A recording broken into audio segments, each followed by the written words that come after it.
Someone check on Jared. You caught me. I'm dead.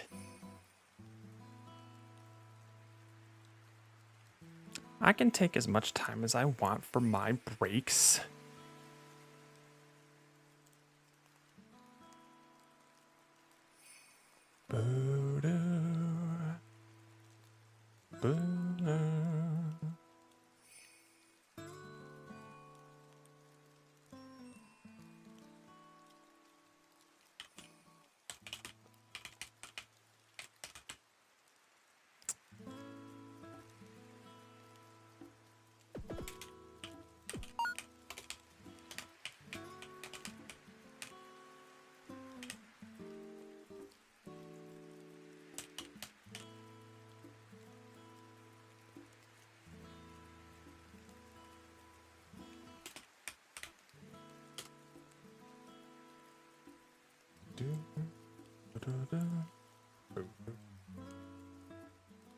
Alrighty.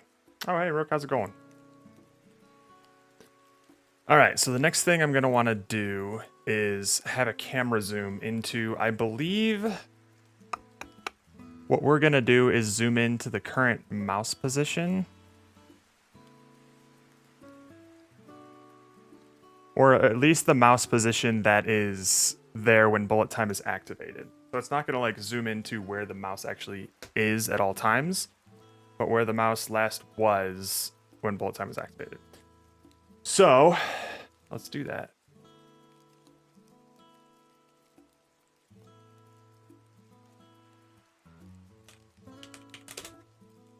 If I'm going to do that, I'm probably going to put this in a camera holder so that no matter what angle we're viewing it from, if I move the camera holder, everything will be fine. Just fine. Just fine. Just fine.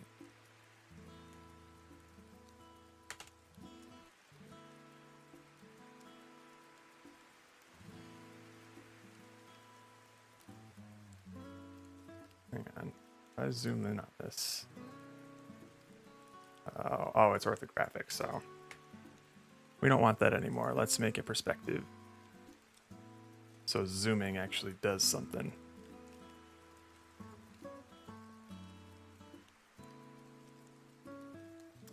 Well, now you can really tell how how small this playing field is.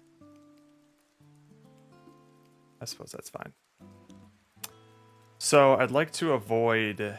First of all, let's see if this still works perspective mode better. All right, look good.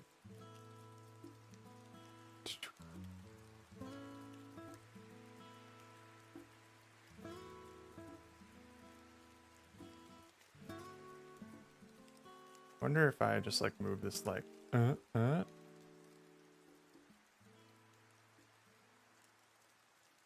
if I just like and then move the camera a little bit like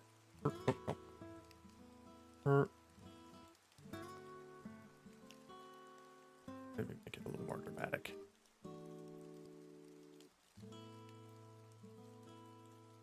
Like something like that.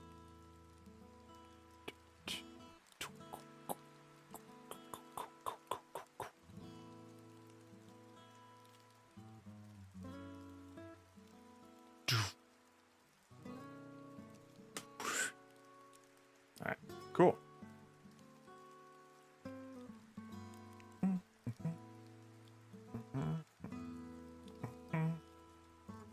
So the camera is going to zoom in in a similar amount of time. And then I think from there we'll start another coroutine.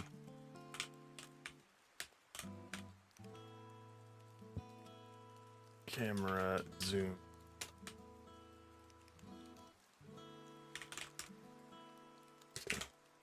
So that's the thing, is how close do we want it to get? Is it gonna be like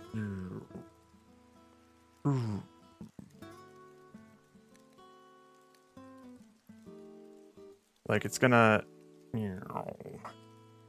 lerp towards a specific, I think it's gonna change that ZY.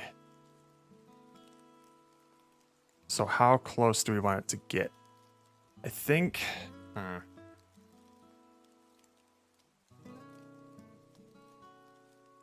that would just depend on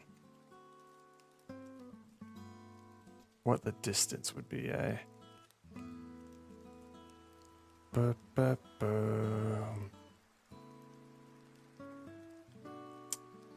So I think, let's just run a quick calculation here. Come on now.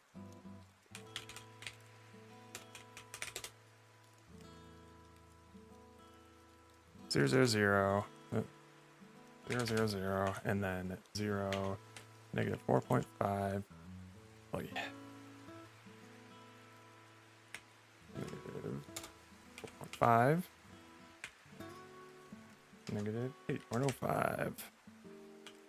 What's the distance here? 19.849. Okay. I think we're going to want the distance to be like... How close do we want it? Something like this. -2, -4.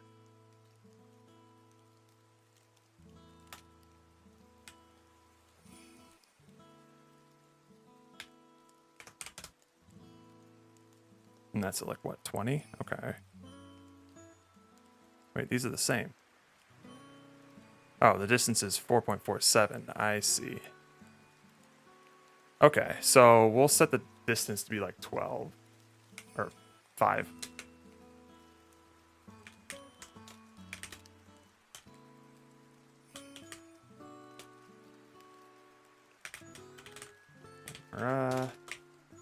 Distance equals 5.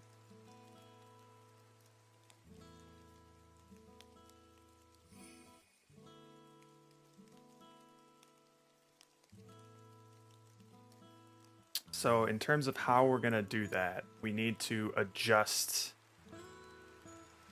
the Y and the Z. I think there's something in the camera follow that can help us out with this, with like the isometric view of it, or whatever you want to call the off center, whatever. Get isometric Z offset. Okay. So if I'm holding this camera, let's get out of 2D real quick. And this thing is, let's say, -30. That's huge. Why is that so huge? Meow.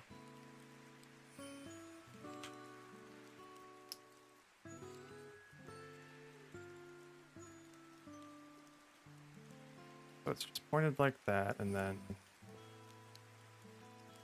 why are these the same? Can I see local? Thank you. Boink. Camera looks like that. Okay, so we can zoom in. Not necessarily. Because the camera is going to, the whole camera is going to move. So, I would probably move it so that the camera holder is centered on whatever point that we want. And then I would move, I would move the camera's Z. Nope, that's not going to work. So I would center it and then move the Z in, I guess. No. It's going to have to be more than that.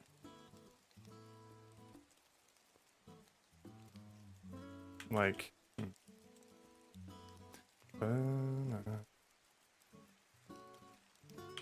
if I were to say...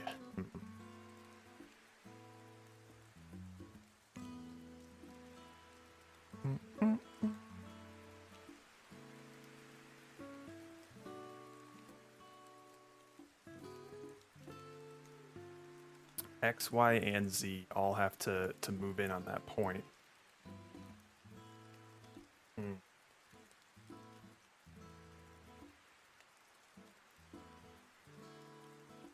That's interesting.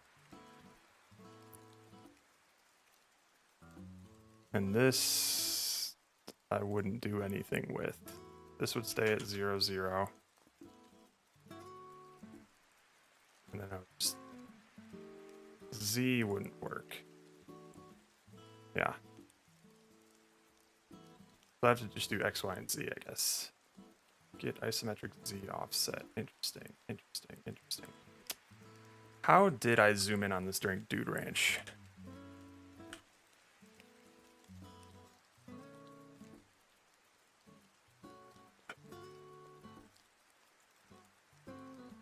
Red update when. Just changing the FOV should look like a zoom in if that's what you're after. I guess. Yeah.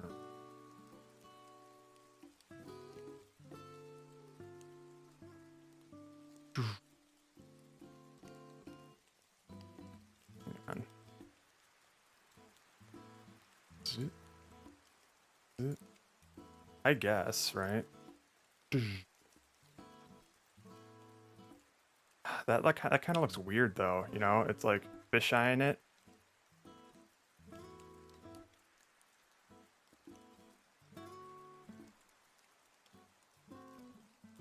I don't know.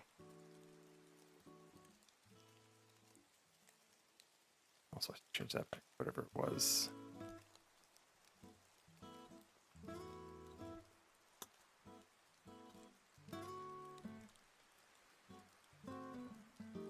Red update when you go. It's something that the Reds have been cooking up, or at least Andrew's been still conceptualizing what this game's going to look like. We're getting there. I think I like the center one the most. Third one's a bit too busy, and the fourth one's a bit too drab.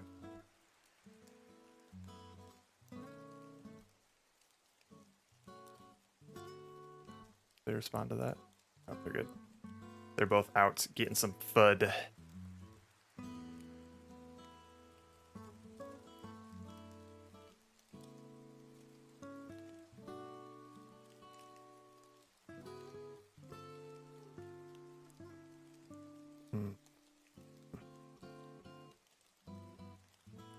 All right, let's look here.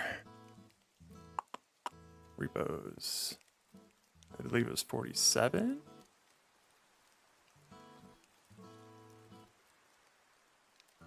Yep. Okay.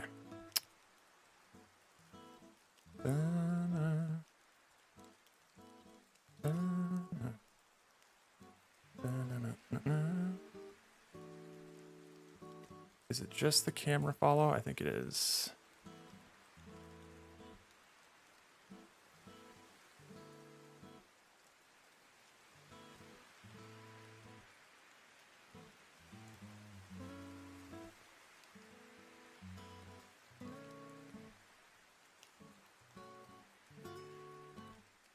Snap to point. So that's something that we'll want.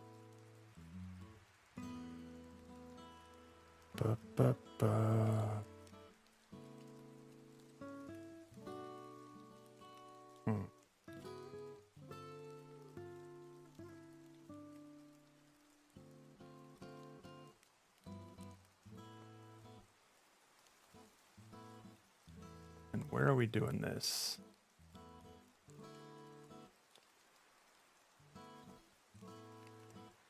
The showcase point, eh?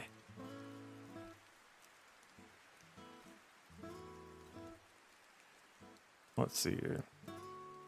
We'll snap to point. We'll lerp this camera's position to a target point at snap speed. That's interesting because... Why the hell did I do this? Oh, because the target point's probably X, Z, Y or something. Or I don't know why I did that. Why did I do this? Okay, let's see.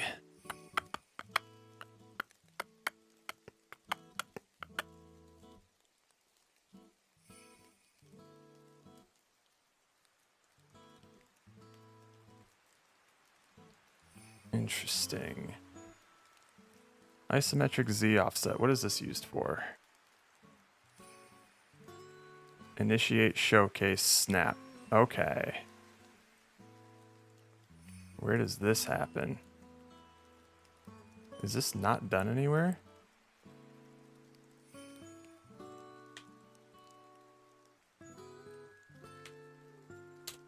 It's not. Oh, unless it's done somewhere else. I see.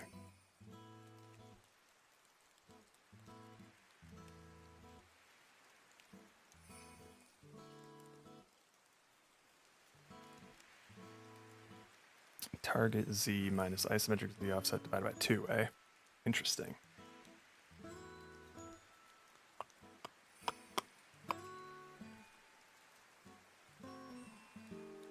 Impact zoom. How does this look? Cumulative zoom. I think it's just changing the Y, which doesn't seem right.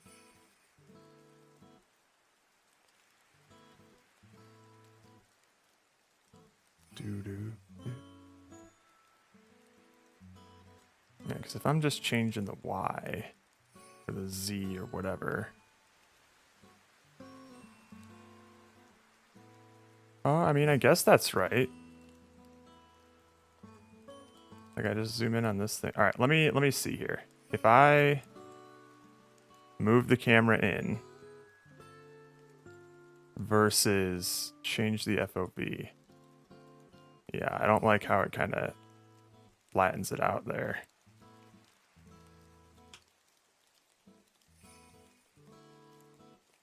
Fucking goddamn. Hello. Hi, Roka.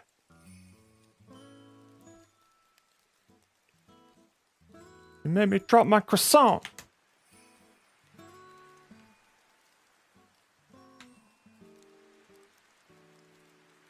Wait, see, look, that's not what we want. Meow, meow, meow.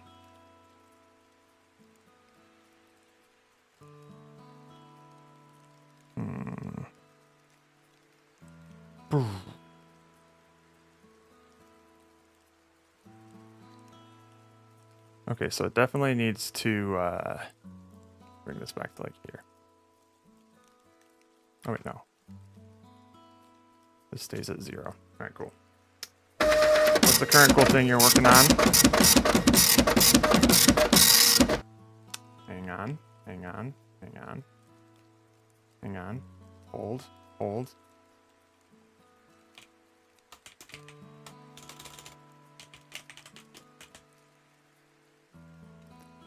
Ticka-ticka-ticka-doo. Let's slice some balls up, shall we? Da-da-da-da-da-da-da-da-da-da. Oh, shit. Oh, God. They're starting to move too fast. I don't know what to do.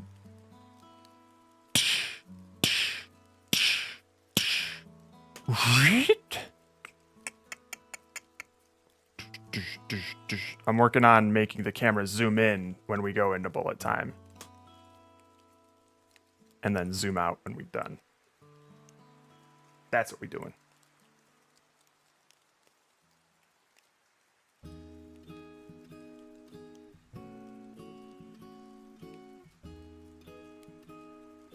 Still not convinced by this FOV.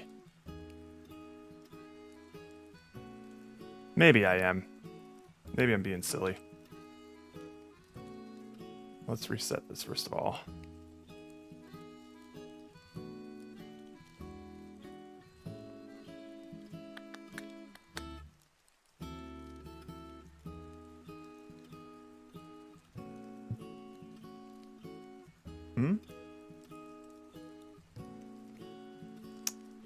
Can I no longer change the skybox from the camera itself? Annoying.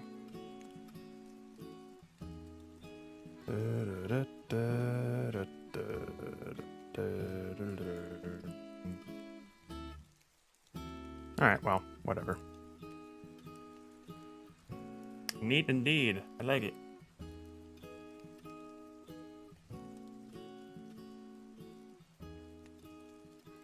Alright, we'll go with FOV. That seems reasonable enough. What's up? Yeah, we double check stream just to make sure. Are the balls supposed to get smaller if they combine sometimes? No. Do they?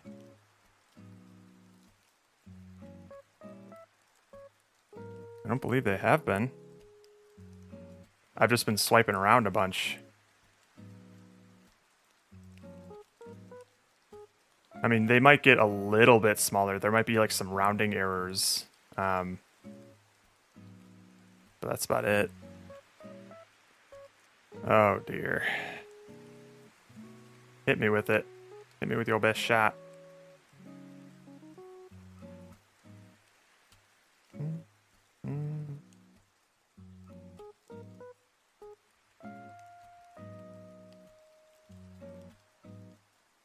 I'm working on making the camera zoom in when we go into bullet time. And then zoom out. Which one am I looking at? That's what we're doing. I'm working on making the camera zoom in when we go into bullet time. Title of the video. And then zoom out. Cool. Done. You could have just told me. All I see is a clip. Load clip. Middle left. Big ball. I'm working on making the camera zoom in when we go into bullet time. Huh. And then zoom out when we're done. Interesting. That's what we're doing. Let's see that again. I'm working on making the camera zoom in when we go into bullet time. And then zoom out when we're done. How about that? I'm gonna just pretend I didn't see that. Anyways.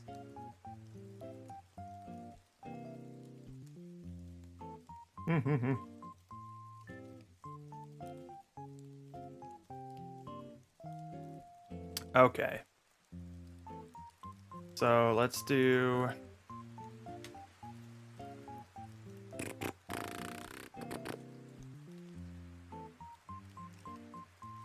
target camera FOV equals what? Meow.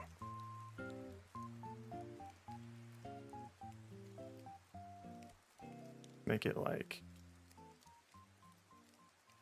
40.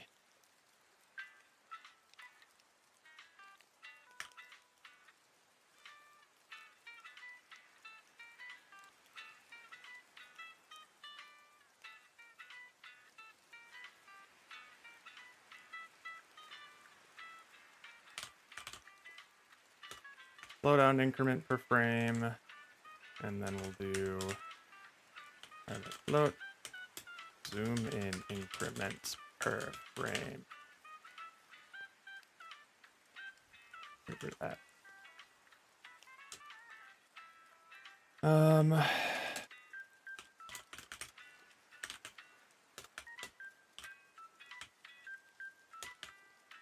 Original camera FOV.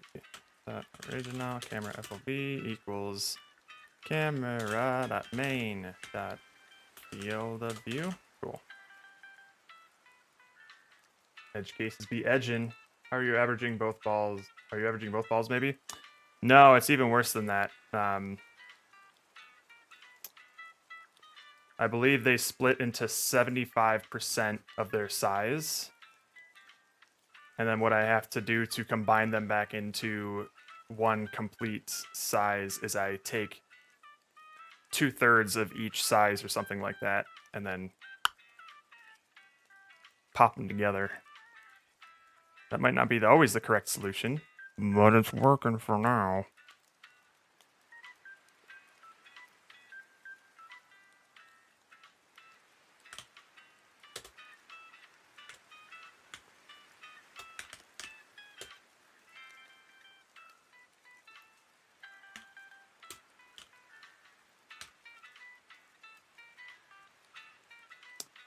Oh wait, this is just the same thing.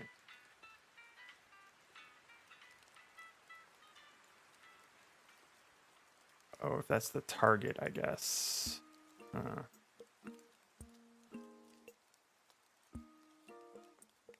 Oh, that's how we're doing it. Okay, so we'll just do increment per frame. Get rid of this. Actually, this could probably just be in here.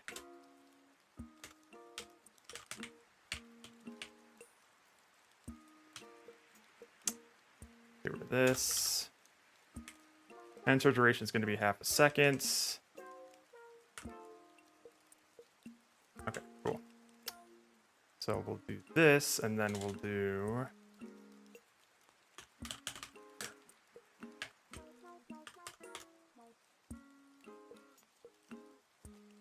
Okay. Oh, it's not a this anymore.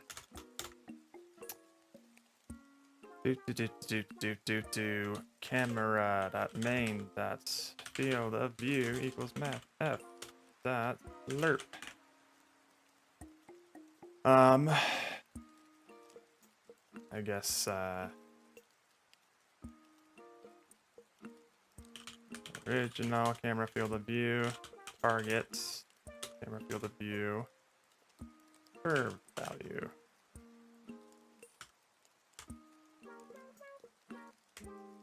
So there's that. We are still going to have to move the camera to highlight that spot, though.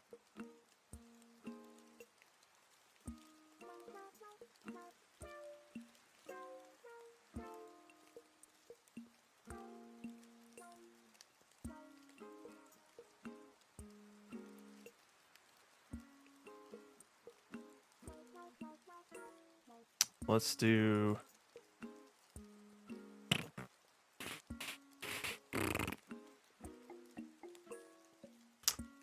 Let's do the reverse of this just real quick.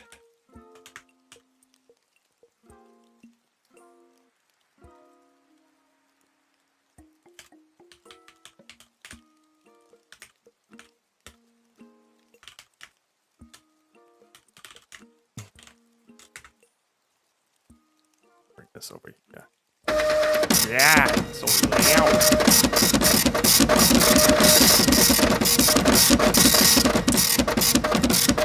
So this one will be, where's that focus, time scale, 1.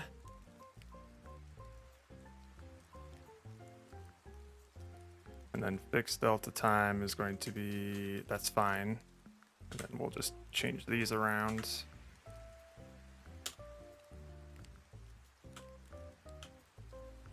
Okay. Cool. And this at the end is just going to be 1.0. And this is going to be max fixed time.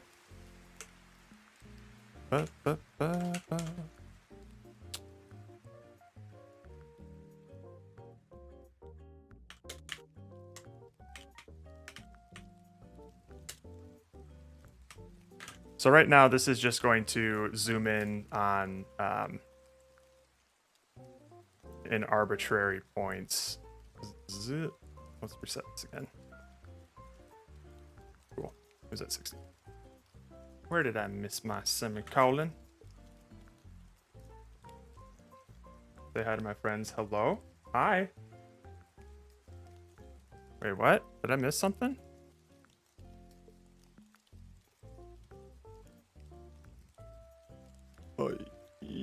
Yeah. Oh, there's bad guy here. Oh no.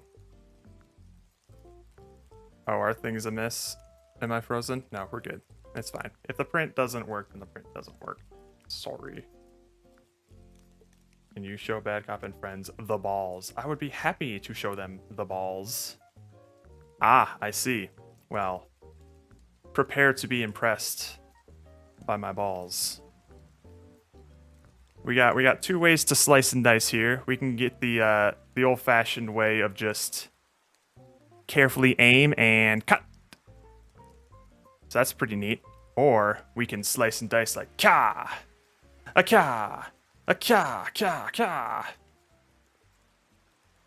And maybe you're thinking, Jared, there's no way that I could possibly slice these balls that are moving that fast. How would I ever do that? Well, imagine a zoom-in bullet time mode. Dsh, a dsh, dsh. Yeah, see, like the... If I'm changing field of view, my slicing is all off now. Whereas, if I just zoom in... Zoom. So yeah, I hope you are duly impressed by my balls and the bullet time that ensues with them. Alright, so we absolutely cannot do field of view. So this is like that one Food Shop mobile app, kind of, except we're going to be making it kind of like a mini golf game. So imagine there's going to be like goal holes in this arena. Do I still have that paint up? Yay, I do. Let's just Subtract all of this. Okay. So imagine this is the ball that you're controlling. And it's in the center of this thing. There's two things blocking here. And you have different holes in this place. This one's worth like 10, 15, 15, 10, whatever. So in order to launch the ball, you have to slice it in half. And depending on the direction that you slice it in half and how hard you do it will impact the velocity of the balls that split off from it. So let's say if you were to slice this horizontally, or like that, or whatever. So let's see. Yeah, let's keep going like this. You slice it horizontally, and then that fires off these two balls here. So these are the balls that are in existence now. And then what you're going to want to do is you'll want to... Oh, come on now. No. Did I fuck up? I did. It's not letting me redo anymore. All right. Yep. So you'll slice these vertically. I'll just draw it again. Fuck it. You'll slice these like that. You'll have a ball that'll go over here. A ball that'll go over here. Good job. Hello, Bad Cop Stream. How's the salmon? You're a really good split golfer or whatever we're going to call this thing. However, if you were to instead split it like this, diagonally, then that would mean a ball would go this way and maybe take a trajectory like this. Boink. Boink. Boink. And then since the balls that got into this were bigger than the four that went into these small little holes, they'll be worth more points. So if you are, if you're clever, you might be able to get a higher score based on how you slice and dice it. There you go. That's the pitch.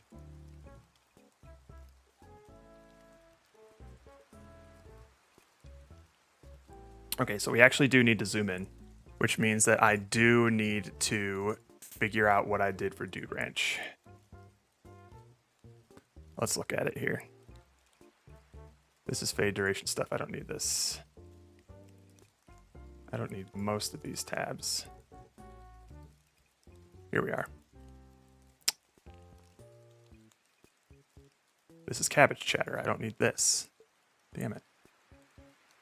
Dude Ranch, where did you go?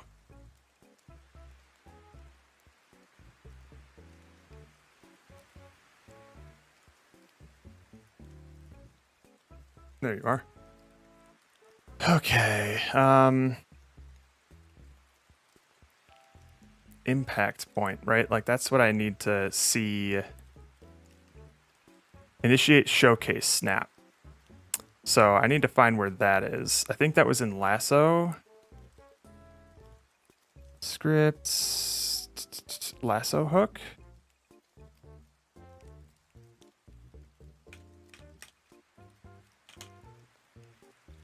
Can I just search it like this?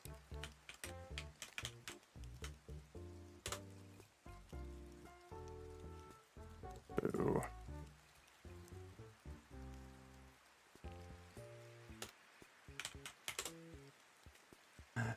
Damn. Is there no way I can just like search keywords in a GitHub repo? Womp womp. Lasso hook. Maybe it's in player controller. It probably is, right?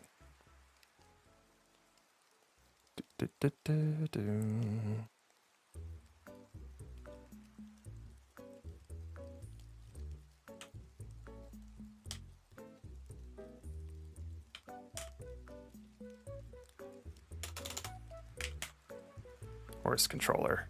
Good name there, boy. Good name.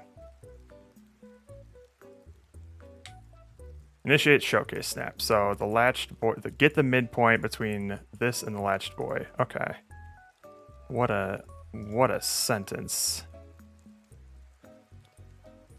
So you get the midpoint. I think this is just a standard midpoint formula. Okay.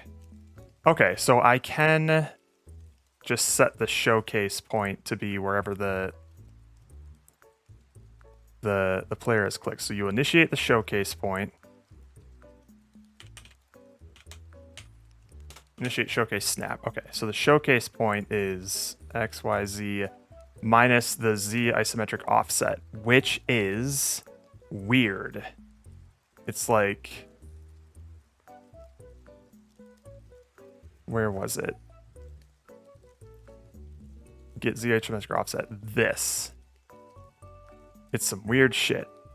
Camera.main.transform position Y. Weird. It's like ADD golf. Is the player judged by time or number of slices or something else? A couple of things. They will be judged by... Each of these holes will have like a different point value. So some holes will be worth more than others. They'll be like different sizes. So maybe only a small ball can fit in there. The size of the ball will be like a multiplier. So when a ball goes in there, if it's bigger, it'll be worth more points. They'll also be judged by how long it takes them for the level to complete. So, and when I say level to complete, it means like when it detects that the balls have basically stopped moving. So you have once you make that first slice, the clock starts ticking. And once it detects that the balls have stopped moving, it'll be game over. Okay, cool. Here's your score. Here's how many balls you got into these holes. Here's what they were worth. Here's how long it took you to do it. And that'll be like a composite score. That's the plan, at least.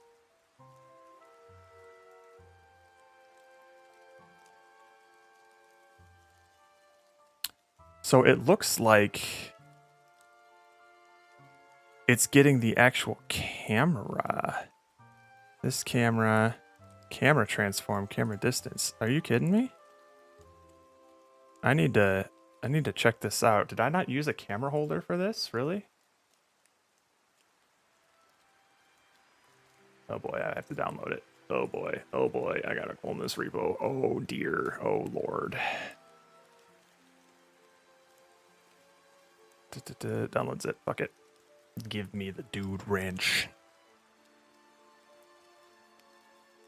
I think I did a post on this actually, because this took me a while to figure out. God, I'm gonna have to go way back.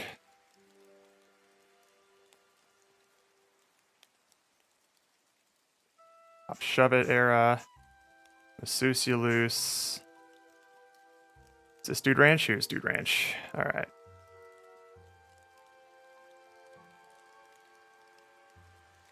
Oh boy. Boy, do I write a lot of things. Streaming stuff. All right. I think it was earlier. Okay, here it is.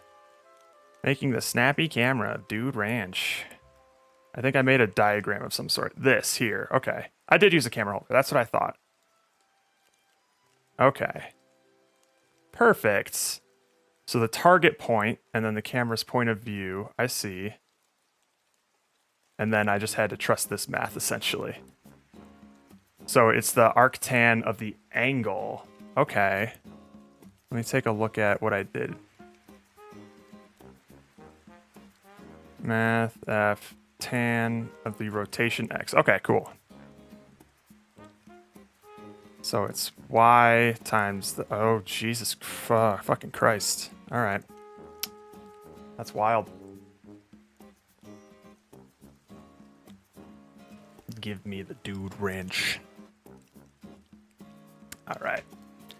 It is. It's complicated when you have, like, if you just change the angle of the camera just a little bit.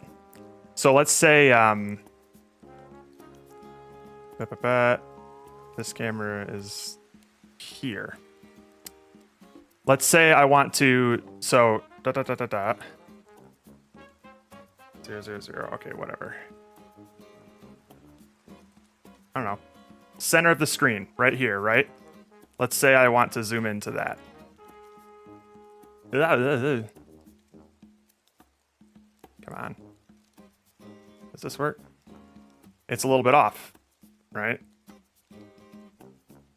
I'm not zooming in right into the that, like, if I want to zoom in on that center dot there, and I want it to be in the center of the screen.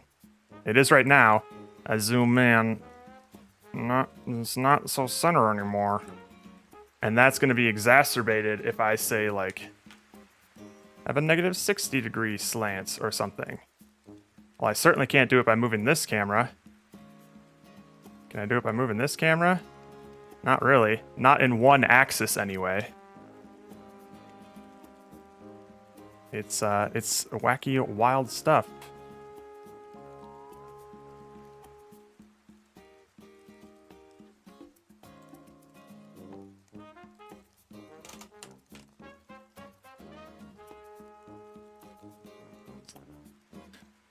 Okay.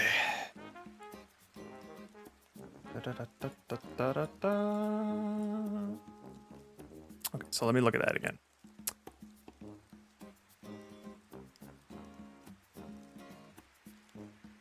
Non-promo takes a little dusting off more high school geometry. Right.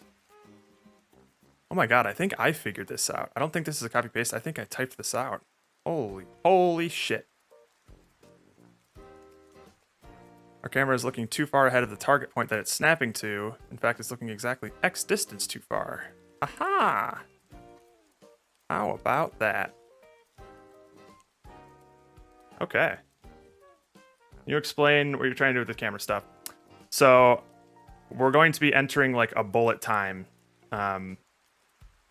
with this, and when we do, I want it to like zoom in on the mouse's last position, so that you can get like a close up of where you're slicing stuff, and then you can slice things, and then it'll zoom back out. That's basically what it's going to be. Okay, so this is going to be a headache because I am working with the XY plane instead of the XZ. Yay! Get out of here, Fate Panel Manager. I don't need you. Alright, we're definitely not doing camera FOV because that fucks with the slice whoozy whatsits. It fucks with things. Get out of here.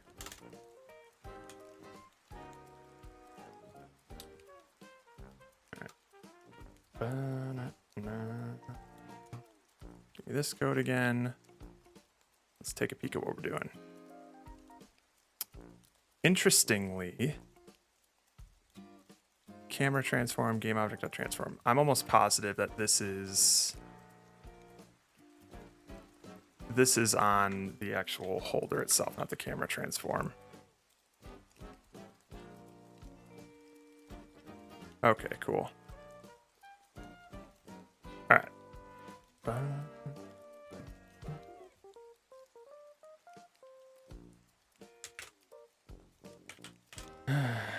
Game object, camera, holder. How about that?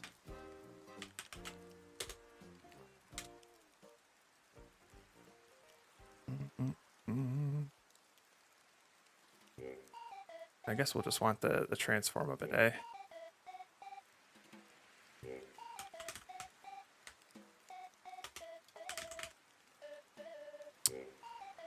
The distance and the original Y value, eh?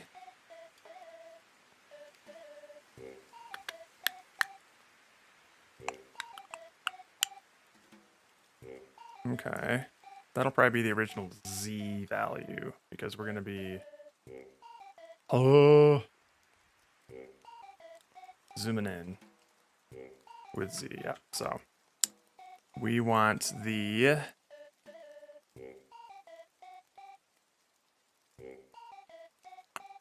original Z value.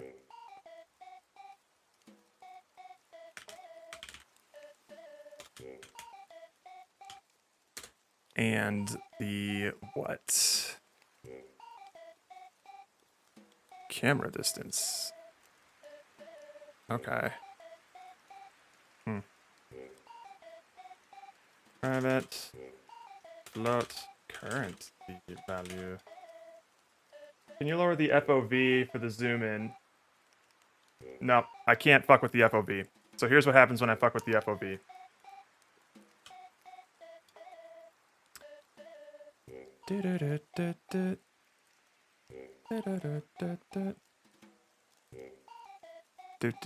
Where is... Oh, let me just get rid of this thing.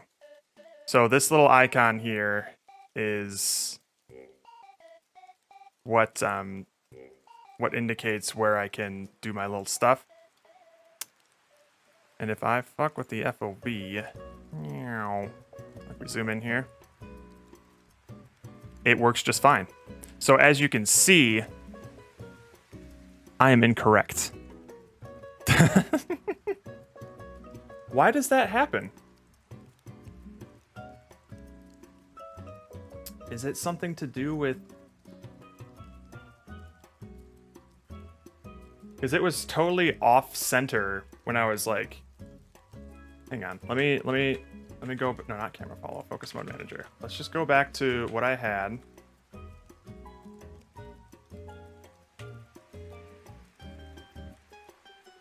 Okay, so... Here's my little thing here. It's looking fine. And then when I go boom, it's off center now. Is it because I'm not updating something when this field of view updates? Like, what's that all about? Because I'm literally just changing the field of view. Like, if I just look at the... It's just going to 40. Like, what's going on there? How are you determining where that point is? Here, let me double check here. I am using the camera. And I'm doing screen point to ray, I guess.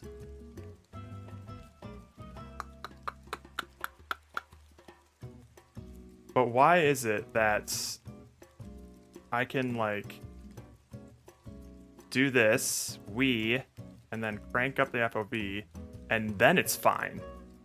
Even when I let go of, like, the click and I start it again, why then does screen point to ray work as long as it doesn't lerp to that point? Like, what's going on there? That's so weird.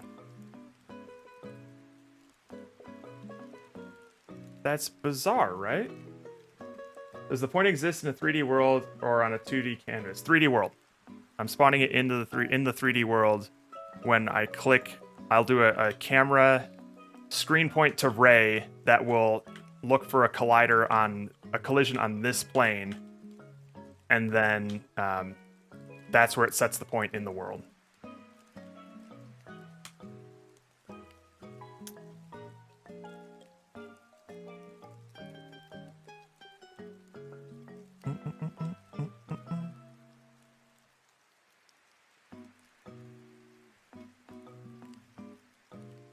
That's so weird.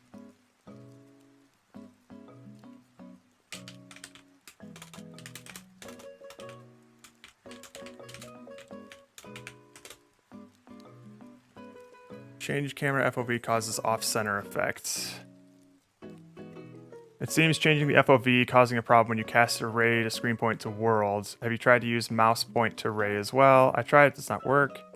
I also did debug.draw. The ray itself, unsurprisingly, does not change on the FOV. It must have something to do with the HUD. Are you casting the ray after changing FOV? I suppose it could be a HUD cam. I mean, I am changing it after the FOV, right? Like, I get screen point to ray basically every single frame as long as I'm holding this down.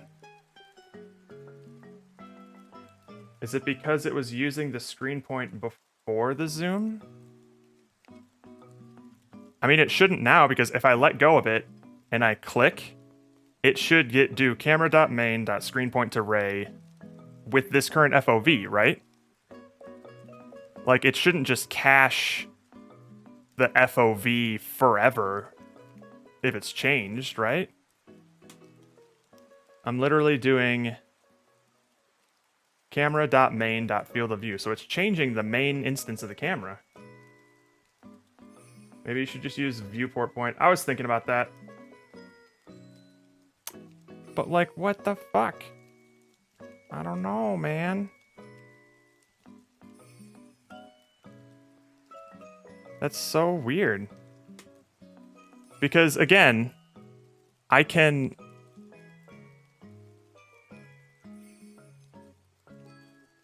change the field of view right here. Boom. It's fine.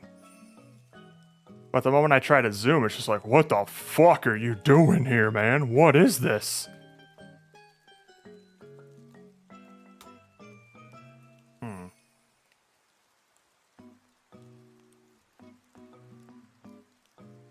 It's because the aiming was not in the dead center at the first time. Tiny offset will result in a larger difference after changing FOV. No, it won't.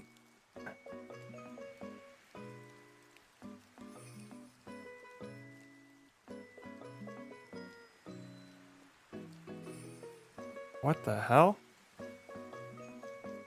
Maybe you're doing something else during the zoom that you don't need to be doing, since it only happens when it runs the zoom. Alright, let me see here. Let me comment out all of the bullet time stuff that's fucking around with timescale, you know?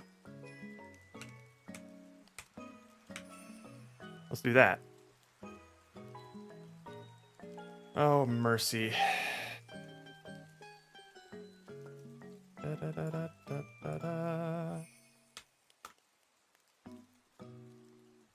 Does the problem happen if you set new FOV instantly without animating it? Maybe not. Let me see here. So, no bullet time happening. Let's just do this. So the bullet time's not affecting it. Let's not set the camera FOV and just do it right here. Camera.main.field of view. This dot focus. What was it called? Target field of view. Do. Alright. It does not. What?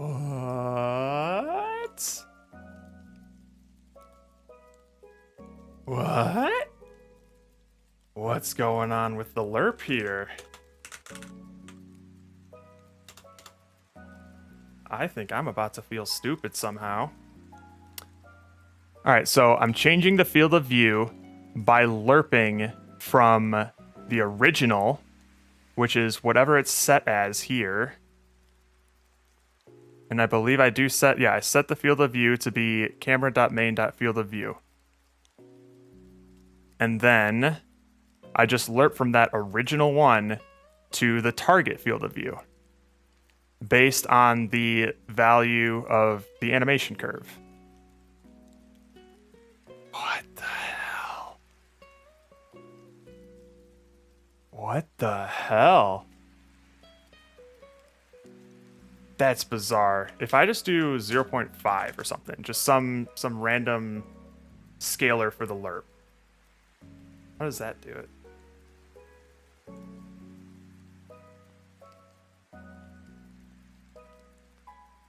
Oh, I guess it just does like, you know, the half of it.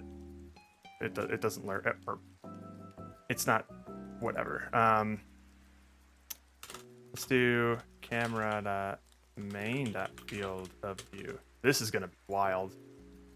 It's just gonna zoom in super far. Oh, or not. Like, see, it's updating. What the fuck?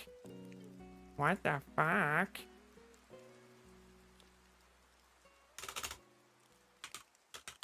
But the moment I do it with curve value, which is just a scalar from 0 to 1, if I'm recalling correctly, debug, log error, curve value.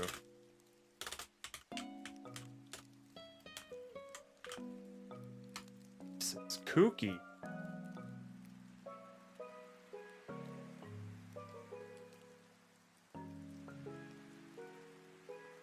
Yeah, it just ranges from 0 to 1.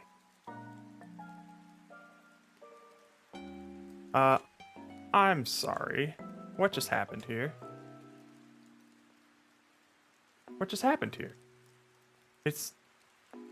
Why is it working now?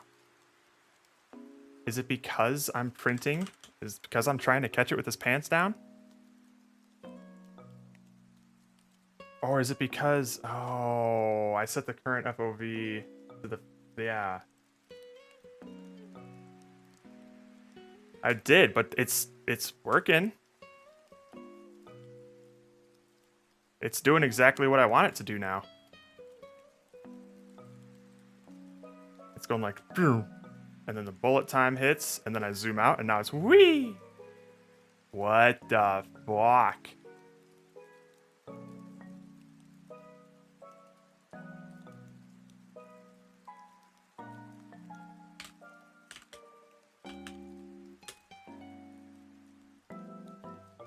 That's bizarre.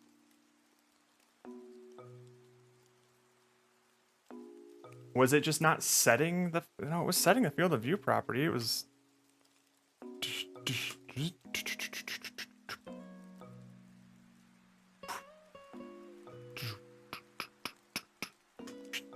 It's working now. It should be the start FOV, not the current FOV, right? I would think so. That's what I thought it was at first, but apparently that breaks it, and this works just fine.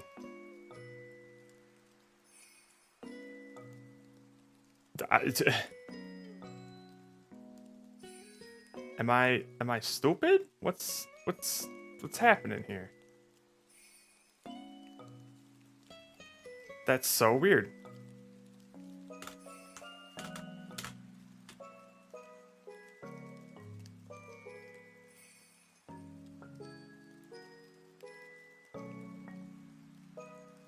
And it's doing exactly what I want it to do now.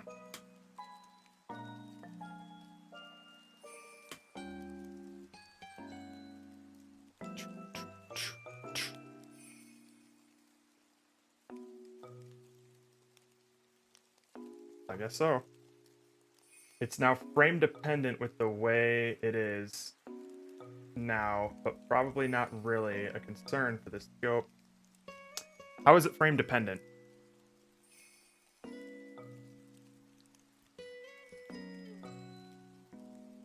Because what I have here is like, I have a duration of how long I want it to take to enter, like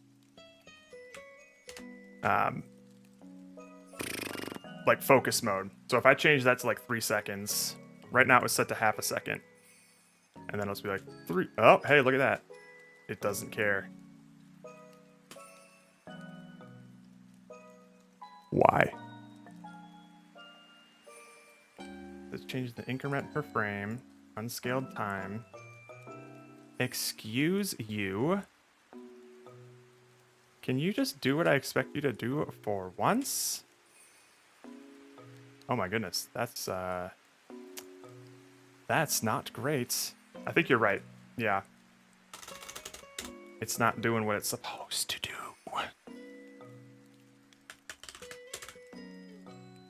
Good golly gumdrops.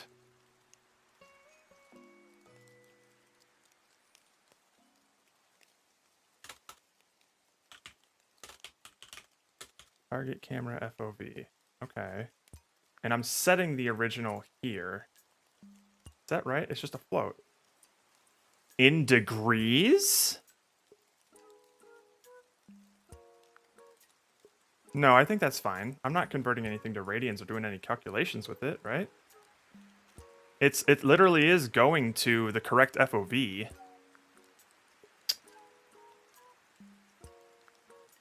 Oh, yield return null.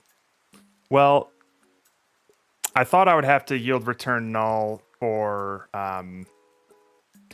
this bullet time thing to work because fixed update's going to be slower. Unless I just wait for fixed update. This is so weird. I literally zoom my camera in my game with the exact same kind of blurb and it works fine. Son of a bitch. Meow. And now it's fucky. It's fucky again. What the hell? How about I just close and start a community again?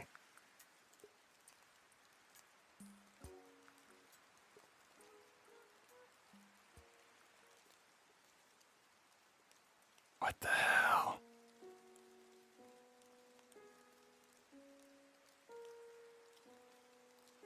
Did I?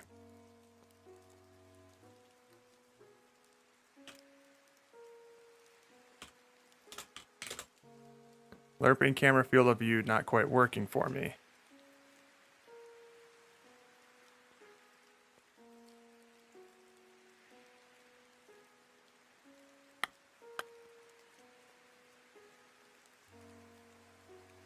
What the hell?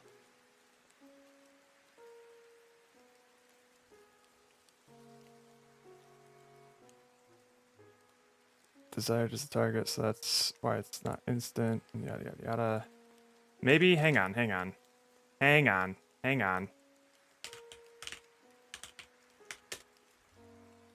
Equals this stuff. Yeah. Maybe because I'm not hard setting it to the target at the ends like I am with the rest of these coroutines. That's probably it.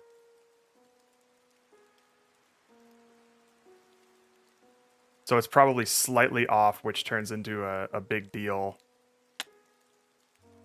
when it's zoomed in that much.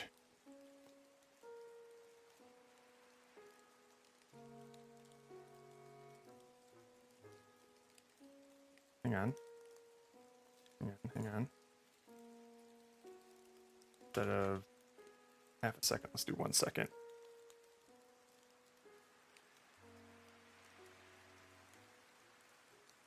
Nope. Works now.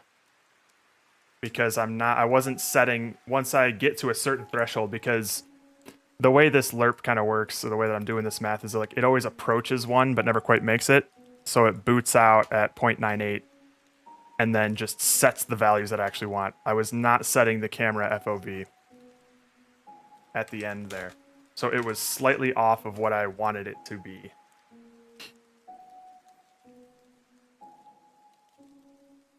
Now it works. There we go.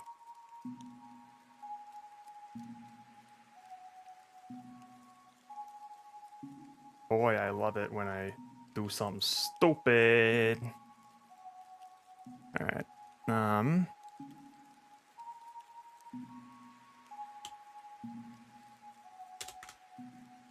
There we go. Right? That's so weird. Just like a tiny little bit, a couple frames worth of not being perfect, and it's just like, oh, I don't know.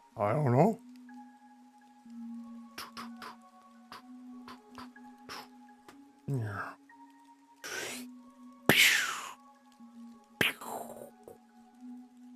Whoa. Huh, look at that. If I click out and then click back in, it gets the silly.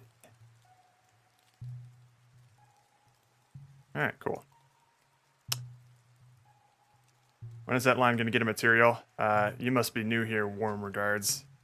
Assets are usually like a, a final day kind of thing. Plus, if it's not fun to play with primitives, it's not going to be fun when it looks good. So we got to make sure that that looks good first. Okay. So now I want a little bit more spice onto this effect here. Do. With the camera zoom coroutine. Yay.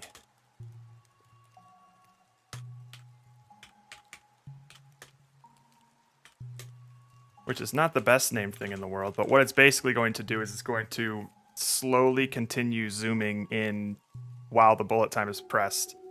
How much, though?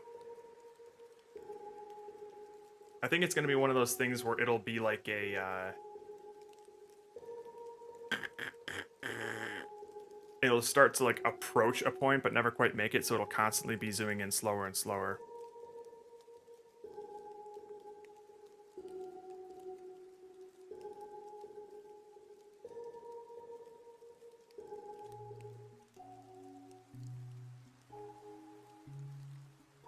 So, let's see.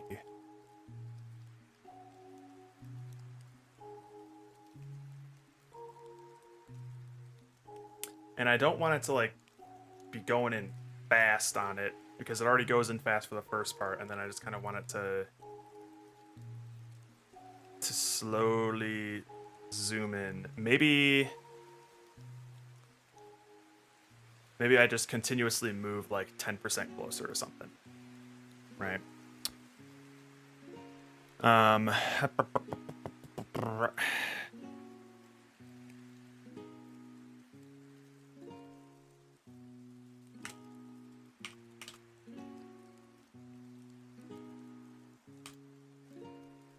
Focus F. No, what would I call it? Post zoom FOV increments. How about percent? So it'll get 10% closer every single time. How about that? Why did I do that as a full number?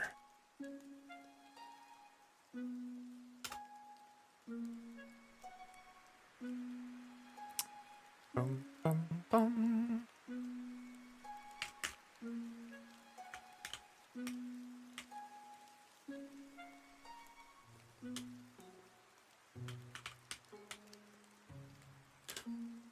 Cake called Spice.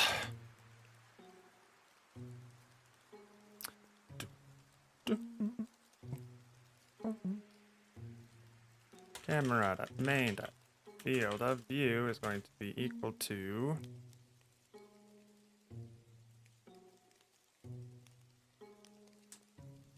gonna be I think it's just gonna be camera dot main dot field of view minus camera dot main dot field of view times post zoom increments. So minus 10% of the camera's field of view. And it's just gonna keep doing that until we zoom back out.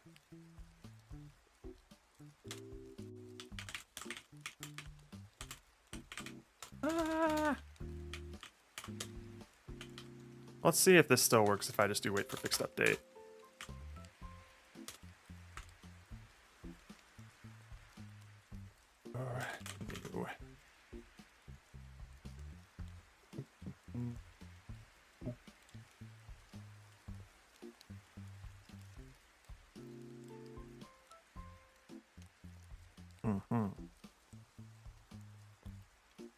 Doesn't like that.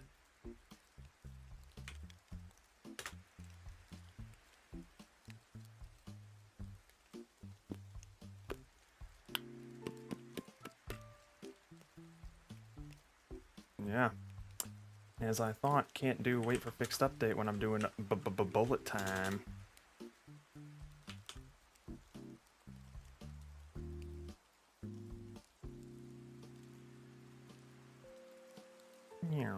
Wee. Alright, let's do like 1%. I'm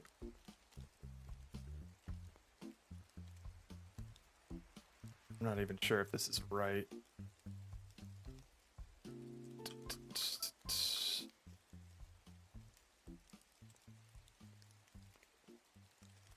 Where's the camera at? Alright. Oh wait, we don't care about the position of the camera, we care about the field of view. Interesting. Right, so subtracting is not... Oh, fuck, what is it again? What is that thing called where it approaches zero? An asymptote?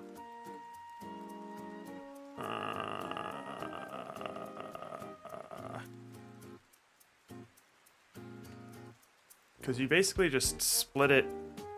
Oh, wait. It's this. I'm not subtracting, it's just multiplying.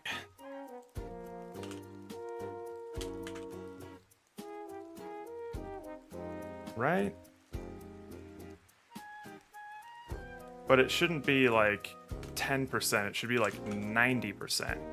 So it's going to be equal to 90% of what its field of view currently is, and then it'll be 90% of that, 90% of that.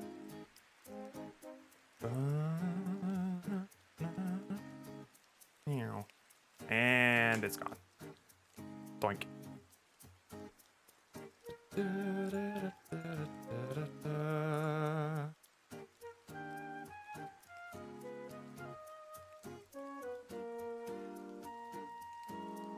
Why?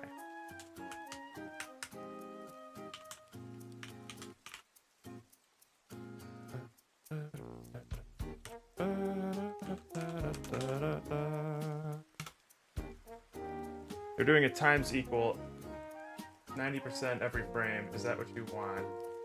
So I want it to...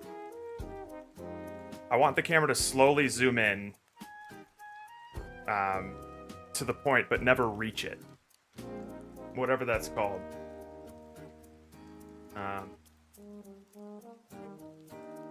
So... yeah, I don't know. Yeah, I guess it is going a bunch of frames in, but it should be... that is still every frame. I should be using the scaled time here instead of just the frames.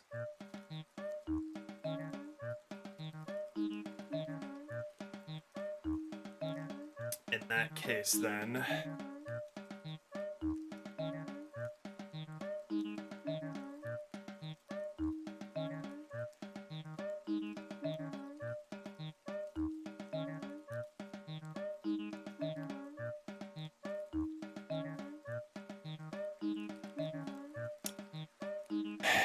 hang on.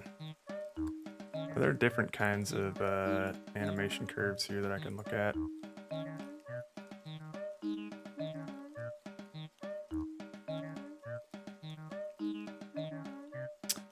Yeah, there's just some... that's not necessarily what I want.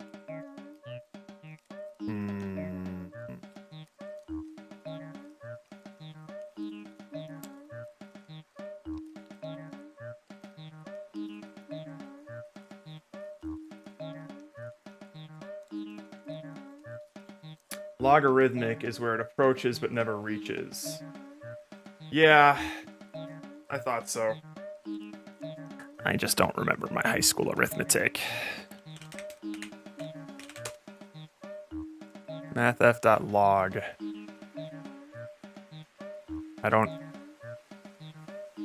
I just don't know what to put in here. What do you got here? Y equals 1 minus 1 over x. That's what I'm looking for. Yeah.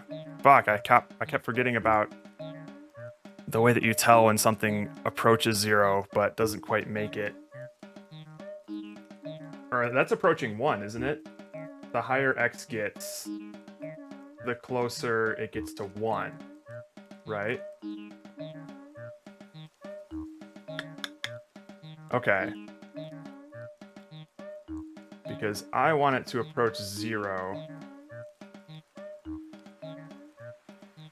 It goes to infinity to 1.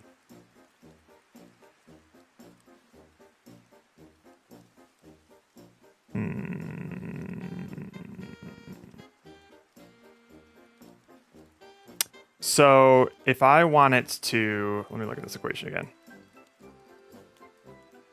If the field of view that it's going to start at is 40, and I want it to slowly approach 0 without crossing it,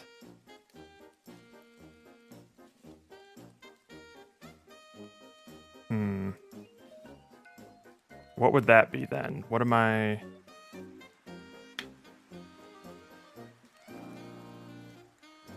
let's see here.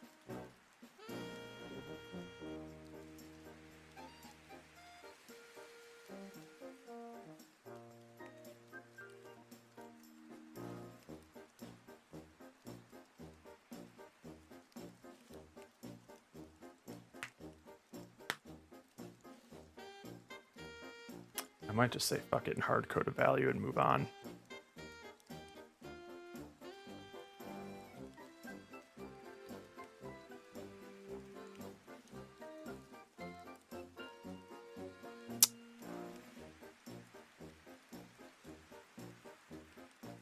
And then multiply that value by 40.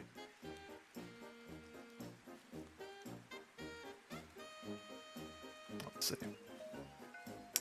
Let's see. Where's my camera zoom coroutine? All right. Camera view. So it's not this percent here. It is.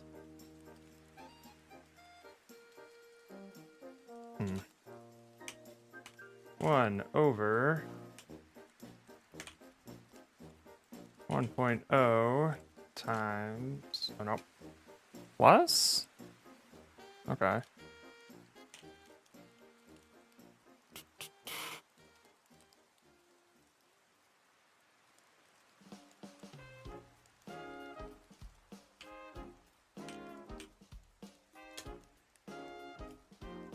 I don't think this is right. Oh, my brain is mush right now. Because this is gonna... I want to decrease the field of view, so I don't think this is the one here. Am I just going to be incrementing by 1? No, what am I incrementing this by?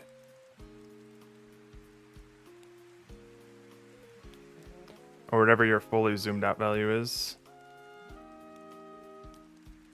Or whatever my fully zoomed out value should be. Okay, well, what's the X supposed to be? I'm getting stupid brain right now. I'm not in a state of mind to figure out advanced math right now. The time that elapsed while holding zoom. Gotcha. Derp. Yeah. Okay. So that would make sense, and then that would be, okay. All right. Well.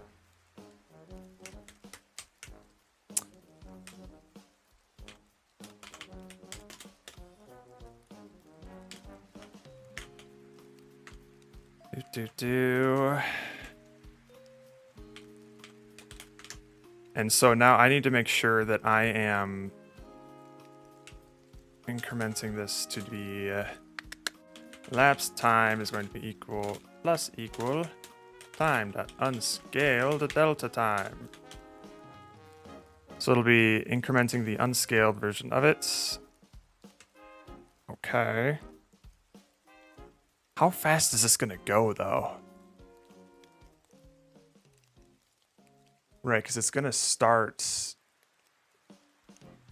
We'll see. Let's find out.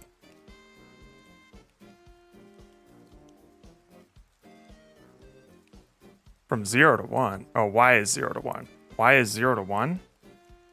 Uh-oh. Okay, so this isn't gonna work. Yeah. I gotcha. So I do need a target value then, right? Like I need a value that it's zooming into. I guess it'll be 0. If it's approaching 0, right? Alright.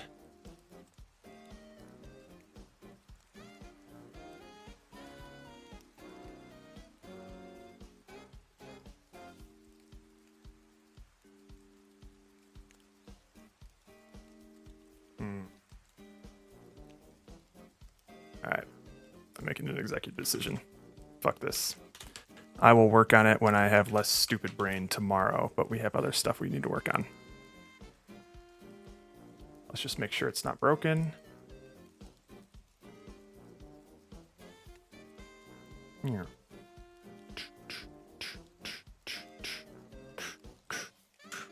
All right, cool. Because now it needs to, another thing that I have to do is it's zooming in on, 0, 0, but it has to zoom in on wherever the mouse is. That's going to be fun. Oh, I know exactly what the graph looks like. I just can't process things right now. I know exactly what this is. But just getting it into the game right now makes me upset and stupid. So I'm going to be doing something else until I can have a reset on that. Let's see. So now it not only needs to change the field of view, but it needs to go to the correct position, which again, I don't think I'm gonna need to change the X and Y value of, I believe.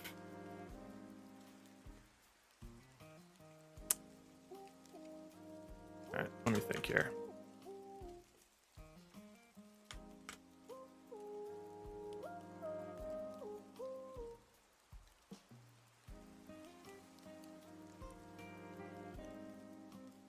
Because I don't want to rotate the camera.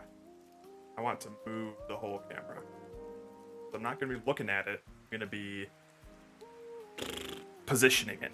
And I think that's where this comes in.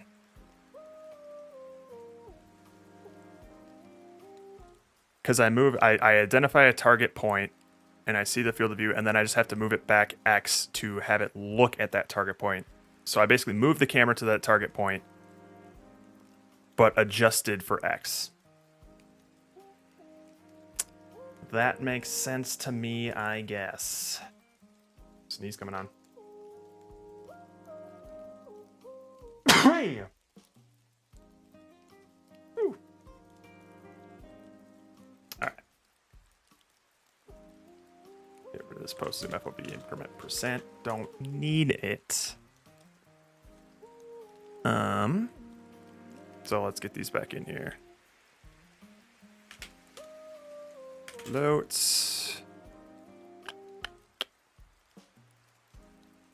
Current camera Z value. Why do I need that? Zoomed in Y value. What is this being used for?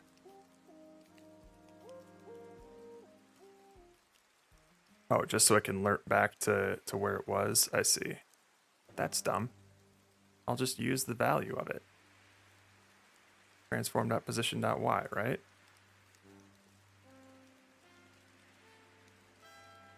Yeah. All right.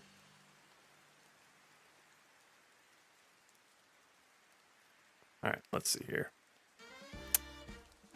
Impact, zoom, coroutine stuff, don't need it. I will need the original Z value though.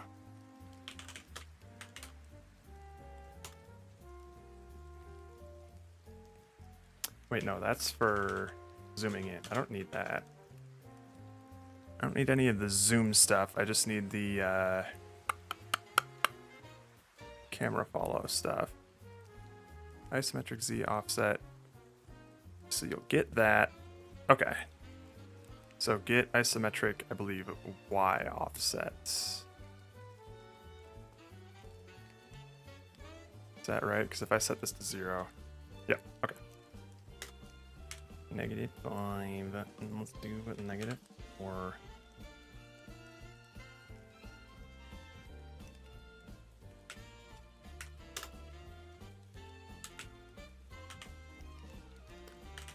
Get isometric Y offset. Return camera main transform position .y. Really? The camera? The camera's position? I guess that makes sense. Oh. We'll see. I guess it's the world space camera. We'll see what happens. Math f dot tangent. Tangent camera main transformed rotation dot x. I still believe it's x. Is that right? Or am I rotating it on some other angle? Nope. Okay, still that. So let me just draw this up.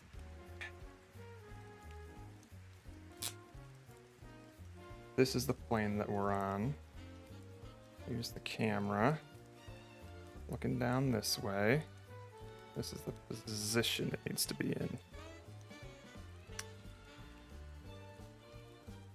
This is Y. This is Z. This is theta. So The offset is going to be... Oh boy. Oh dear lord.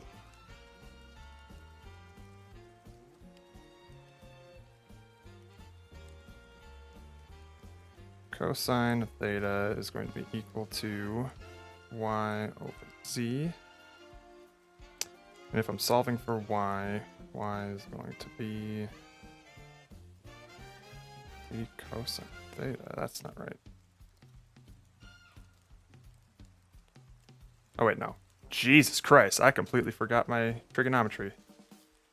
Alright. Z tangent theta. Okay.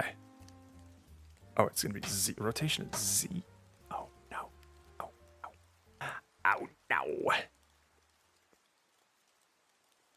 That's not what I expected it to be.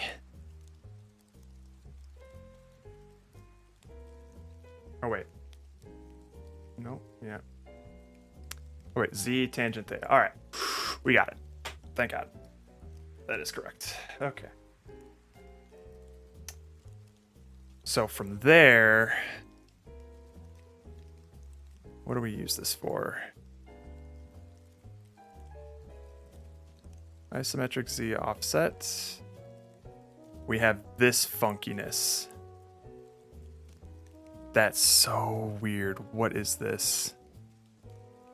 We have the showcase point is going to be target point x, target point y, and then the z minus the offset divided by 2. What?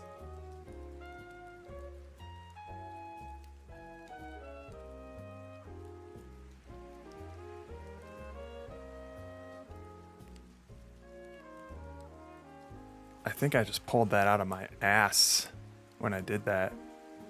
I'm just like, oh yeah, divide it by 2, see what happens. And it was fine. Alright, we'll trust the math and see what happens.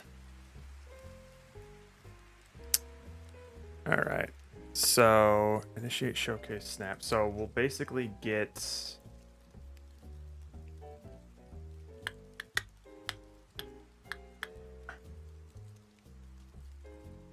First of all, I need to get the whole thingy, what's it again?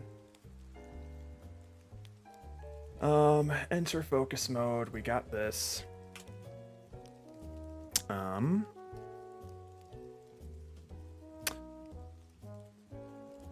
Setup splitter with the hit. Let me see where this is. Okay, that's the position. All right, so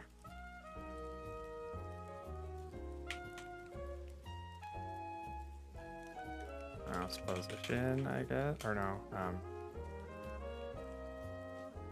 target point.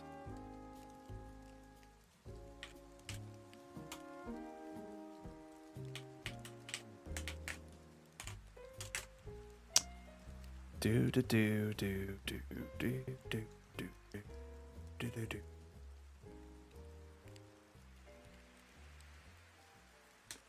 Snap this. All right.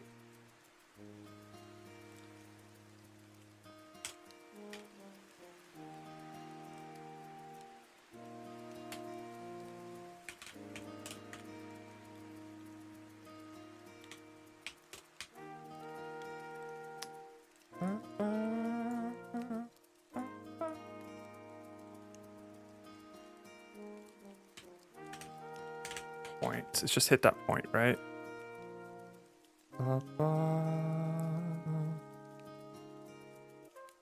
Yeah. Alright, cool. So we'll just return that. Otherwise, return vector 3.0.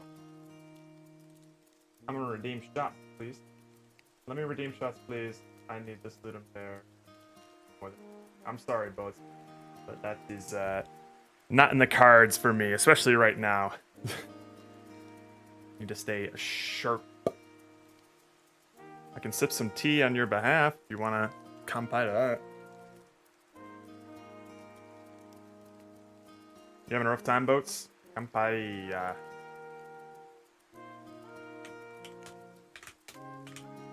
As much as I would love to have a shot right now to ease the pain, I just know it'll make my code even worse.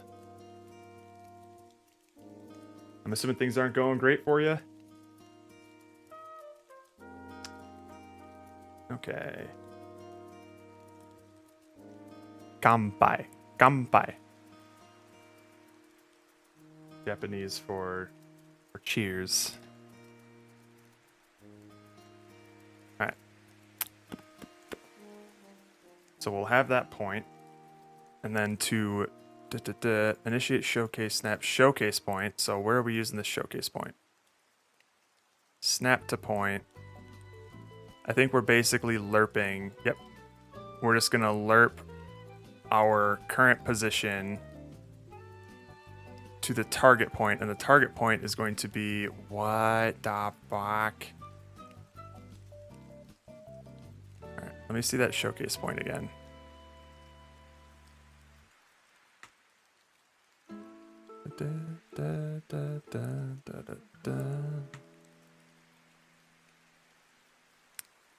This is what it is. Okay.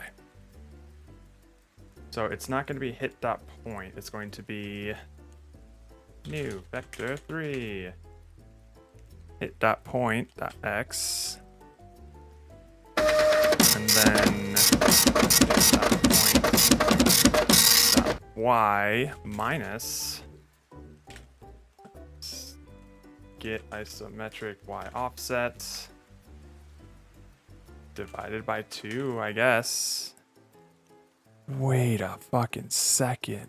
What? I'm not even doing float division here. I'm dividing by a hard integer too. What? This is probably all wrong.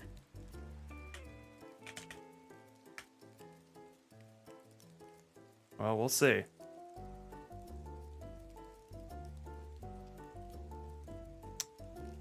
And then we'll also need that game object. I will do camera holder transform. They realize that shit.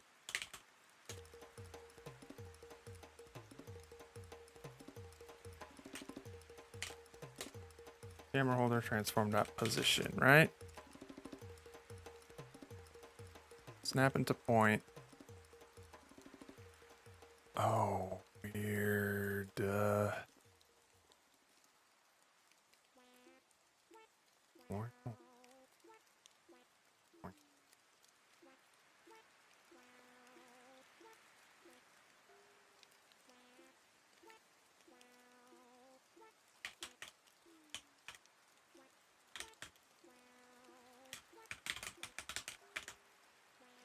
Boy, I'm really at the point of the night where I'm writing just the nastiest code.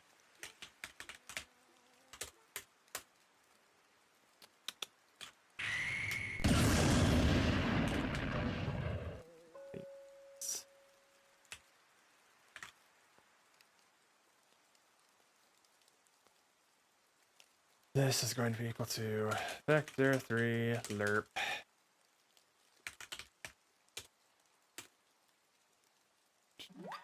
Wow.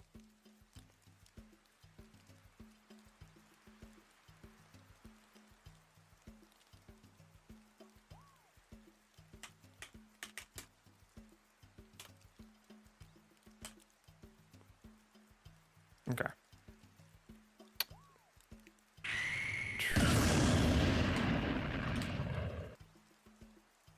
This camera holder transform position equal to target point. Ba-da-da-ba-ba-ba. And we're just gonna do the opposite here.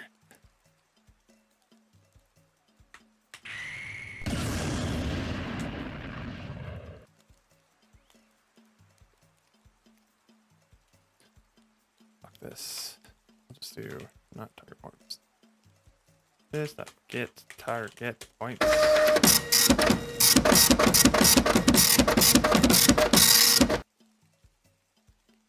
Just get target points.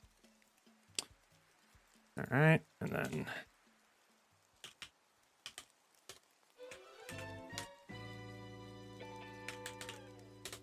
bam. Woof. Was it?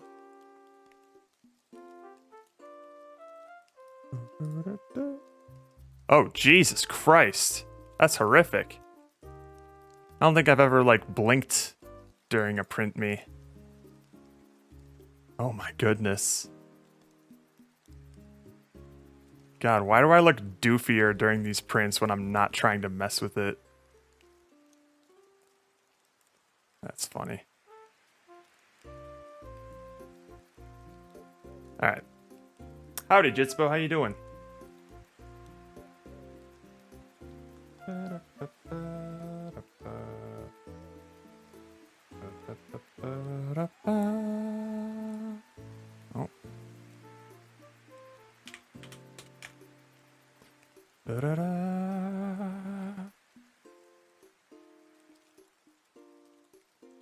Alright, you know what? No.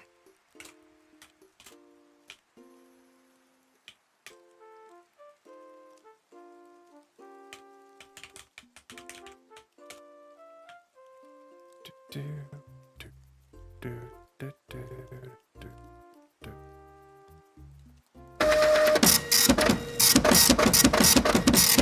This mode routine. We'll just do it right here. There's that target, camera holder position, get target point.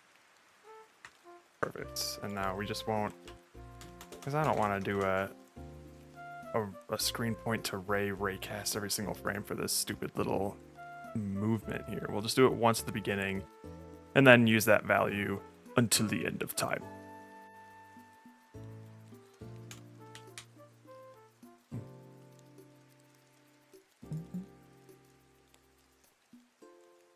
There we go.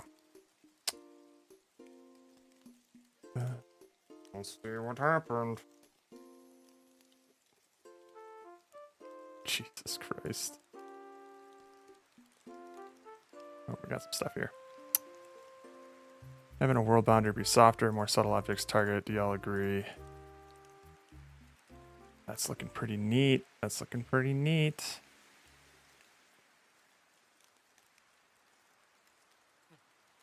It's got some stuff in there. Yeah, I think they would be fine if we had some soft borders there.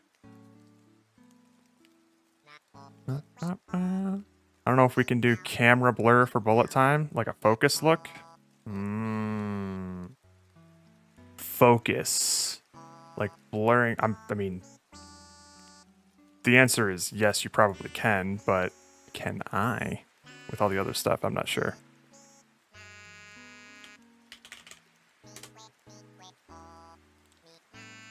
Vignette effect is nice for bullet time. Yep, I was hoping to have some sort of vignette effects, that for sure. But as far as like selective blur,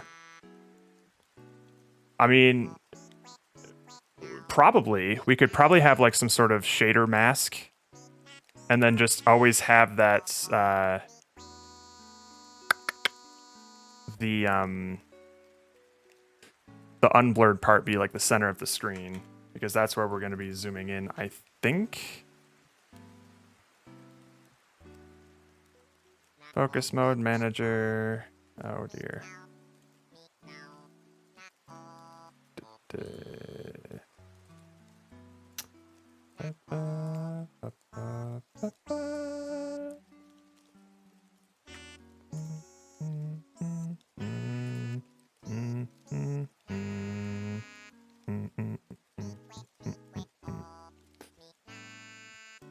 Naruhodo. Okay.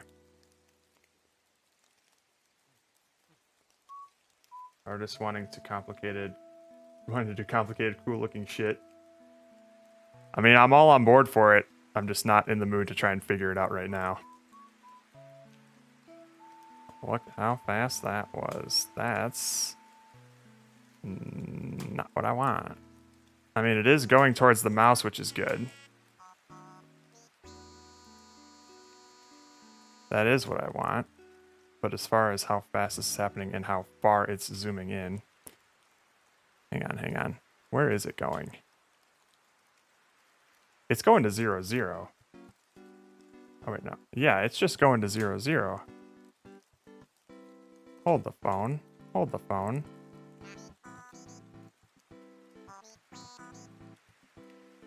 How is it just going to 0, 0? If I'm... Oh, I see. It's zooming into this and then going to 0, 0. Why?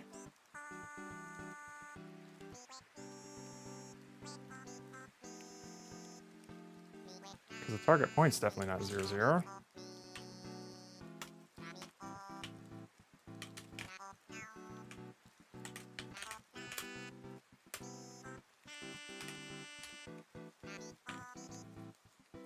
Have you thought about just making it slower in the way you want? I have thought about that, but fuck it. I'd rather make it fast and bad. Okay, why is it setting the target point there? Wait, is this... Hold on. What's going on here? Why is it printing that multiple times? This focus mode coroutine should only be printed... Get key down, you bitch. You bitch, you bitch.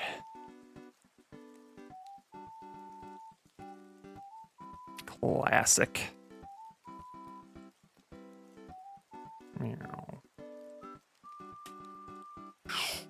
That's pretty small there. Oh, wait, I think I also am supposed to, let's see here. Wait a minute. Meow. Is this the Z? It is. Like, I need the, something here.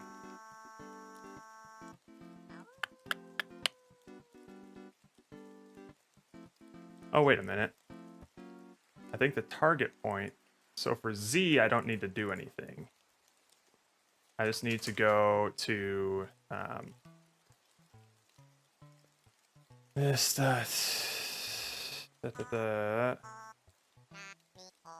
holder transform dot position dot Z. Because the zoom is happening with FOV. It's not happening with the actual moving of the camera anymore. Fuck it, we ball. That's right. Meow. Meow. Interesting.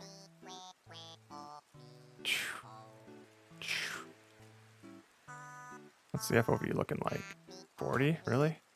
Is that what 40 looks like? Meow.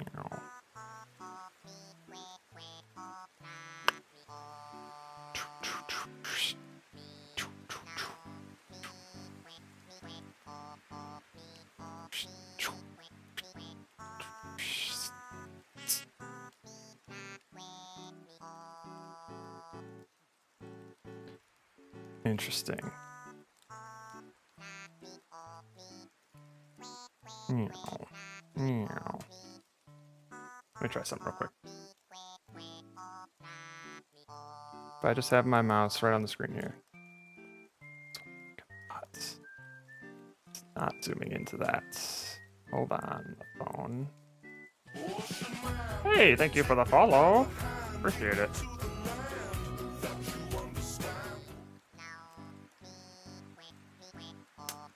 Hello, I can't read that. Gavin's awful stream. How you doing? Zip. Alright, where is this thing going? Meow. Should I instead hand this? Or, you know, yeah, no, that's right.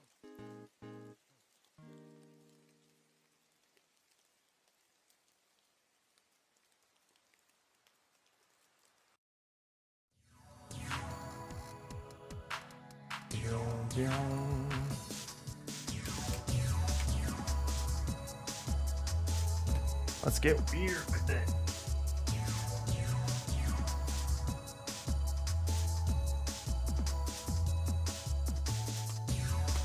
There we go.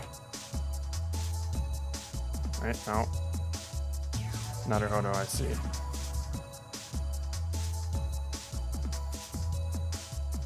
Alright, so that's the center of the screen. That's the center of the screen. That's in the center of the screen. Okay, well. Okie dokes then.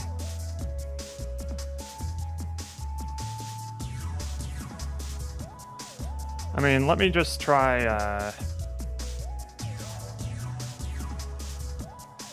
instead of target camera holder position, we will just,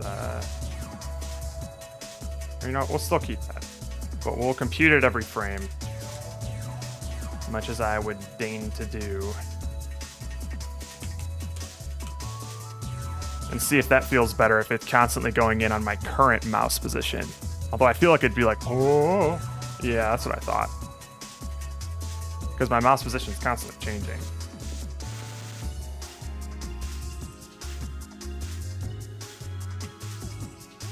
We definitely want it there.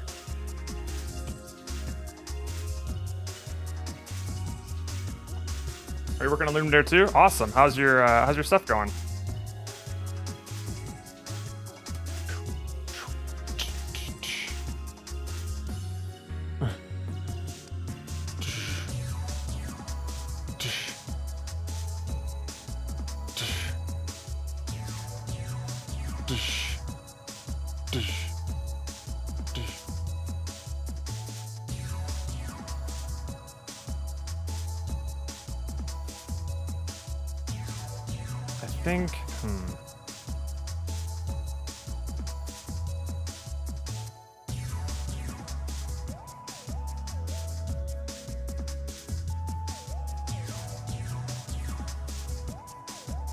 I think instead of on Z, I'm gonna want it to be something else. I think I'm gonna want it to be on click, maybe? I don't think I want it to happen all the time though. Or maybe I do?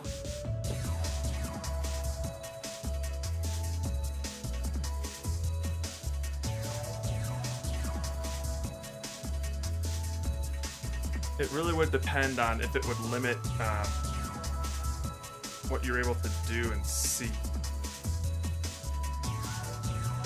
Which it certainly would, but I don't know.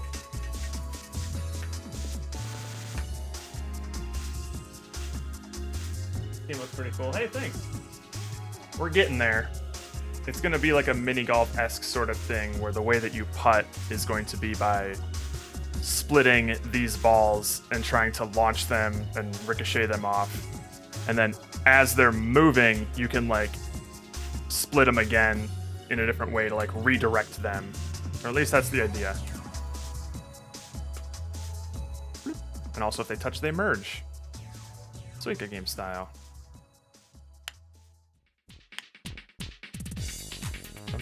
I don't know. Ooh, fun. Yeah, I think it's kind of neat. No, the game doesn't have to be either Windows or web. There's actually one person, I think his name is Mark Magis, who constantly makes like a board game. And then people will sometimes play it on stream in like on Tabletop Simulator, or they'll print out his instructions and cut it up and play it. Oh, you can literally make anything. I've seen some in Roblox. That's awesome.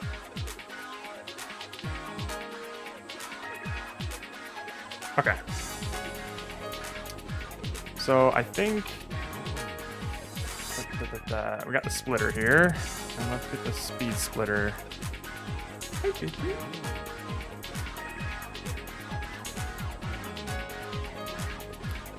So these two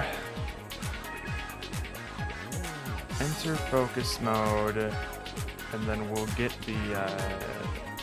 I think we can get the target point from these instead. Although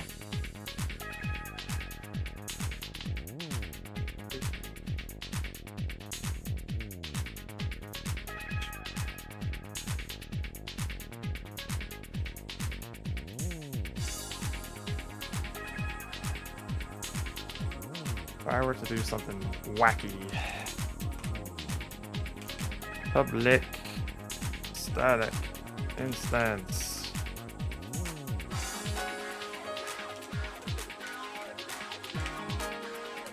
The classic singleton.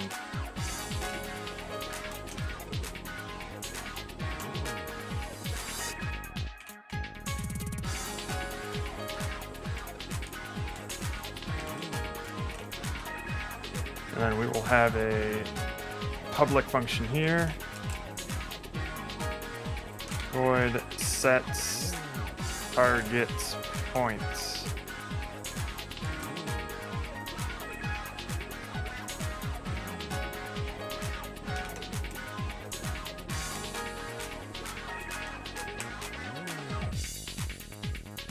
Then this will just be target point. Nope.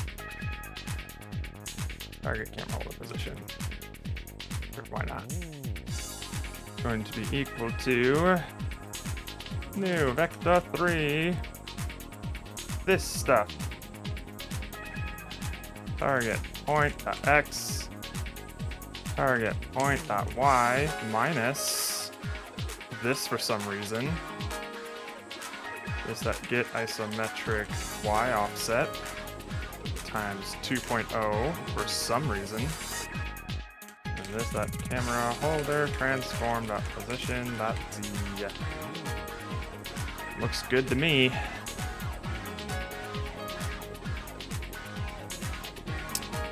And then we won't get target point from here anymore.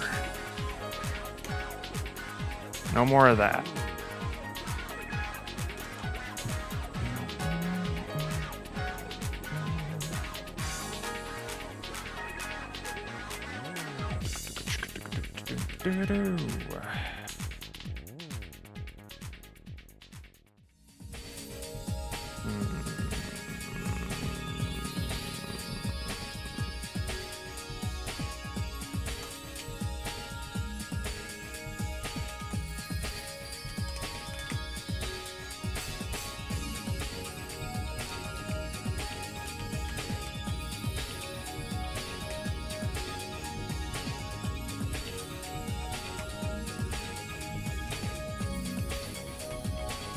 Want to see what I have so far posted in Discord if you want to take a look right now on stream.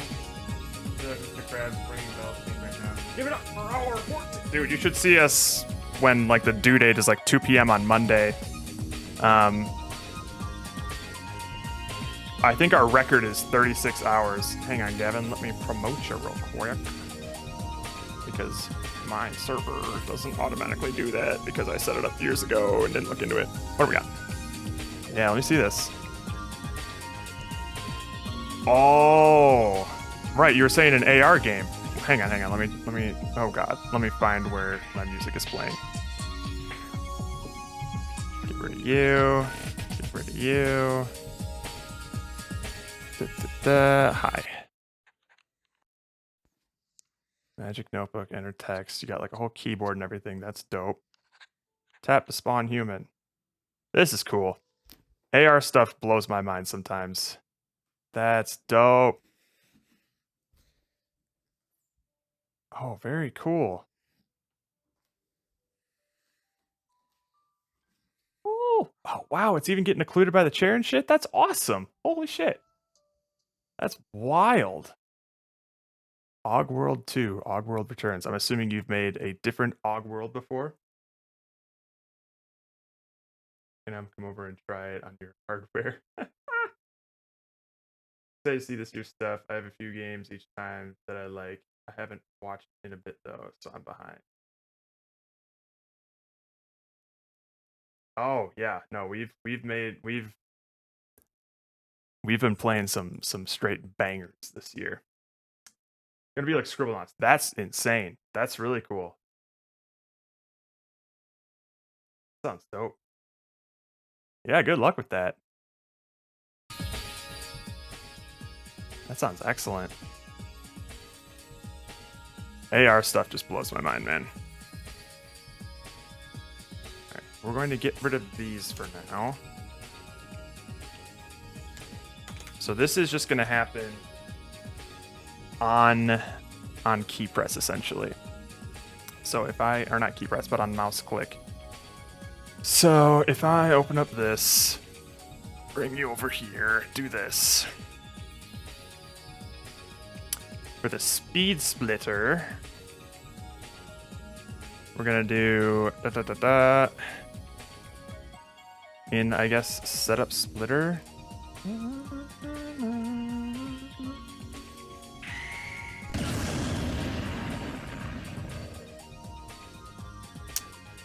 So it would be focus mode manager dot instance dot.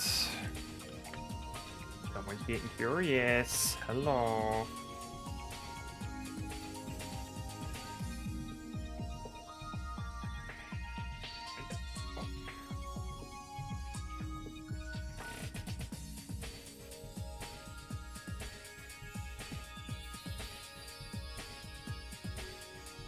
Ish. Hi.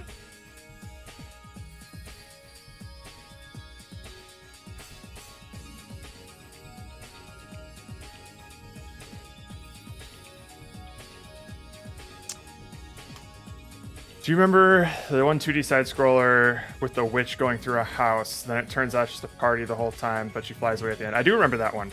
I really liked that game. It was a few years ago. I have it saved and I play it once in a while. For some reason, it hits my brain nicely. I do remember that one. What was it called again? But I absolutely do remember that one. You have a similar looking cat? Isn't she so pretty? Okay, little cat. Getting warmer, isn't it?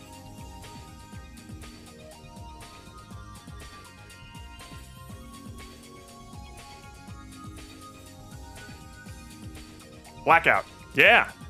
Clever name, too. Yeah, that was a fun one. Okay, instance dot enter focus mode. This dot current position. So it's gonna zoom. It's gonna zoom in on wherever the mouse's current position was at the time that we clicked, which I think is reasonable. And let's see.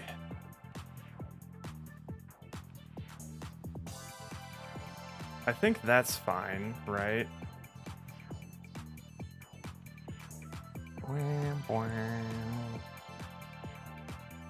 Update splitter. Yeah, I think that one's fine. But then if I were to do like this splitter one.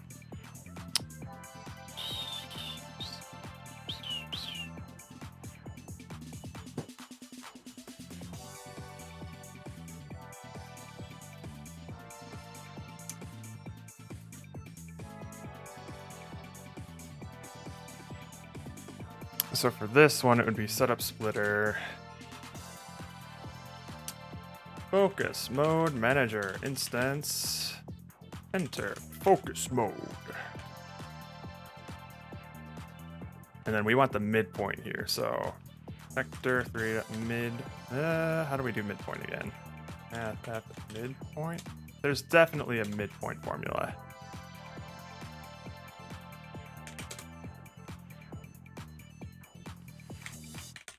Don't make me code it myself. I mean, I could. Oh, fine. I swear, I thought there was some sort of midpoint function. Oh, right. I remember I was just doing the lerp. Hehehe. That's easier. Math, or no. Vector 3. Lerp. This is probably significantly less performant, but fuck it. We want this dot starting point? Or is it starting position?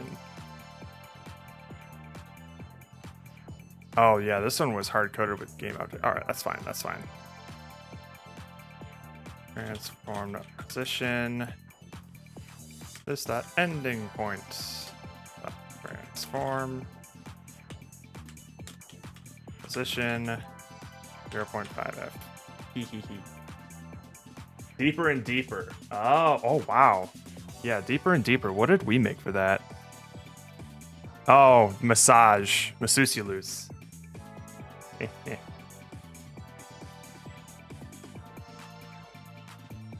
Can't wait to click X. Hey. Oh, you're 30 tabs open and you hit your whole. Yeah. Like you can easily, when you're done, just like right click and do close all other tabs or close tabs to the right.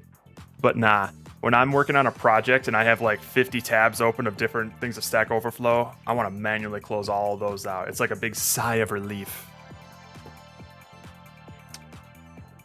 All right. And then update splitter, this here is going to be focus mode manager instance dot set target point, and it's going to be the same midpoint but different.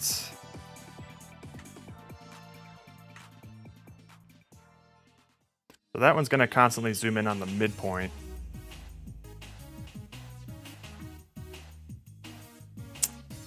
And then we are going to need to do in, I guess, cleanup splitter.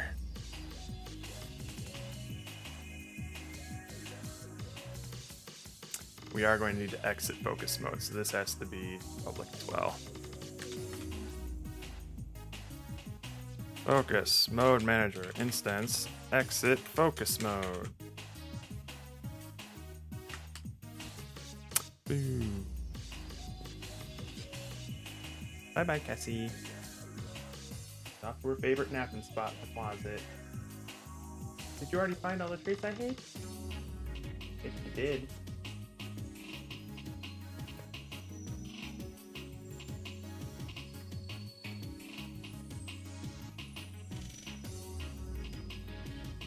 Here she goes. I can't really zoom that. Oh, you can kind of see her there. But she's got these nice little shelves that go all the way up to the actual closet shelf. There she goes. And I put up a bed up there. She has never, ever been interested in that bed at all. Ever. And I had it for like 3 or 4 months. She didn't give a shit about it until I put it on that shelf. Apparently like her favorite place in the whole apartment.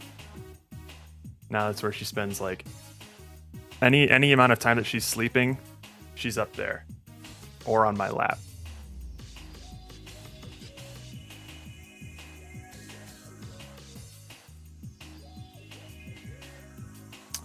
Okay. Right, so for the speed splitter, when we're cleaning it up, I already copied it here, exit focus mode. All right, this is probably going to be a mess, but let's see.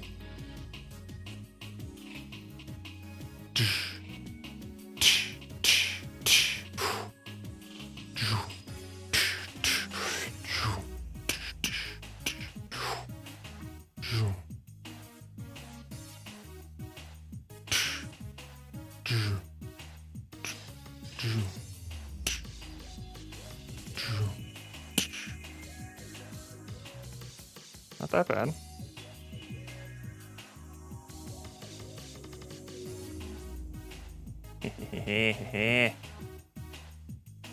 Let's increase the min velocity on this speed splitter here.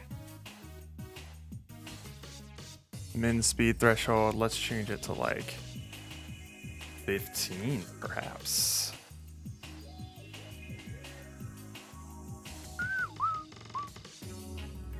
I do think that... Oh wait, I forgot. That happens here. Right? No? No? Hmm? I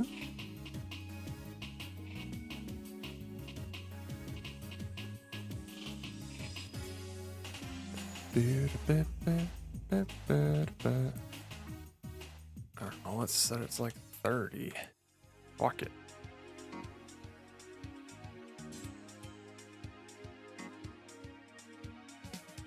Oh yeah, that's exactly what the game is going to sound like. So, you know. I'm sorry. What is my velocity currently? I shouldn't be able to do this.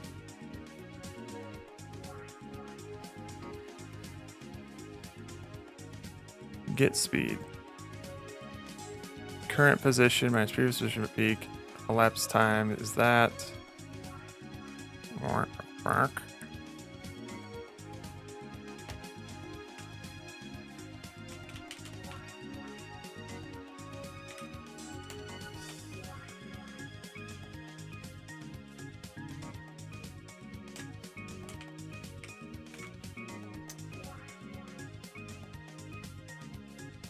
Are balls supposed to sit against the wall?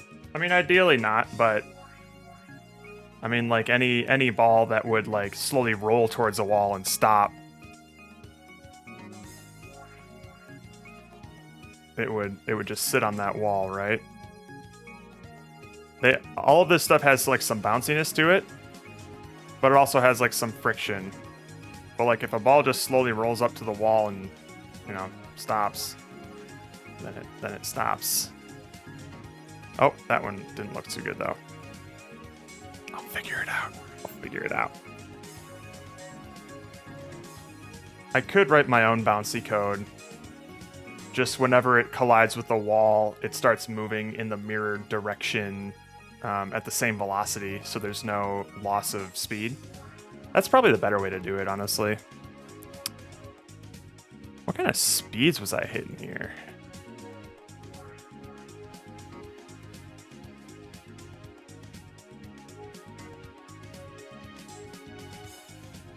Holy shit.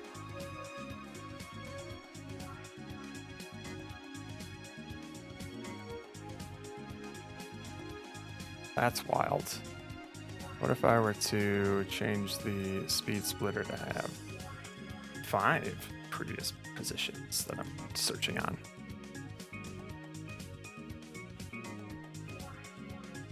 Oh, now it's significantly slower, is it? Oh, not really.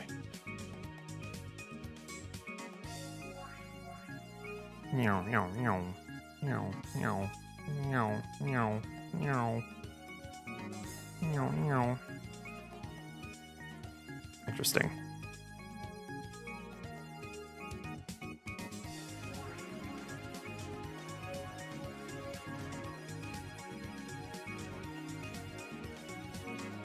Why? Oh, I probably have a higher speed because the camera's more zoomed in. I'm sorry, what?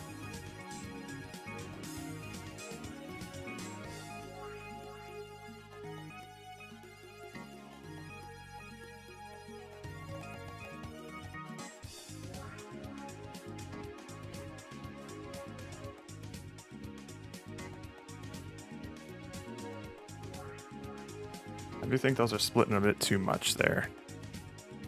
Splittable object.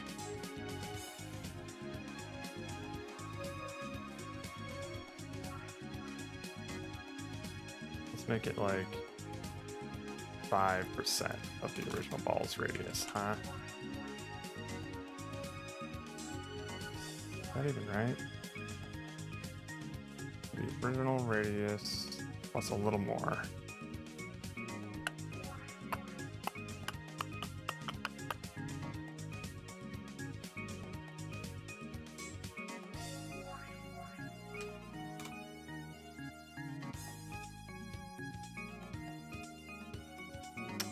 Unless these are doing something. I don't think they are, though.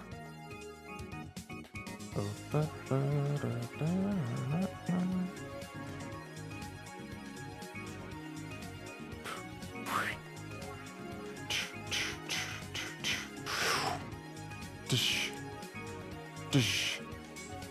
let's try to...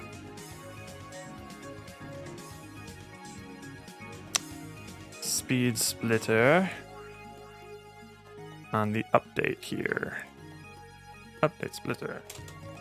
Focus mode manager instance. Set target points. This dot current position. How's this feel?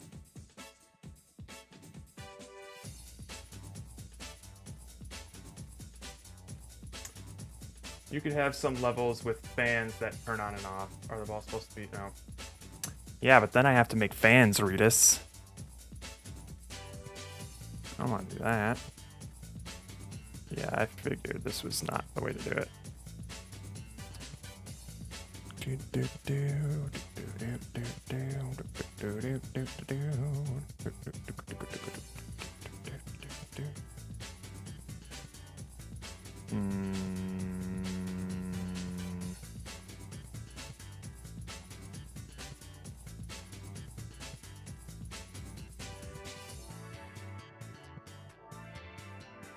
Instead of this, it was like previous positions.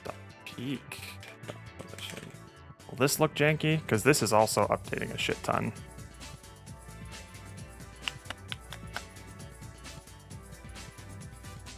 Yeah, it does. Okay. So we just won't update the target point there.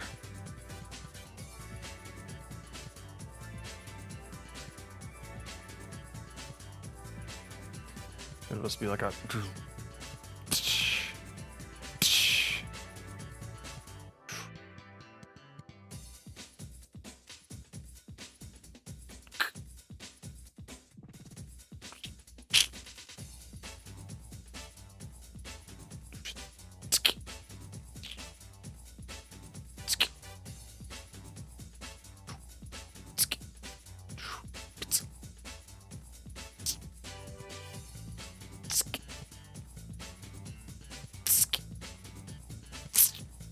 Sweet. Just use the insert fan button. Oh, right. It's right next to the add multiplayer button. I keep forgetting it's there. Stupid of me. How could I forget? I think 40 is a bit too much. Let's go for FOV.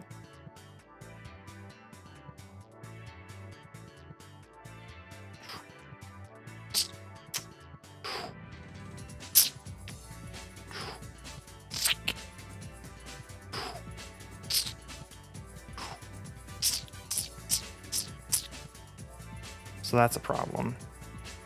If I could accidentally swipe on something if I'm moving the mouse while it's zooming in.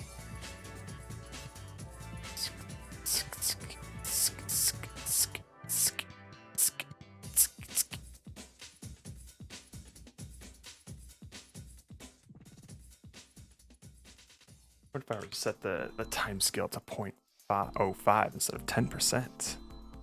Let's not get too crazy now. Bum, bum, bum, bum.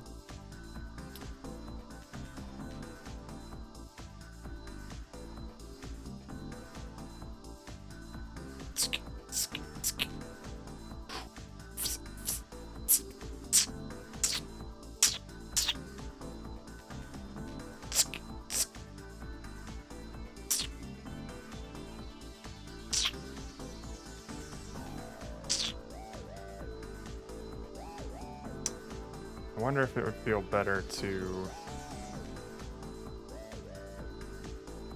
Let me change the splitter to not set the target point as the midpoint every frame.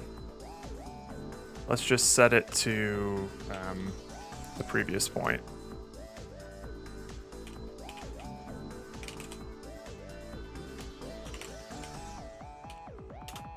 Does that feel better?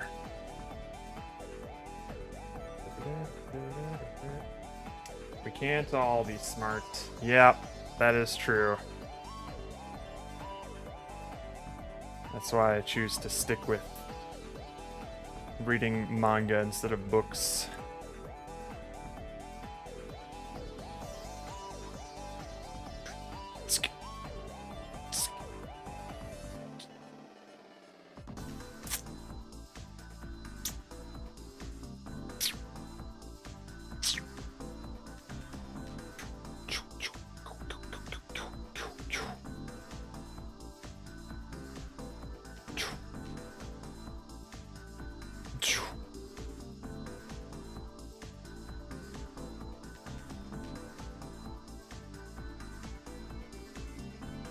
Boy. Boy.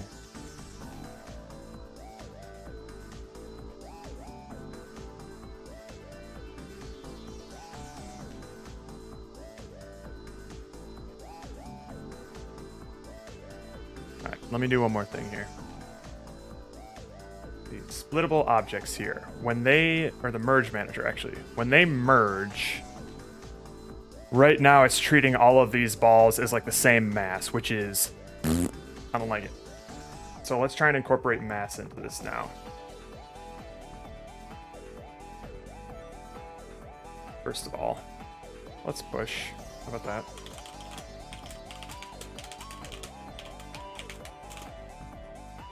Focus mode with camera stuff. Push the master because I'm crazy like that. Any Discord stuff?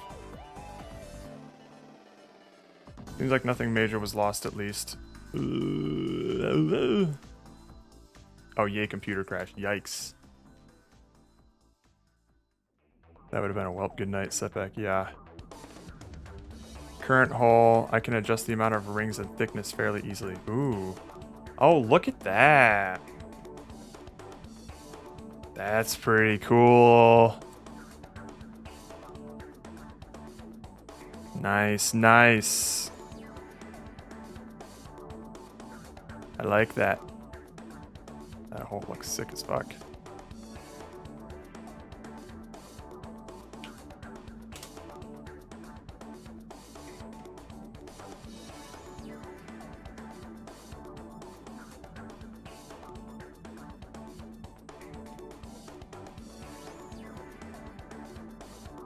It's like pretty low friction and high speed, could be chaotic and fun, force you to use bullet time.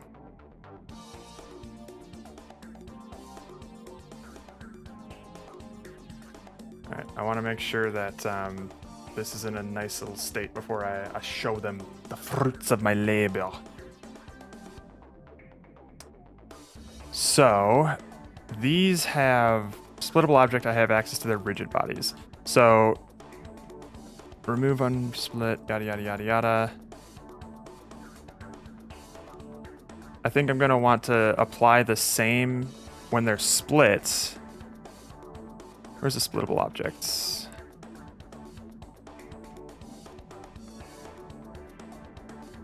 These are the splitters. I don't want that.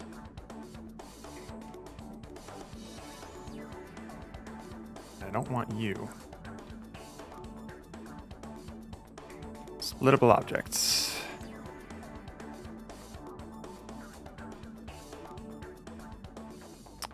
Spawn new splittable objects. Okay.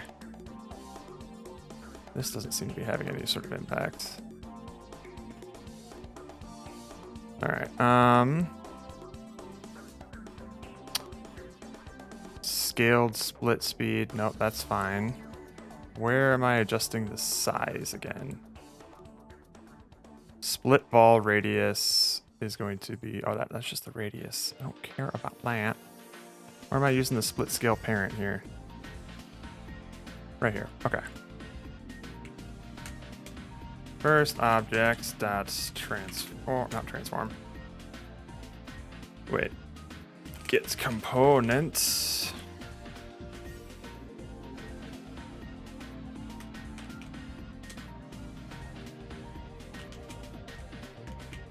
That rigid body dot mass is equal to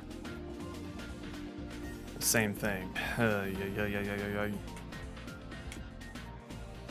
Splittable object. Splittable 1.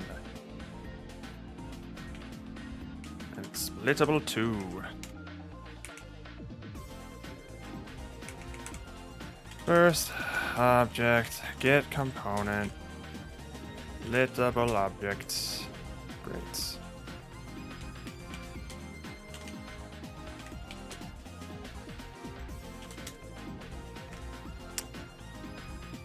Alright, splittable 1 dot rigid body dot mass equals splittable 1 dot rigid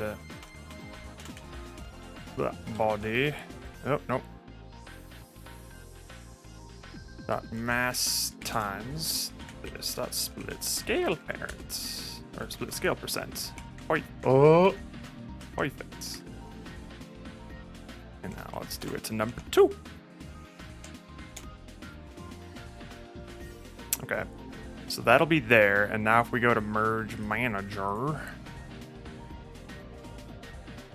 if we do, as they're merging, spawn merge splittable objects, composite scale, composite velocity. All right, we're gonna need a composite mass equals object 1 rigid body. This whole thing. This.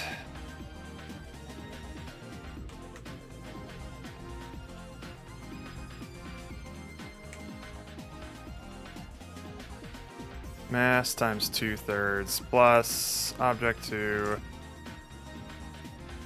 dot rigid body dot mass times 2/3. Sweet.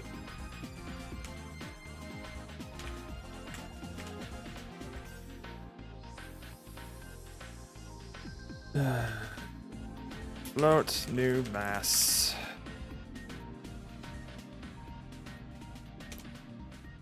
Splittable components.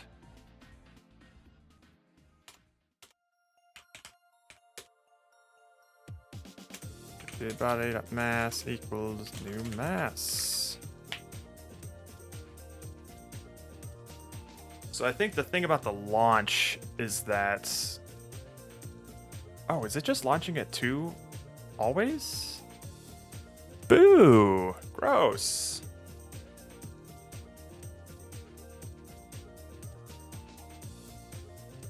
Launch velocity. Yeah, no, why am I doing that? Ew. Force equals mass acceleration. Change in acceleration over time.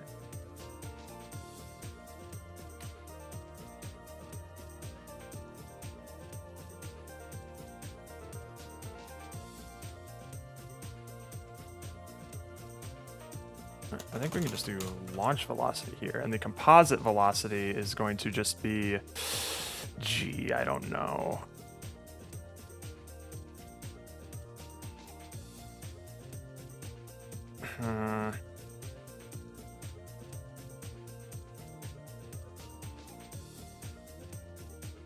Force equation with velocity.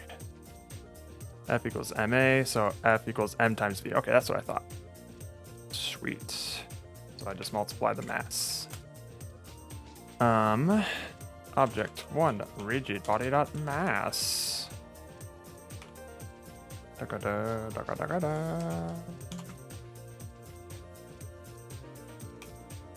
Plus object 2 dot velocity times object 2 rigid body dot mass.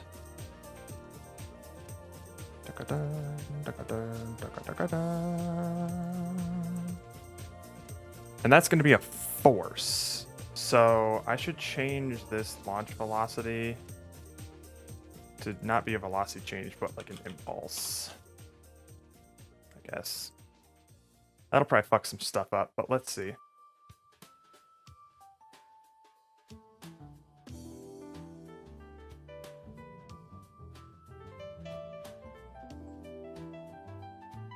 You know.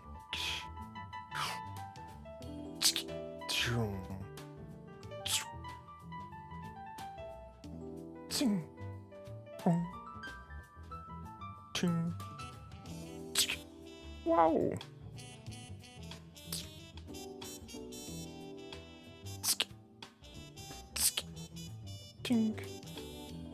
Alright, that's feeling pretty decent. Zoink.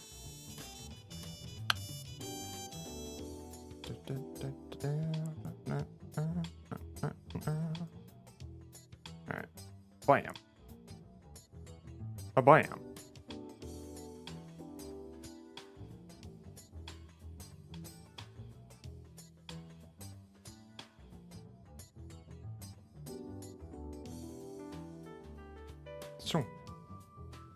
So. So. It is very cool how they merge together, though.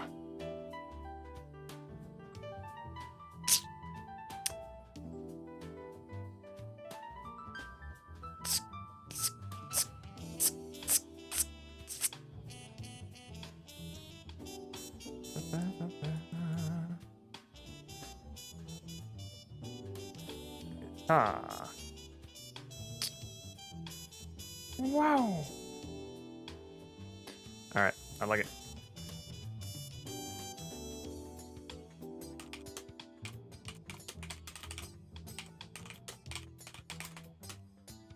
Whoops.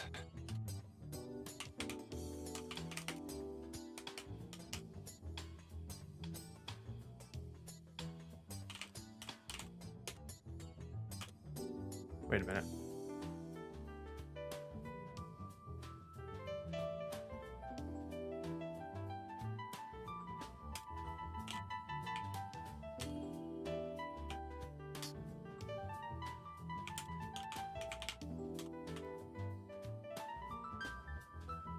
Is this going to change things? Now that I'm incorporating mass into the split launching as well.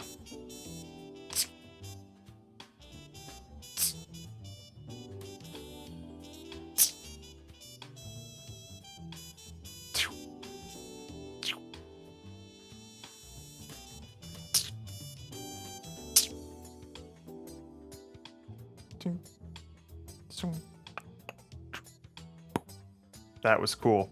That diagonal there when they both hit and then it started going horizontal. That's what we want, baby. If I could induce that. We're going to try something here. We're going to try and do the impossible. We're going to make a level.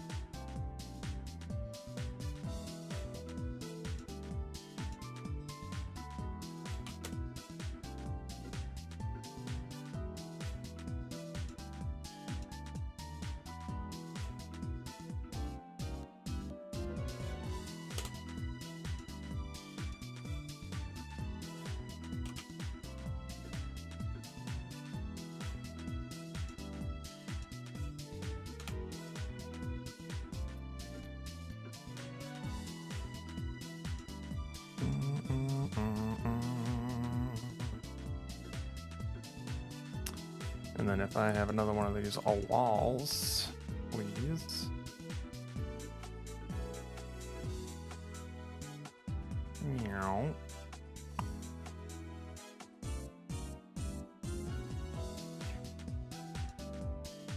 We'll put this like right at 0, 0.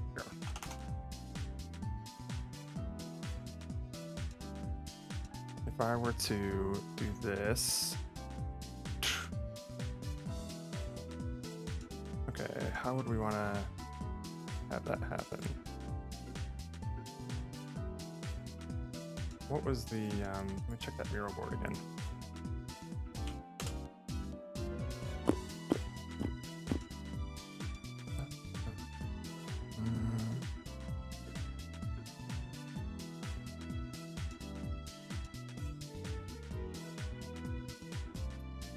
Right.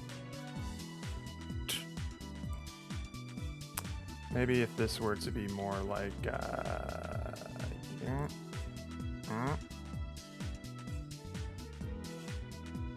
bit more like that. Maybe a little chunky. All right. And then I split it like that. I don't know if there's a way to split it.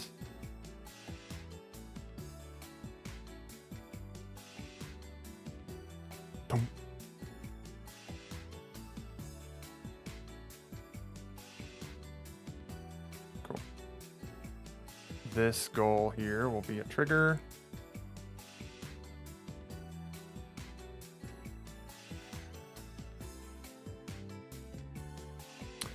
Goal hole.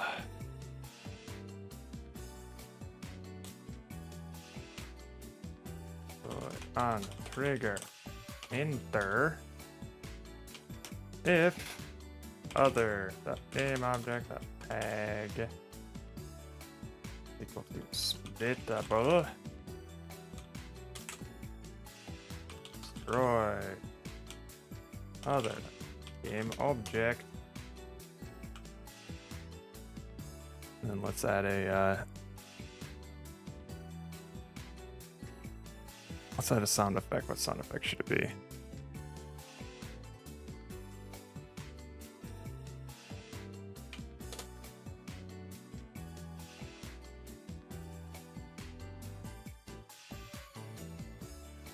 Nope, we're good there. Skip it up, beep up. Okay, cool. That's mic in, but I want mic in FX.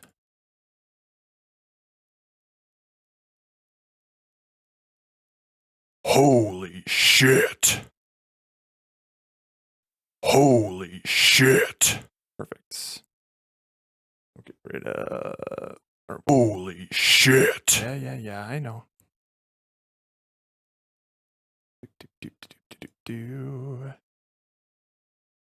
Get rid of the dead air. Doink. That's fine. Now let's add a little echo to it, shall we? Holy shit. Delay time in seconds. Let's do 0.2. Holy shit. Oh, shit. Effects. Echo. Holy shit. Let's do 1.5. Holy shit. Nice. And then we can probably add some more to it here. A phaser. Holy shit. I don't like that. It cuts it off. What is it? A high pass filter or a low pass filter?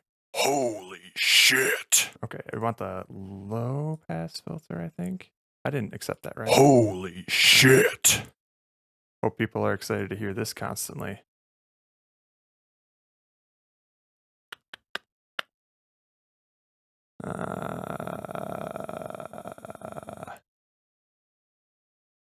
Echo, distortion, compressor, click removal, change tempo. Wah. Holy shit. No, thank you. Holy shit. That's a spicy meatball. Right click swipe sends the ball parallel in the direction of the swipe. Left click swipe sends the ball orthogonal direction of the swipe. I know there's not time for that, maybe, but it would be cool. That's actually, weirdly enough, not that big of an ask, but it's all going to depend on whether or not we think it's more fun to like click and drag like Fruit Ninja style, or methodically swipe, like choose your swipes wisely. Reverb maybe. Holy shit. Holy shit. Is that better than holy shit? Oh, I don't even have echo on here anymore. Boo. Echo. Yes. Holy shit. And then we'll add the wait, maybe the phaser was a good idea. Holy shit. Holy shit. Didn't really do anything. All right, distortion. Holy shit. Holy shit. Maybe not. Let's add that reverb. Holy shit. Why not? Now let's amp it up. Holy shit. Perfect. Export as a wave. This is going quick access, documents, Unity projects. LD55, assets, new folder, sounds. Holy shit, stop wave. So now, do I have an audio manager in here? I just put one in. I'll just throw it on here. Audio manager. Throw the audio channel on there. Perfect. Now, for the goal here, we got the goal hole. Audio manager.instance.play.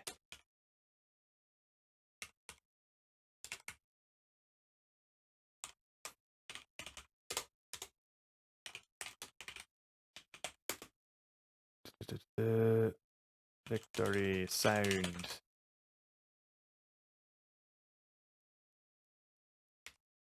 We'll just do play one or display. Is that victory sound? Is that fine, or do I need the? Yeah, I do need the settings. All right. Audio channel settings. Channel settings equals new audio channel settings. Perfect.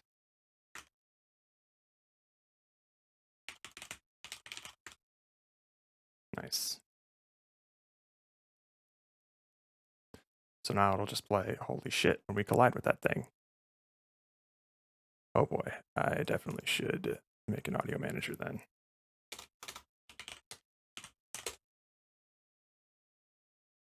Zero.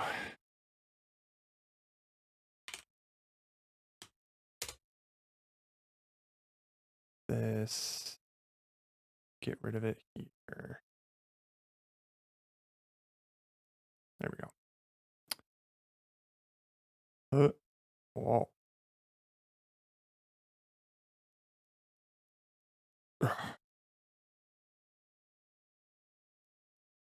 Get it in there.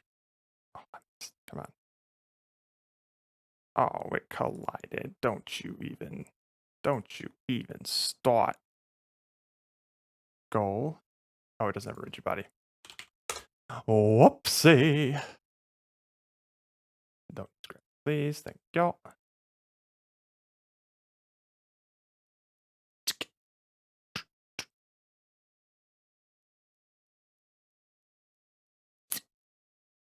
Oh, come on. But it did collide. It's because I didn't add the script. How about that? How about that? Catch me outside. How about that?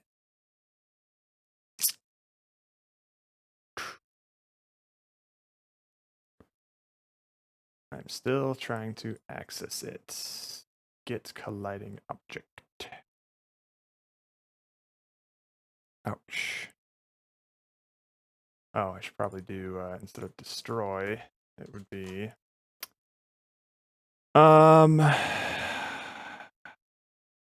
merge manager instance remove unmerged objects other than game objects.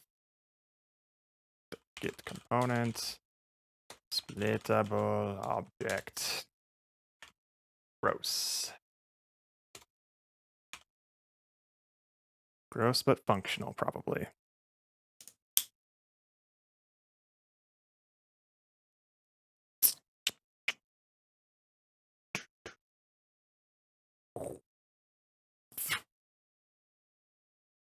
Awesome. Line 59. What do we got here? Old object, that game object. Nani are you talking about? Goal hole line 26.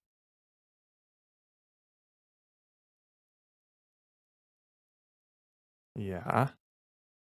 And then merge manager line 58. What are you talking about? Old object.game object. That's what it is. What you mean?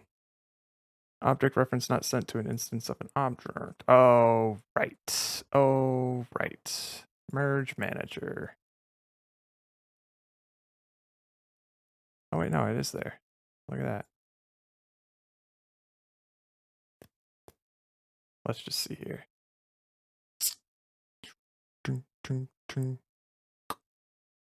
Come on now. Come on now. Come on now.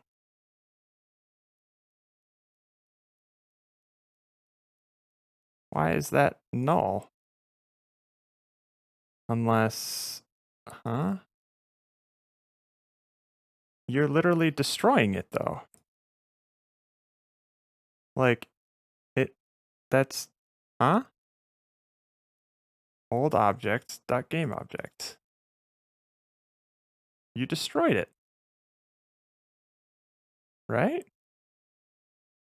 Like, we got the splittable object here. Bam. Hold the phone. Ball 0 here. Merge manager has ball 0 there. We got it. We're going. All right, let's try. Yeah. Okay. This ball 4.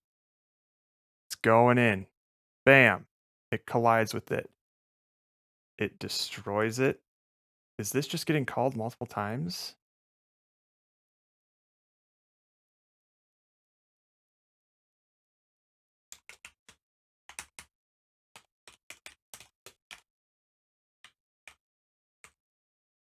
Derp.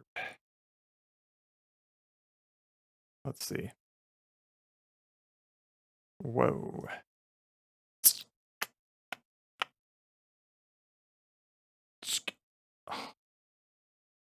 It's getting called twice. Why? On trigger enter, collider other. Does this have 2 goal holes on it? What's going on here?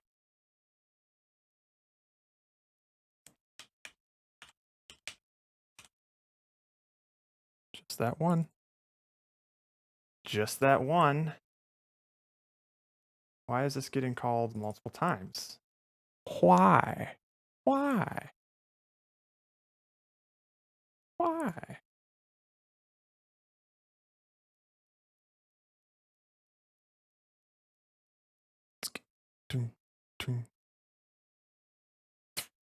Oh. Derp, derp. What the hell? Hang on now. I need to see what this object is. It's the same one twice, right? Other dot game object dot name. It has to be because we're throwing a null ref on that. We're calling remove on the object twice. Why?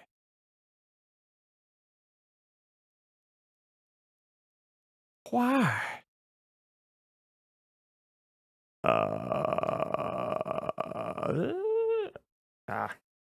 Get component in parent.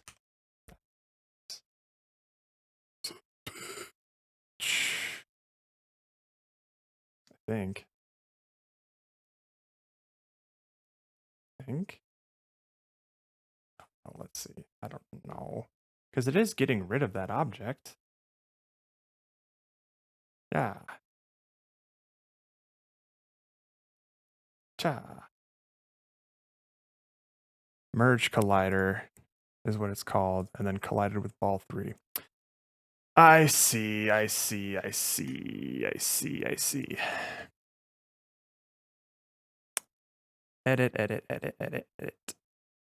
Project settings.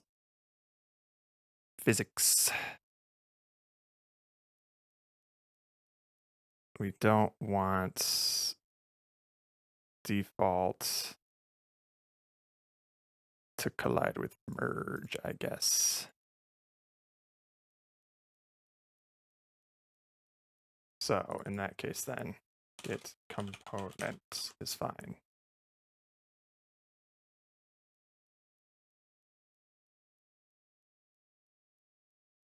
Yeah. True. Cha. No.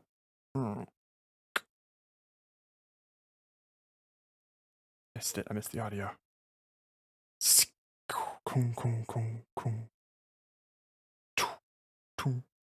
Oh, you're kidding me.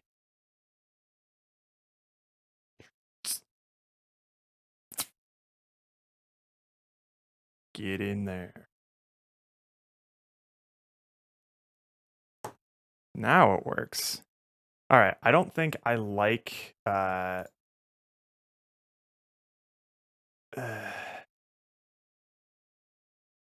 we're gonna do a couple things here. Ninja all the way, but that could get boring. So a combo of both, I think. Yeah.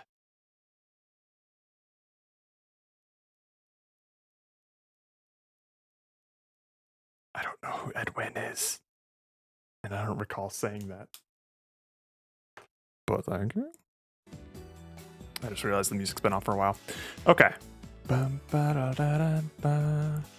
go into focus mode manager and we'll have the say or the this here. Exit focus mode. Let's go doink, grab this. Go to definition, stop all coroutines, and then start the exit focus mode coroutine. All right. Enter focus mode, and we'll have the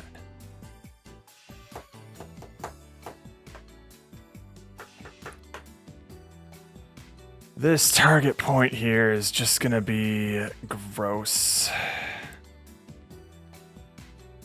Do we still have a get target point? No, we don't.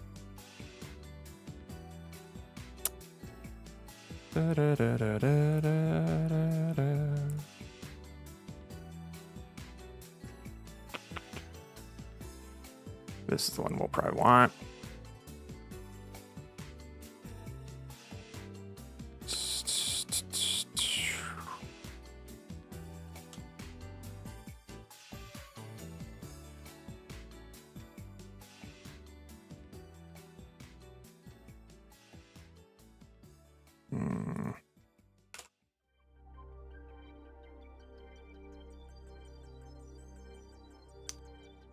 How about we just do this?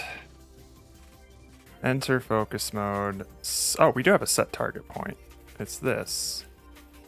Okay, well, first of all, bam.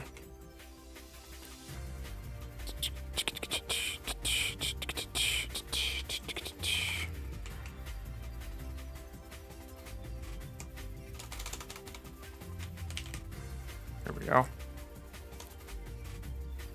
So I think if I were to toggle with like Q or something.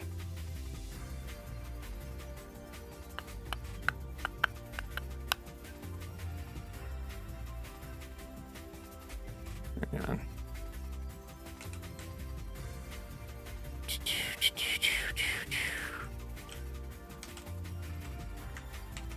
Well, let's do it right here for cheesers.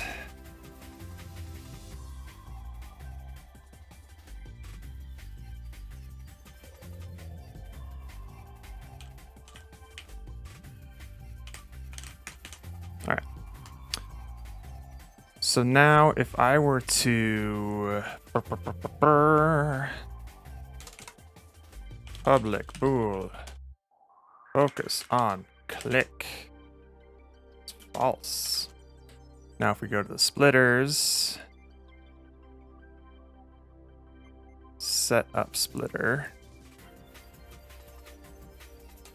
if focus mode manager instance focus on click equals true, bam.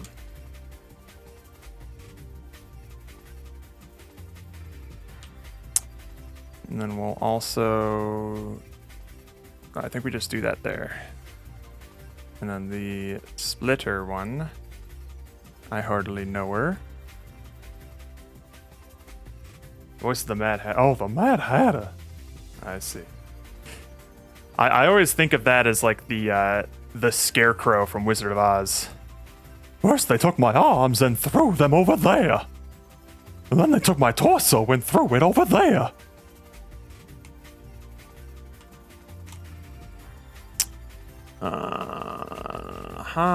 Okay, and then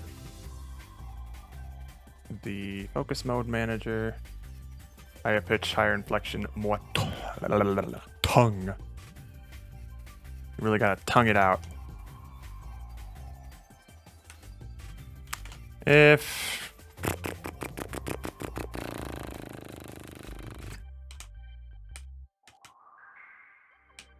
manager, or no, actually, if just this focus on click equals true, then just return.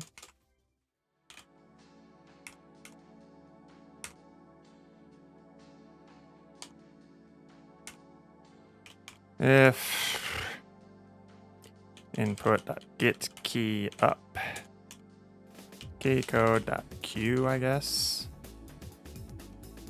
Now we'll do F for focus. This.focus on click equals not this.focus on click.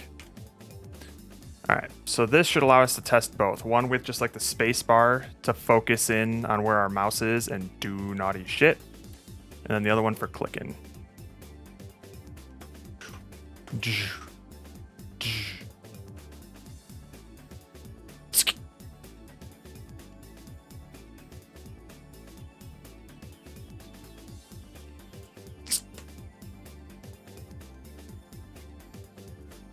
That's never gonna get annoying.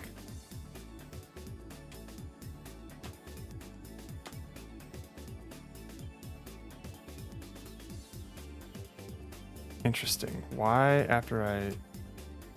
Odd.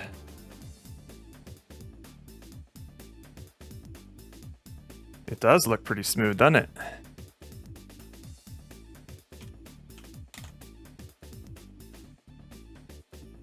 Focus mode manager. Ah, right. The exits as well. You always gotta consider the exits.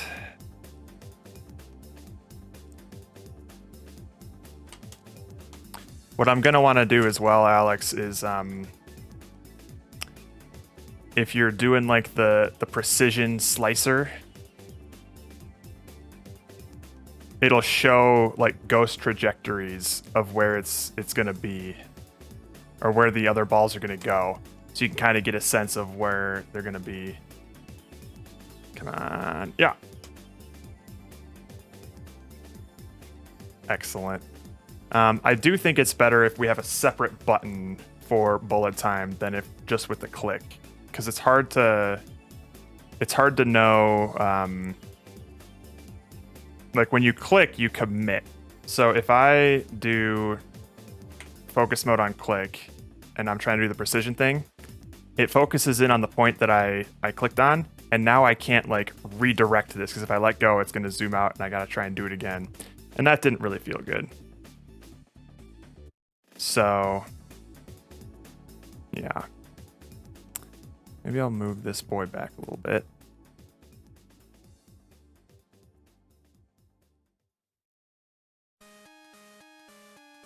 And this over here.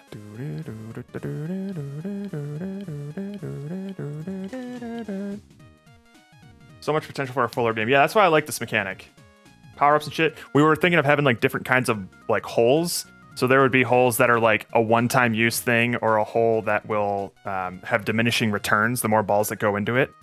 Or you can have a hole that has compounding returns the more balls that go into it. So you would be incentivized to put a bunch of smaller ones in there versus like one big one, because again, the bigger the ball, the bigger the multiplier. It's cool. Yeah, you learn to keep things simple when you fail enough times. That's what we did. Did you guys have a no jokes rule? No, we didn't. I mean, literally, we started... I'll show you what our Miro board started with. No, this is mini golf. We started with the Fractal Smith. The Omni Smith. Smith Prime is the king here. And then he's holding a Smith's album. It's Smith's all the way down.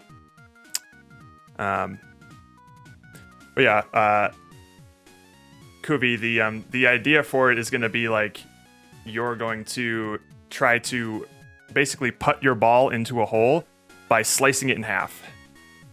So you're trying to get the other to this spot here, and you have like bullet time where you're just like, all right, I want to go. And once all these balls stop moving, that's going to be when the level is completed. And you're going to be assessed based on how long it took for the level to complete, how big the balls were that went into the hole, and what the point value of the hole was in the level. So it's going to be kind of like a high score game where you plan it out first, and then you try and execute it all in one fell swoop. Oh, let's go.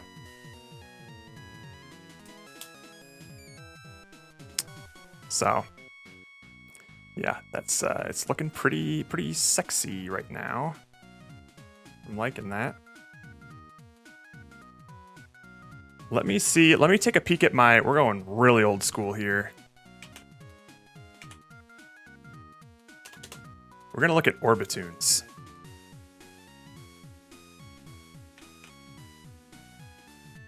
Because I do have trajectory lines in Orbitunes.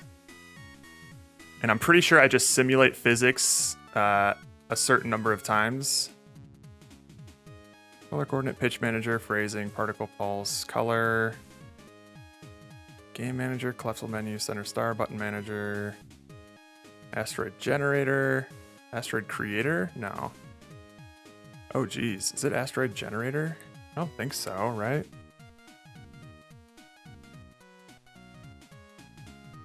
Oh, is this old Orbitunes? Like, when was this? 6 years ago. God, it's been so long. Porting to 2018.2.13 F1. Wow. This is old. Oh, aimline. This is what it is. So, let's see here. Set up aimline renderer. That's all fine.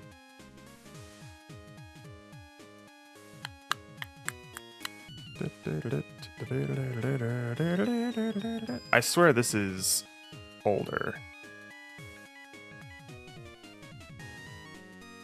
Yeah, I don't think this is what I'm looking for. Where's my repos here? It's like 1 million years ago, Jerry.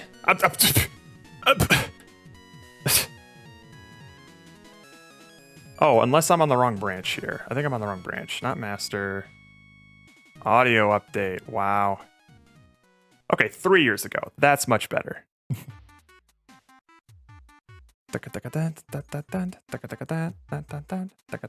Aim manager? Is this what it is?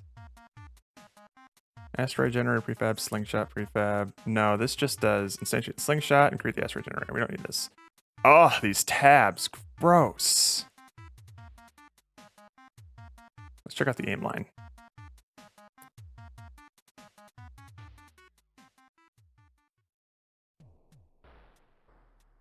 Update direction, aim line release. Alright, so it's not aim line. Collapsible menu, game manager, grid icon size, review sizer. Wow.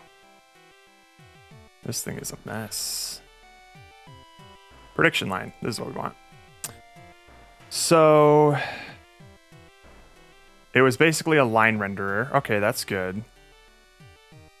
And then we get the gravitational force, update the prediction line. All right, so it's... When are we calling this? God knows. I think I have Orbitunes on here, don't I? I do. Okay, cool. Let's just open that up, I guess.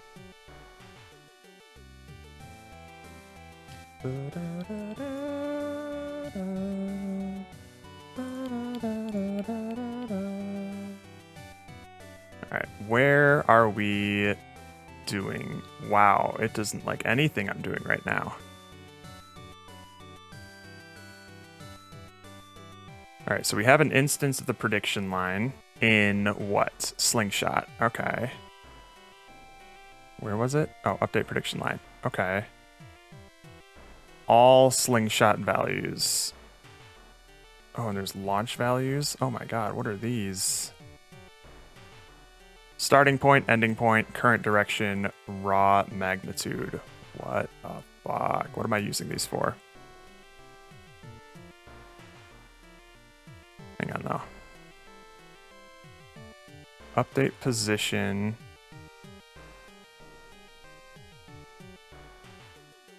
Raw magnitude. Slingshot values. Oh, this is bad code.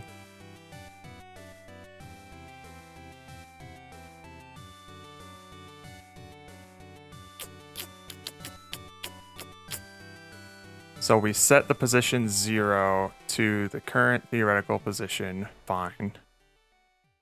Current theoretical velocity. And then I'm pretty sure we just like, for the number of positions on the line object, we simulate the physics of it. Yeah, with like fixed time at fixed delta time and all that fun stuff. Okay. What do we use this for?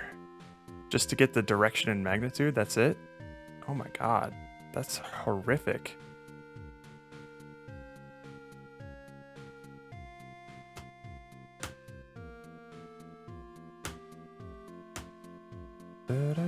Alright, well, we can try it out.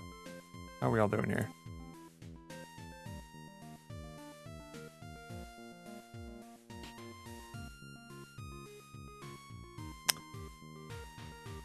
We could still use holes, black holes get lost. Okay, they're deciding on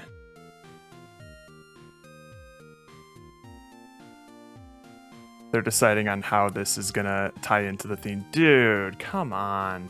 This looks fucking cool.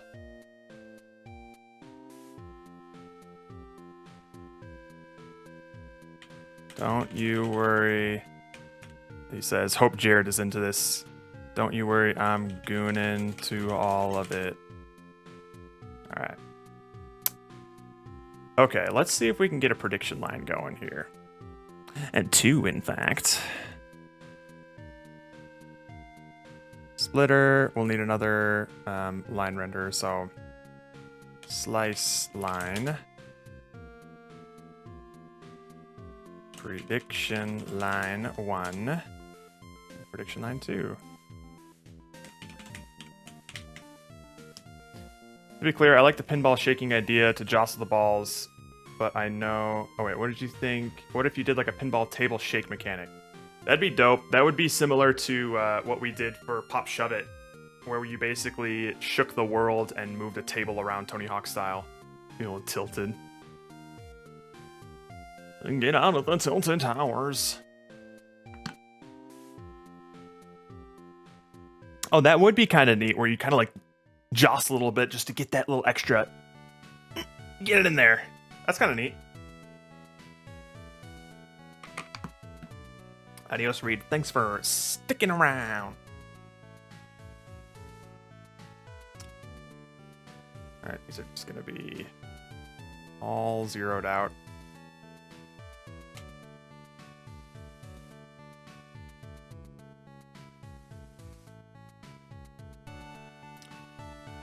Okay, so for these prediction lines, I'm thinking, I don't know, let's set it to like 50 points.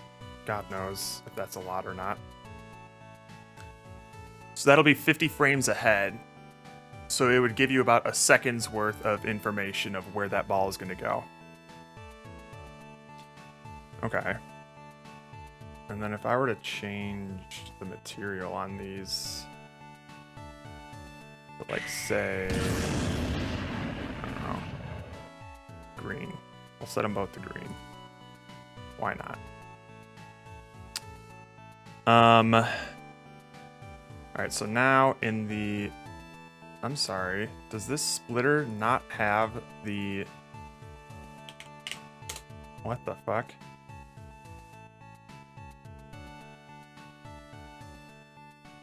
Splittable layer. This is the collision layer. Current distance 0. Alright, what splitter do we have here? Wow. Oh, it's a click layer, it's a collision layer. Well, my bad. Get that out of here, though.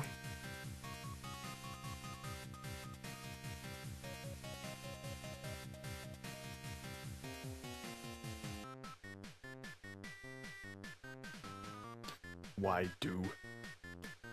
Never ask someone why they nuke. It could be a myriad of reasons, and you don't want to know.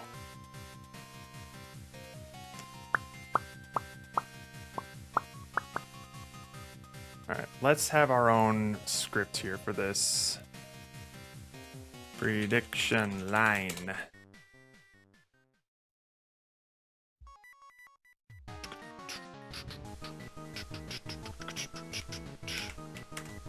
Public void draw prediction line. Public void clear prediction line.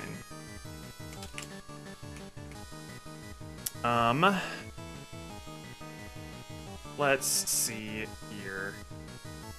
Oh, that's gonna be tough with them bouncing off the walls and shit.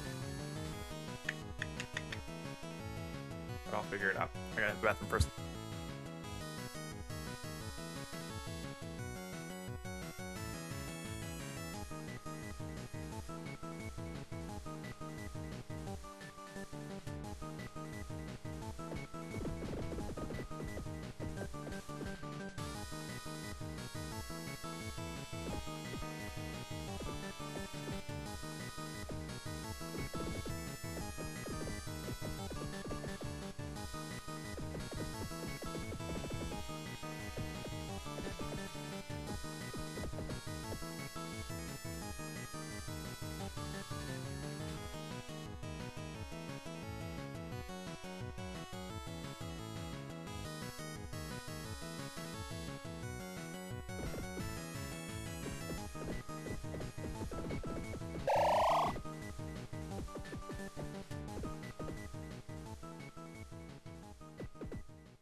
Oh, Roy.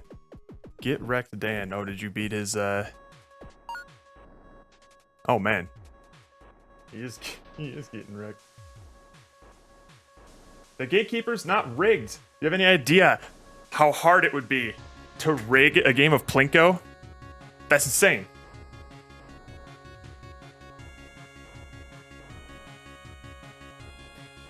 Get off it. I got myself a little bit of a Guava La Croix. Guava flavored LaCroix.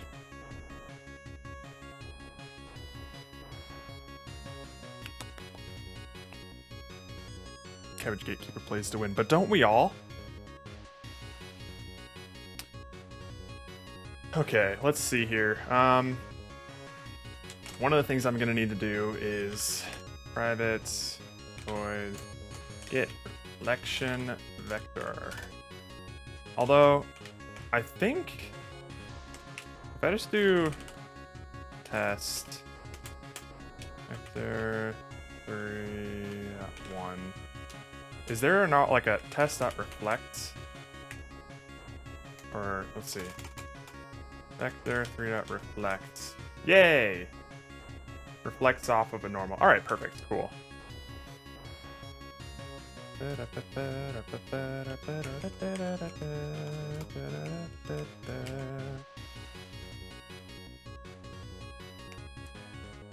Okay, so draw prediction line, I would say, from a specific point of origin and velocity. So,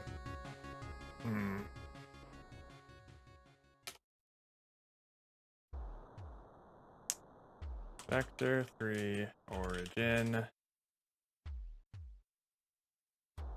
vector 3 velocity.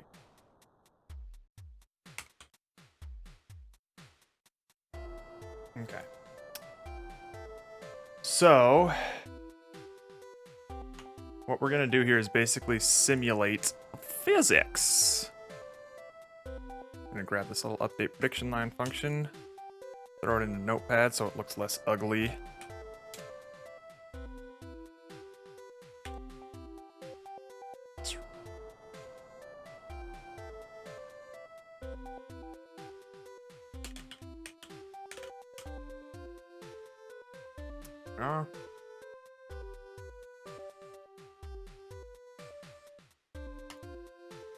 Okay, get rid of this, we don't need it.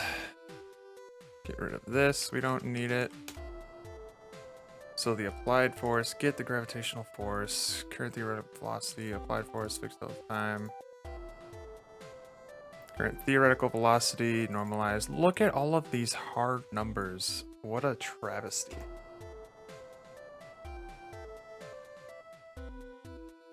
Okay, so the current theoretical velocity is going to be based on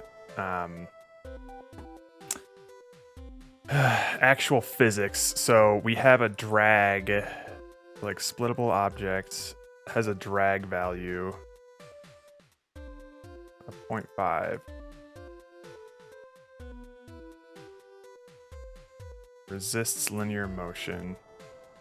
All right, we're gonna get rid of these bouncies here, first of all. Get rid of this. I don't want it. And then on these walls, same thing. Bouncy. No.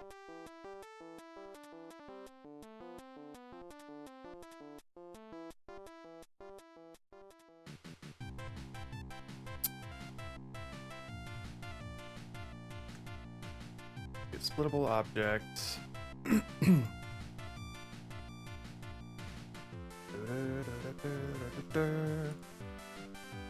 Private void on collision enter. If collision.game object dot air equals layer mask dot name to layer obstacle.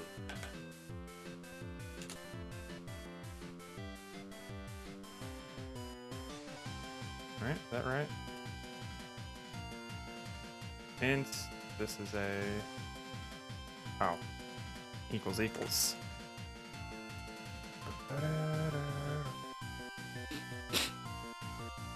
Then we will do... Essentially, we'll just change the velocity trajectory. So, this dot rigid body dot velocity is going to be equal to vector 3 dot flex in direction. Reflects a vector off a plane defined by a normal. Oh, the in direction and the in normal? In normal? Huh. Is that what I want?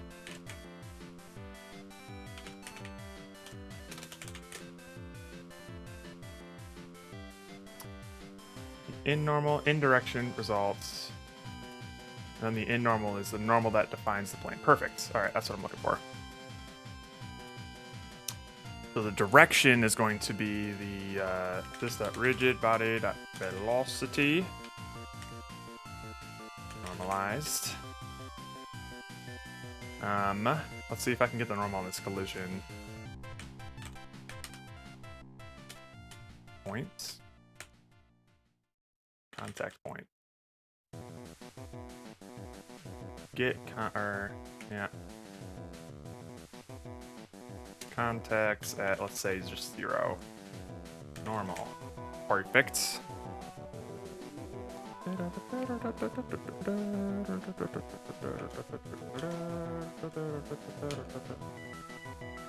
So, sweet. So this reflection vector, actually, let's just do like...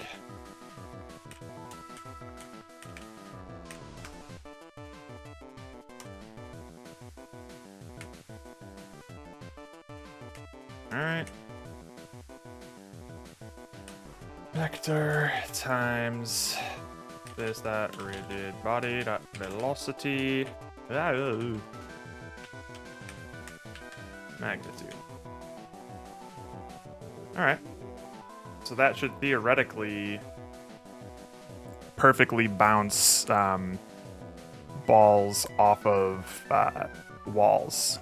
Let's see if it does. It does not. Okay.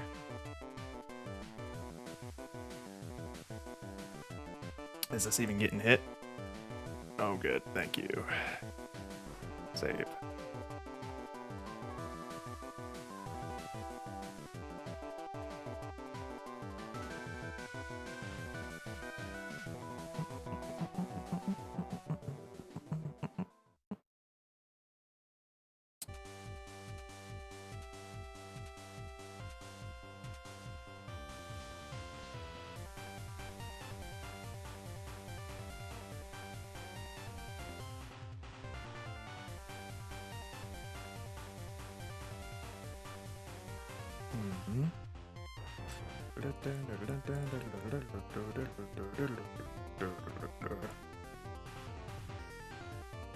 Okay.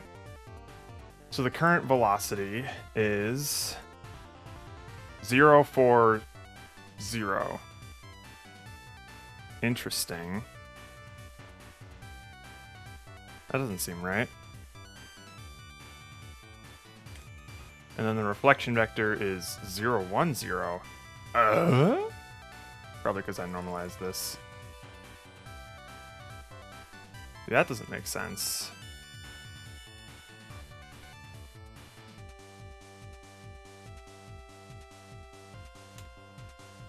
I guess because the velocity was already stopped on that collision. You know, and it's just going to start moving up. So, Jesus, that's annoying. In that case, then we literally need to have like private vector 3 previous velocity. That's so annoying. Okay. So, I guess every fixed update, hey?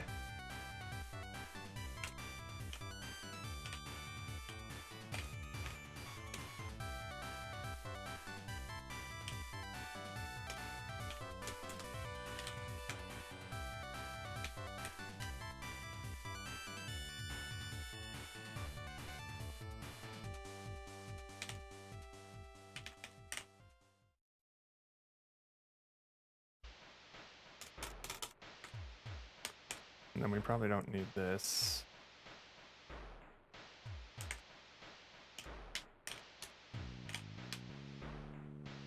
Alright.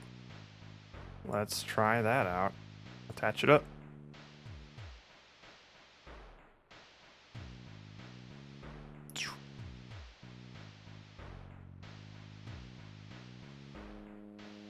Stop attaching it then. Now attach it. Yeah. Alright. So the previous velocity, that makes more sense. It's moving in the negative x direction, and now it should move in the positive x direction. Alright, cool. Let's see if it does. Hey, cool. Perfect reflections. Nice. So now this is a lot more predictable in terms of... I forgot that was the sound. Alright. Cool. Now this will be easier to predict with a prediction line. Alright. So draw a prediction line with the origin and the velocity. Can I get the velocity? Yes, because the splittable object will have a launch velocity, essentially, that it'll be able to calculate ahead of time. And that launch... Man, am I gonna have to replicate the movement of this stuff too? I feel like I will.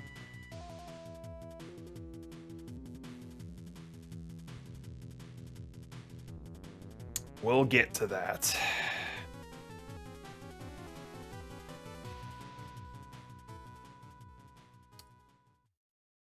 New splittable objects. Launch direction, we'll just do perpendicular, normalized. Alright, we'll get rid of this.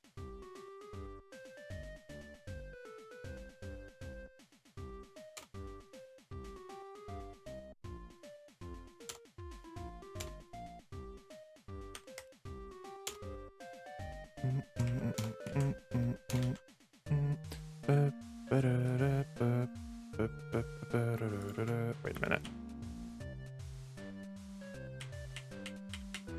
We'll still want the original ball radius.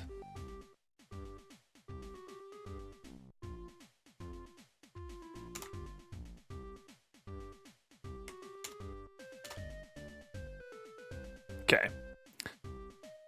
So we have the spawn position that we can get from this. Okay. And then the launch directions are just going to be perpendicular to the split direction. Okay. So if I'm just going to grab these real quick.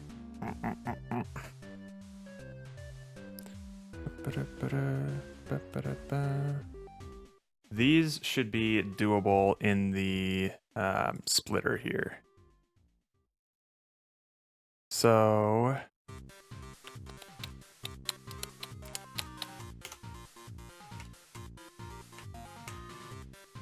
let's see what we got here.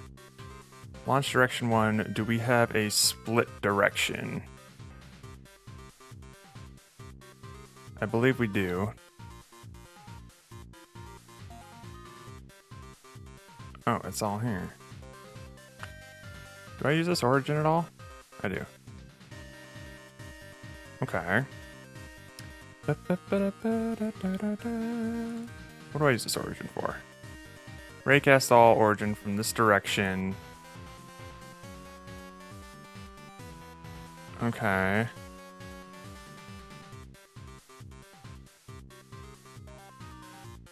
And for all the hits, we split it.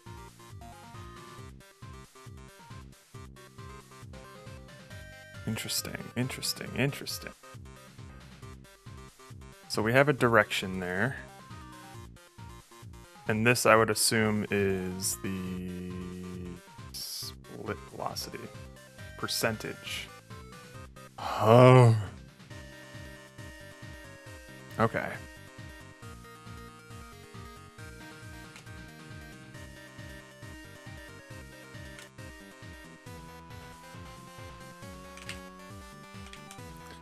Updates, prediction line.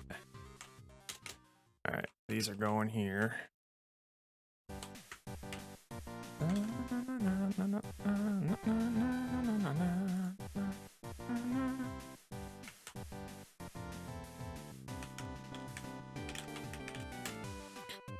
Split direction is going to be this.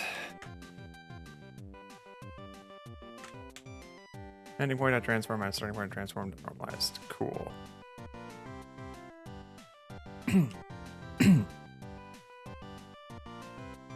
This is weird.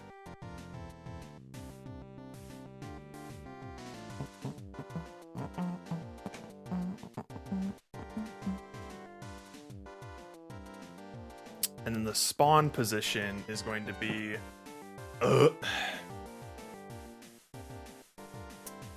wherever the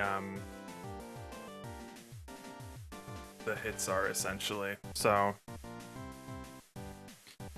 we need the raycast hits. We need all this stuff. Bam. Ay, ay, ay. If hits dot length greater than 0.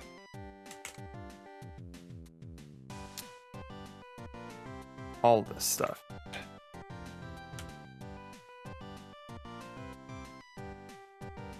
Maybe this should be on the splittable object instead.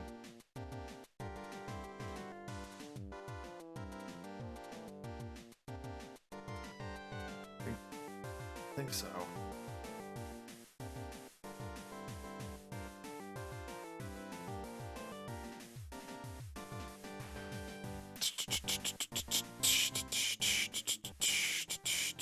Splitter, grab these. Throw them on here. Paste this child. Nice. Get it off of this thing.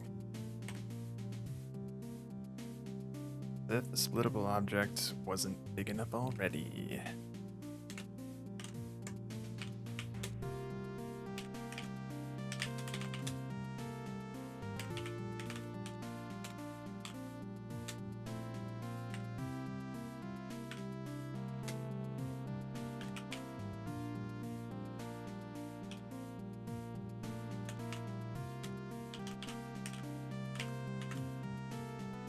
Okay. So now,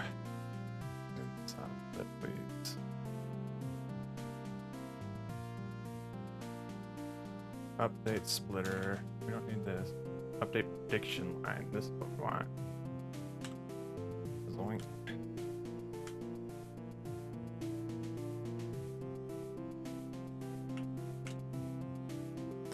Private void update prediction lines. Okay. So now we have a lot of stuff here. Do. Spawn position 1. Launch velocity 1. Spawn position 2. Launch position 2.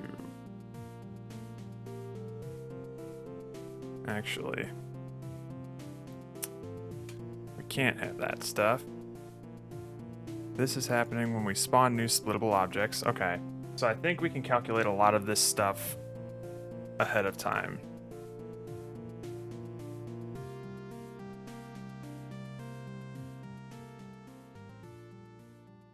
So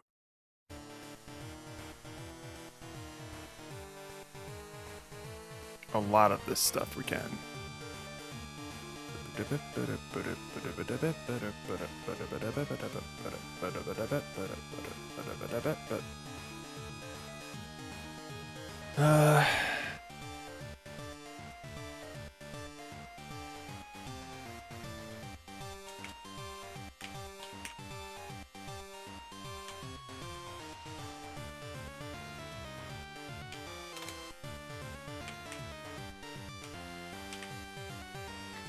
What else do we have here?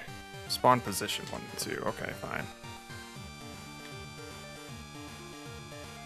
And then we have launch direction 1 and 2.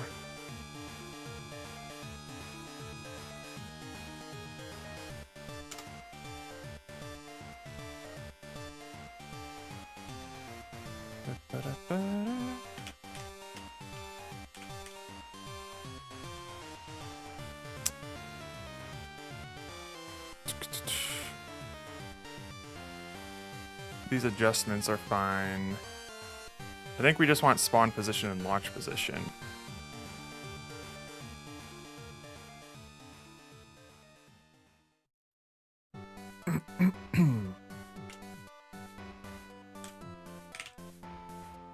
Calculate spawn and launch vectors. So, a lot of this stuff is going to be done in here instead. With this, launch directions, spawn positions, adjustments, it'll look for obstacles and adjust based on those. It's not going to instantiate. Right? Yep, not going to instantiate. And it's not going to set the scale or the mass or any of this stuff or launch it or anything like that. So it's just going to do these things.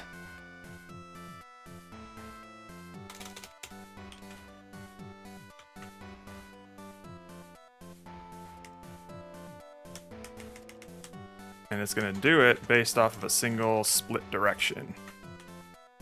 That's kind of nice.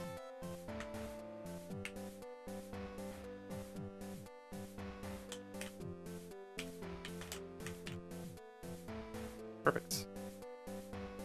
Okay, so now we can get rid of basically all of this stuff.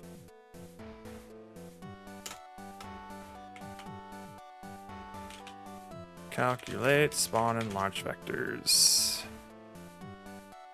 Split direction.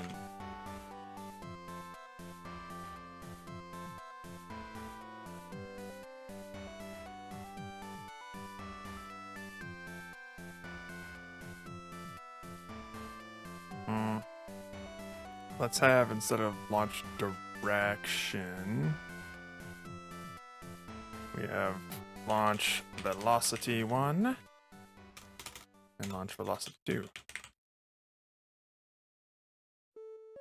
So in this case then,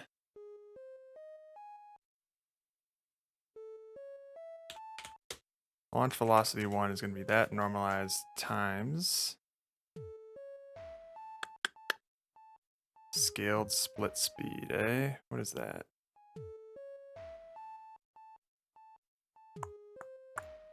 Split velocity percentage times split speed. Okay. Wait a minute, what's split speed? Oh, right. Meow. Let's just bring that back here.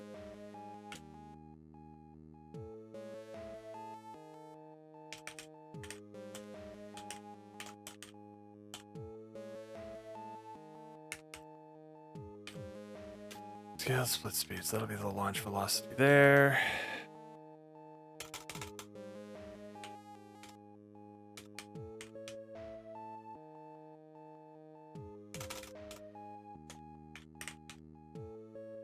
Cool.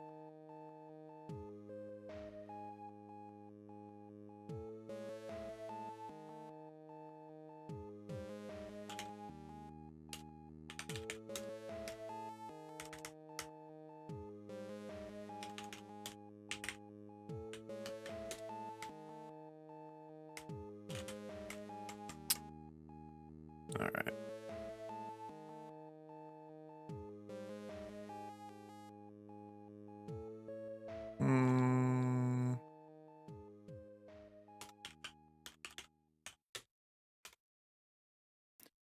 equals adjustment 1 times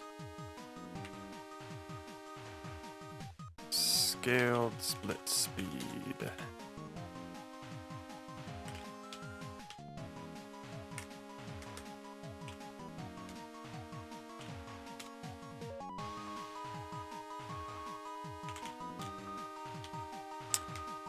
Times scaled split speed. Okay.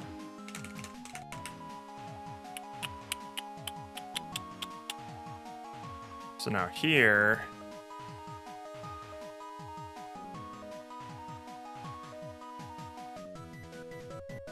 actually, we probably don't need these here.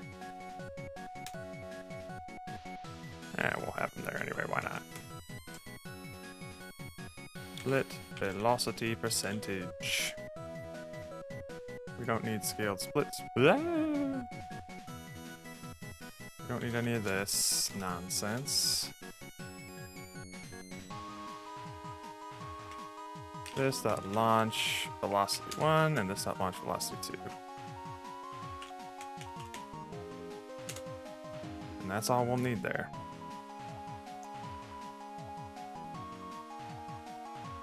But the nice thing is that we now have calculate spawn and launch vectors,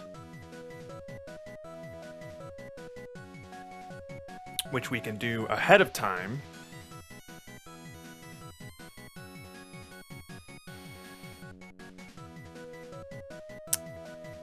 Vector 3 split direction, float split velocity percentage.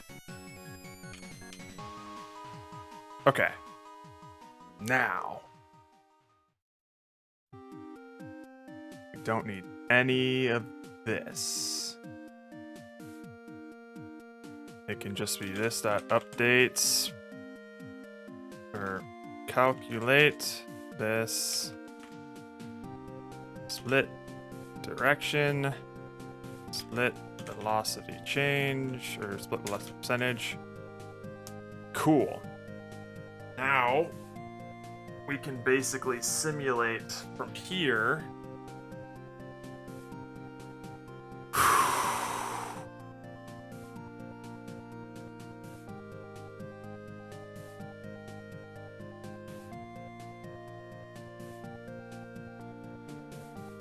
Where'd my notepad go? Bam. So this dot line, prediction line 1, set position, spawn position 1. I'm gonna be position 0. And then the same thing for line and position 2. Great. Now,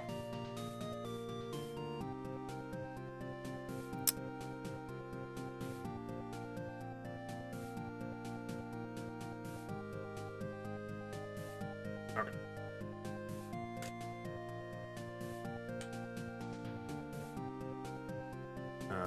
Ghost position 1 is going to be equal to, wait a minute.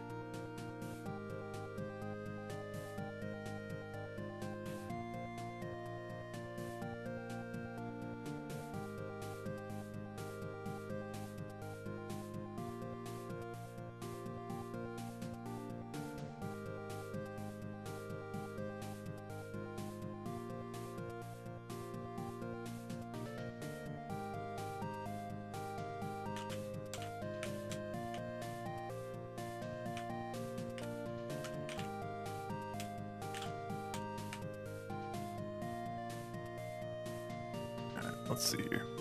I'll probably be up to the same as last night, so an hour and a half maybe. Okay. Okay, cool. Cool.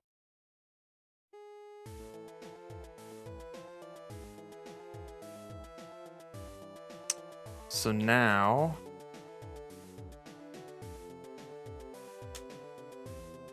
for int I equals 0, I is less than.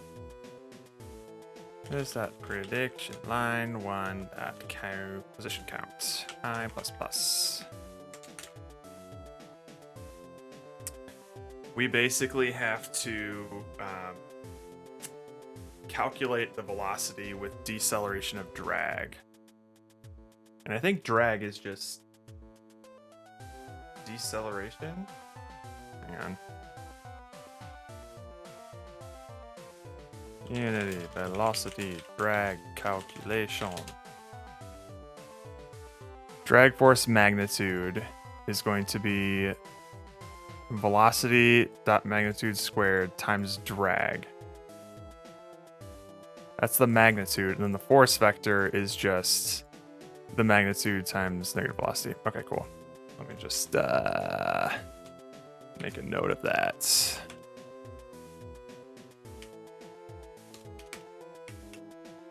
Bam. Okay. We'll figure that out. Oh, you heading off to sleep? Adios, walk.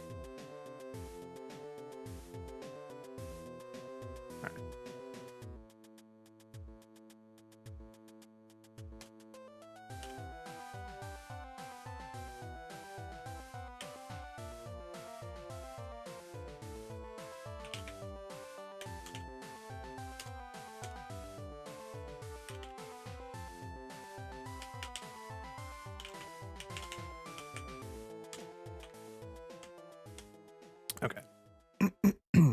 So we have these velocities here. And basically, for every frame, we're going to first move position based on velocity. If new position is colliding with a wall, then what? What do we do there?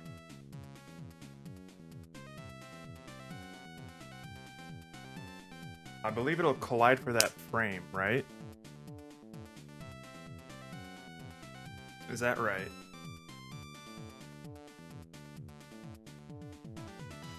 I think it's fine for it to collide for that frame. But then the next frame, its velocity is going to change. Shit.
This is gonna be weird.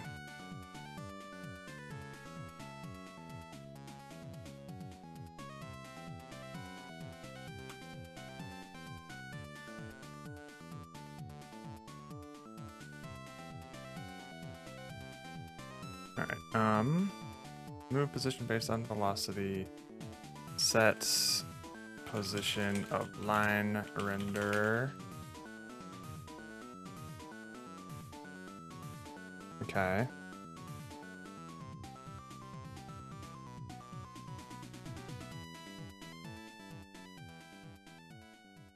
Velocity and drag here. So this is too dark.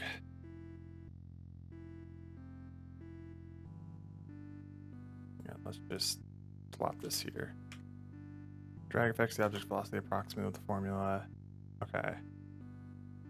So when we calculate the next frame, it's going to be velocity. Drag starts applying immediately. Alright. Do I really need drag though? Because that's just going to impact how far it goes, not necessarily. I don't think we need drag. That'd be nice.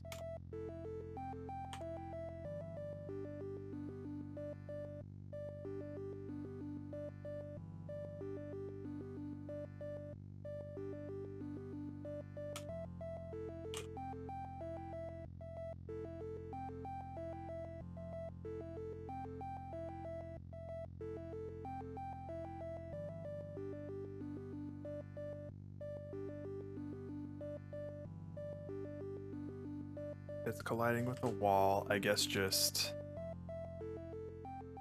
Yeah. Reflect the velocity. Pretty much. I think that's it. This might be easier than I thought. So.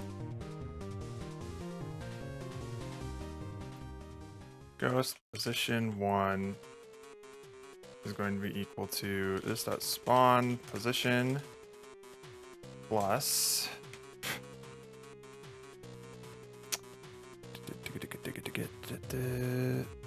ghost velocity times ghost velocity 1 times time dot fix delta time.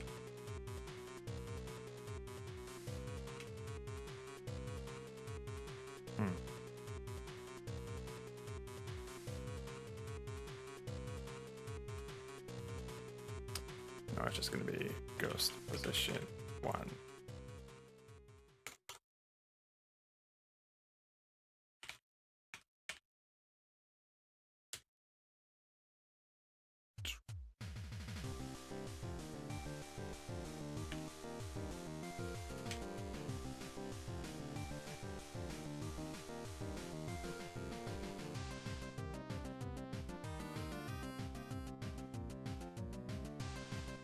Okay. This that prediction line that set position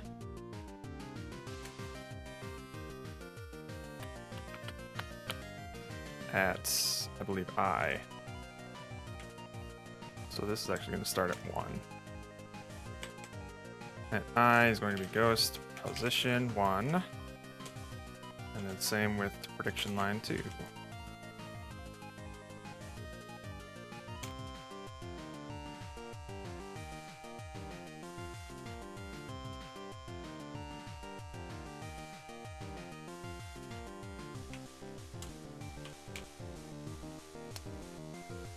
Let's see. Get obstacle hit info. Okay.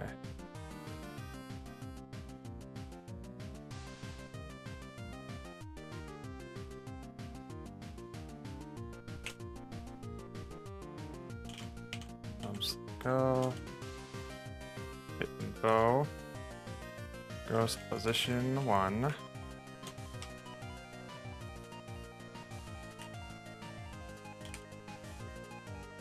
Raycast hit info 1.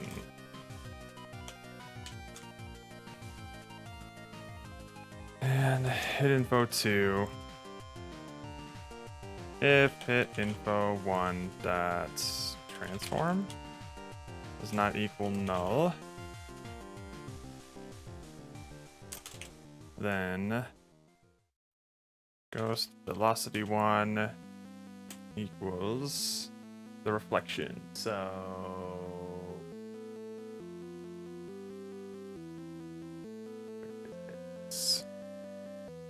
where's my splittable object? God damn it.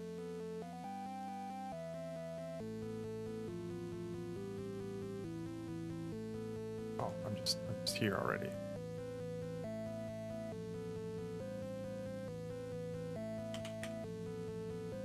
Bam. Grab that.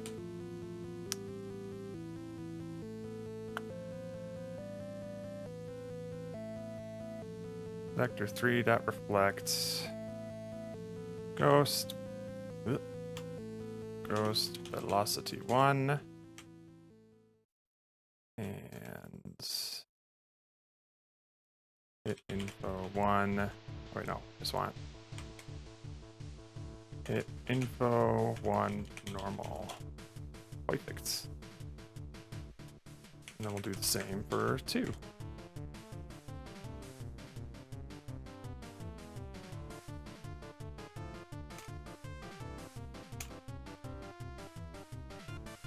I think that's it. Update prediction lines. Okay. And also,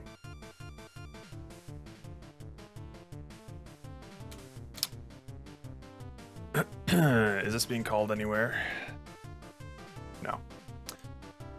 So where we're gonna want to do this is in the splitter. For each of these here, what is it doing? It's executing the splits, right?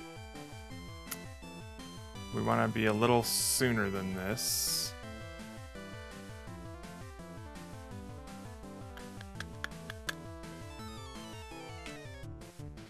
Private void update prediction lines.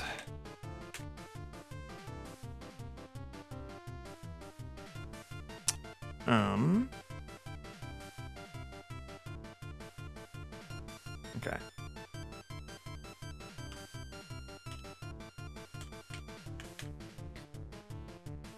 So we're gonna do something similar to this, where we're gonna raycast, get all these hits, get the component, and then instead of this, we're going to do update prediction lines. And we need the split direction and the percentage. So we have the direction here. It's normalized, and then the percentage. Perfect. That's all we need to do. All right, we don't need this. And we don't need previous ghost velocity.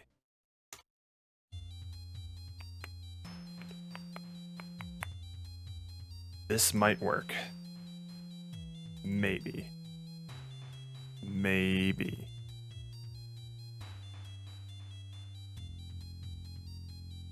Assuming I didn't royally screw something up here. Let's see. Right, I need to split splittable object.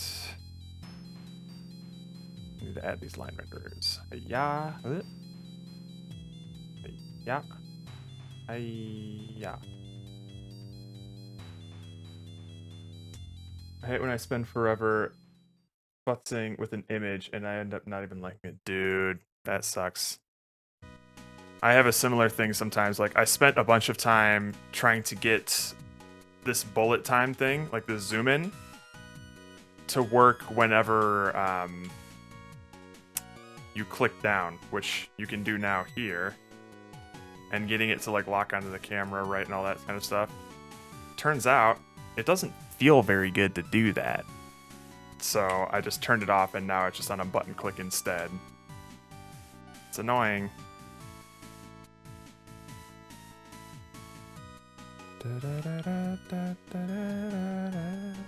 Alright, well that's not very interesting.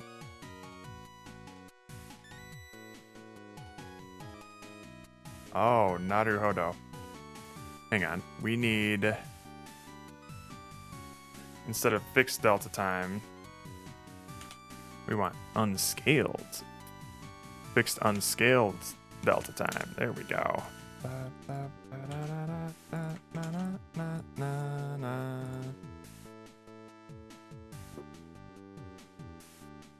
That looks pretty cool though. All right. All right. So when we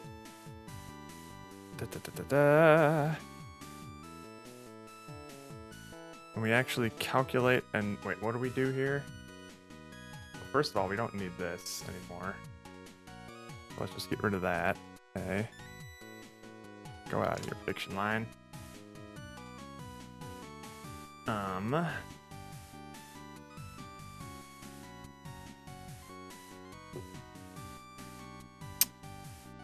Create launch spawn. Where is this happening here? On the splitter. Boink.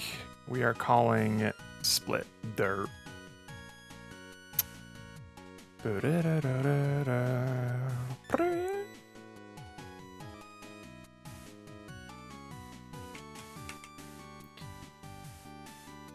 This dot clear. Well, maybe I can just this dot line rent prediction line 1 clear. Can I just clear it somehow? Unity clear a line renderer.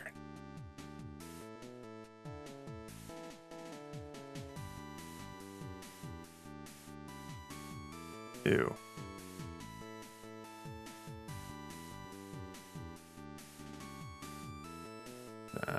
Position count equals 0.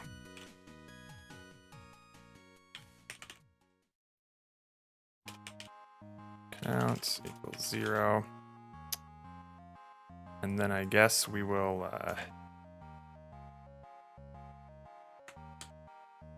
do this.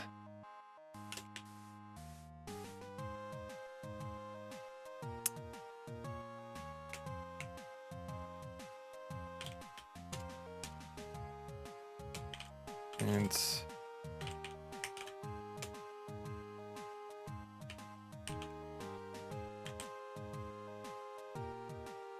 we'll set prediction distance here so we can sort of modify how far we want to predict it. Prediction distance.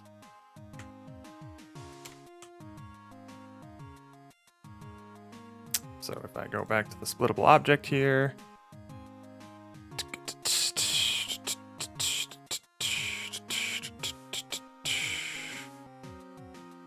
we'll set the prediction distance to like, I think I liked 50. That seemed neat.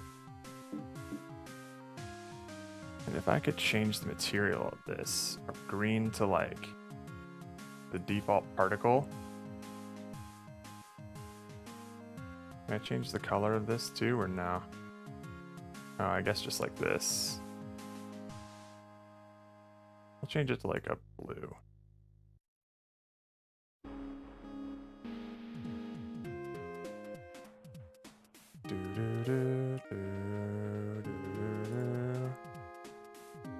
Blend classic fixed, please. Thank you.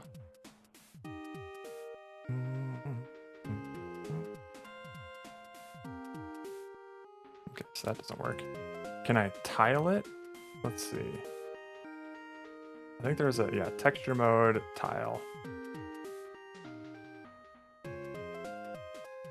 Ew. Texture scale. What's the scale of this thing?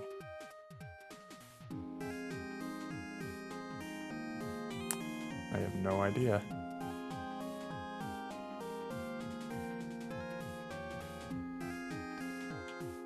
I just set it to like 1010, I don't know. Oh, that's cool.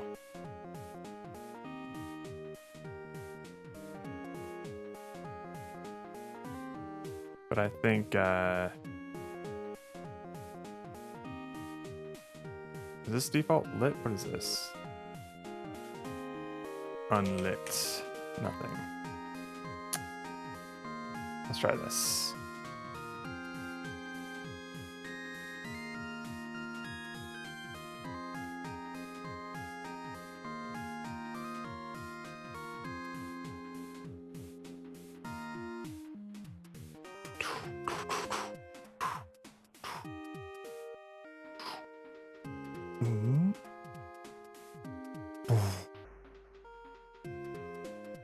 That's so loud.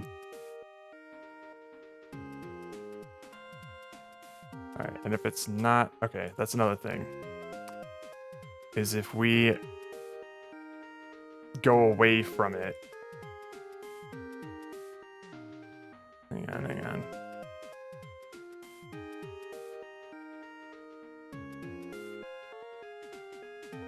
We don't need you anymore.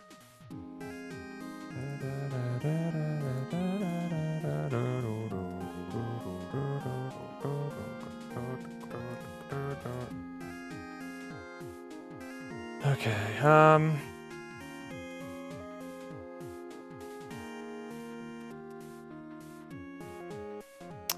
Yeah, if we exit this and we don't have any hits on it, or if that hit doesn't show up again.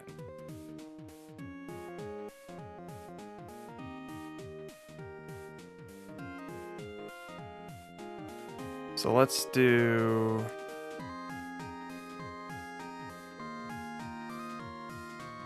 update prediction lines, and this will just be like...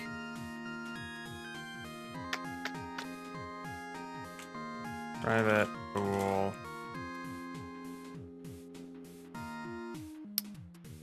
Predict next frame. This will be public, actually. Hide in inspector.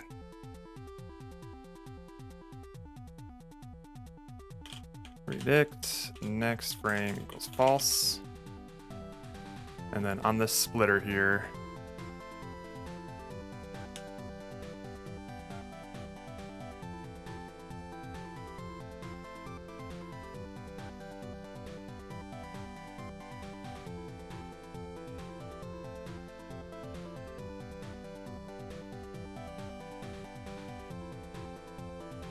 I guess on like, because when is this getting called? Update prediction lines is getting called on update. So this should be on update as well. If this not predicts next frame equals false. Prediction line 1 dot position count equals 0.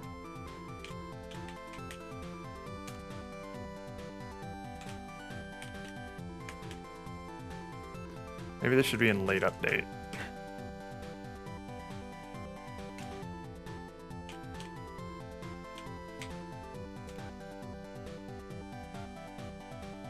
All right. And then this.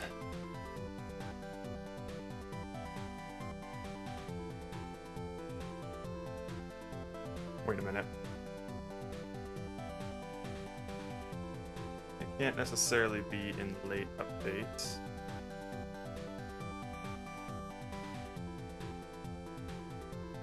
When should I check this? Pre-update? Is there a pre-update? No.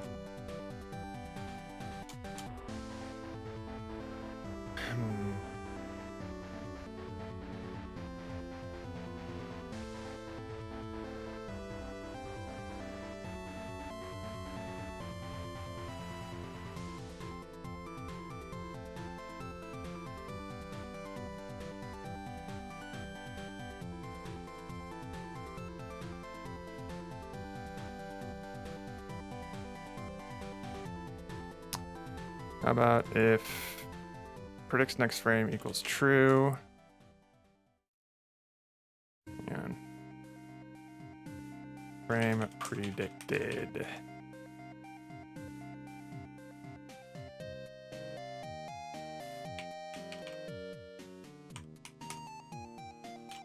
Frame predicted equals false.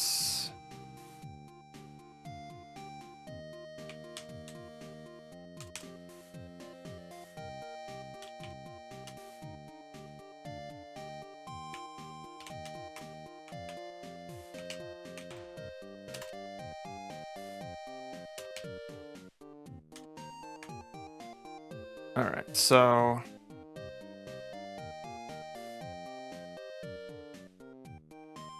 now we're gonna do like this update prediction lines, and this is just gonna be predicted, or frame predicted is equal to true. Ooh.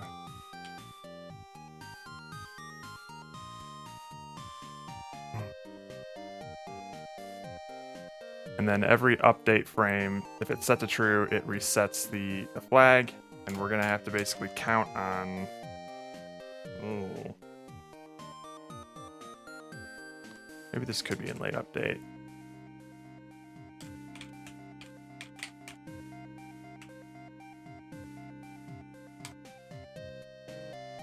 So at the end of everything, if the frame was predicted, we set it equal to false. And if it wasn't predicted, then that means it's not hit anymore and we just need to clear the line. I think this is right.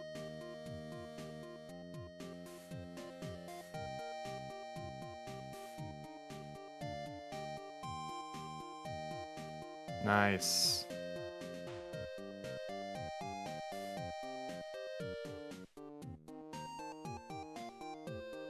Alright, I think 50 is a bit too much. Splittable object, let's set it to like 30, hey?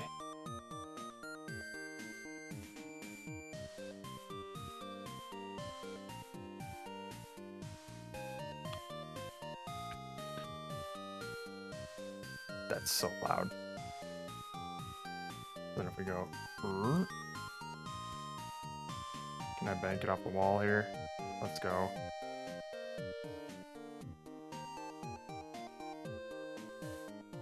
Alright, we don't need this anymore.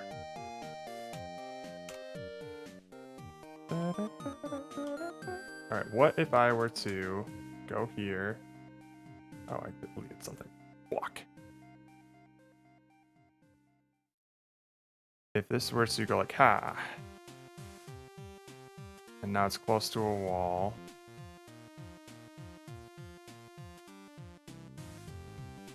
Nice, that's so cool.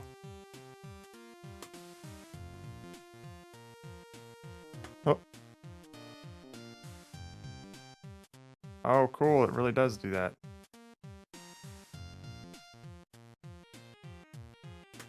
Bam, bam, bam. Oh, so cool.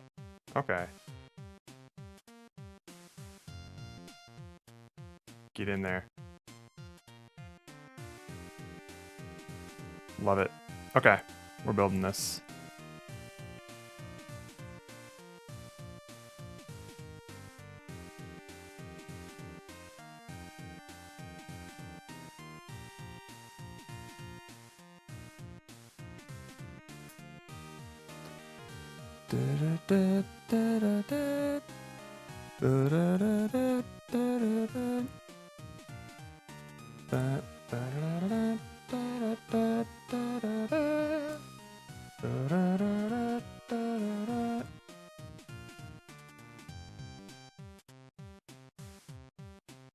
Looking mighty snappy, sir. Thank you.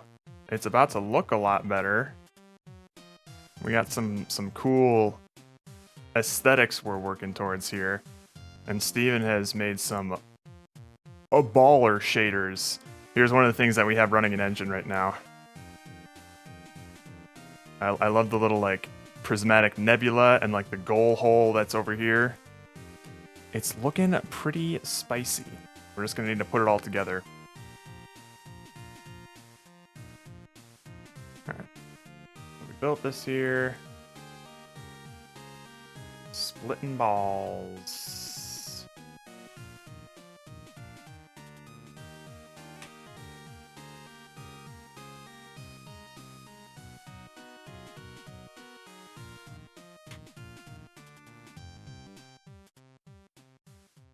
Focus mode.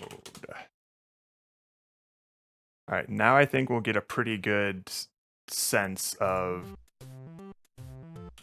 whether or not this is a fun experience.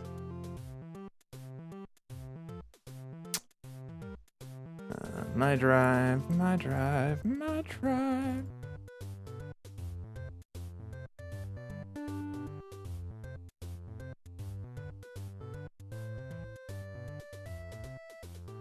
Hey, boys. Yes, sir. I got a boy. new build for ya. Ooh. Called Focus Mode. Focus mode. There are a couple of ways that you'll be able to activate bullet time. Is it replacing the old build, by the way? Oh no, sorry, I see focus mode. Got it. Yep. By default, it's like you hold space and you'll go into focus mode. Mm-hmm. If you hit the F key, you will go into focus mode whenever you click.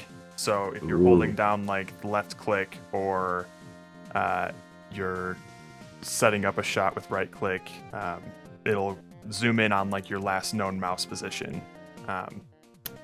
it won't follow your mouse because that looks really janky and weird, but it'll go to your last known mouse position.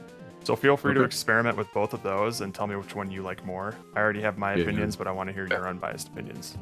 Alrighty. Oh god, I just got. Oh, holy shit! You got a goal. Yeah. It's a little loud. It is very loud. Way louder than it probably should be, but I thought it was funny. It gave me a chuckle though, so I guess that's all that matters. That's my voice, by the way. Holy shit.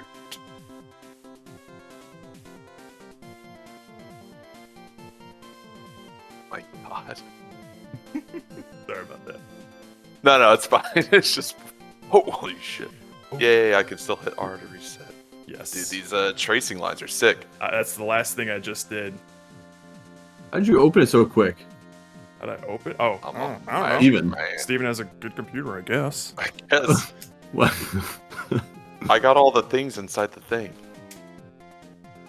Do you have like Give me shitty go. RAM or something? I just downloaded it and now I'm installing it. You don't have to install. Or not installing it, like extracting the files. Gotcha. Damn. I don't even extract. I just run it straight out of the fucking. Oh, it wasn't letting me run it straight out of there before. Alright, I'm in. Oh god. Prepare your eardrums. I lied, damn it. Okay, I'm prepared.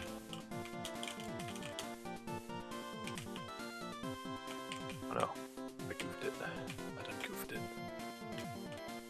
There's a couple of other improvements, like the velocity of the balls, especially when they collide, now take mass into consideration. So we're also scaling mass with size and stuff like that. So Cool. neat stuff there.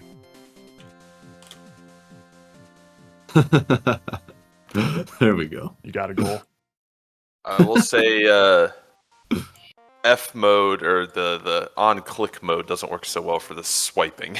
Yeah, I'm also like you should also try it with precision. Sorry, mode. I was getting a lot of holy shits and I didn't hear anything you just said. You should also try it with precision mode. I was trying it with precision mode. I think it's more jarring that it like moves. I don't know. There's like a weird. I think I prefer hitting spacebar to control it. Yeah. I think that I can move it more independently and then move my mouse around, whereas like the other one just kind of like moves it to like a position as I'm trying to swipe. Yep. Weirdly. Yep. So. I think I agree, and also I like the fact that you can, if you botch setting up one of your precision shots, you can just let go of the mouse and try and draw it again, and you can't do that with click to focus or whatever. Now, I think if because right now when it zooms in on the click, it's moving my cursor. Yep. So if it actually just zoomed into where I clicked, it would be a lot better. It does. So it zooms in to where you last clicked. But if you want it to zoom in to where it's the mouse currently is, that generally looks really like it doesn't look good. It's very like wobbly and disorienting. It's disorienting to zoom in where you click. Disorienting to zoom in where you're currently, like as it's zooming in, it's going to your current mouse position. That looks disorienting because right now it zooms into where you initially clicked, regardless of if you're moving the cursor as you do it. You know what I mean though? Like when I do think I know what you mean, because as it's zooming, so the like if I'm not moving my cursor at all and I just click and hold, it moves. It will be it's not keeping the cursor where my cursor was in the world.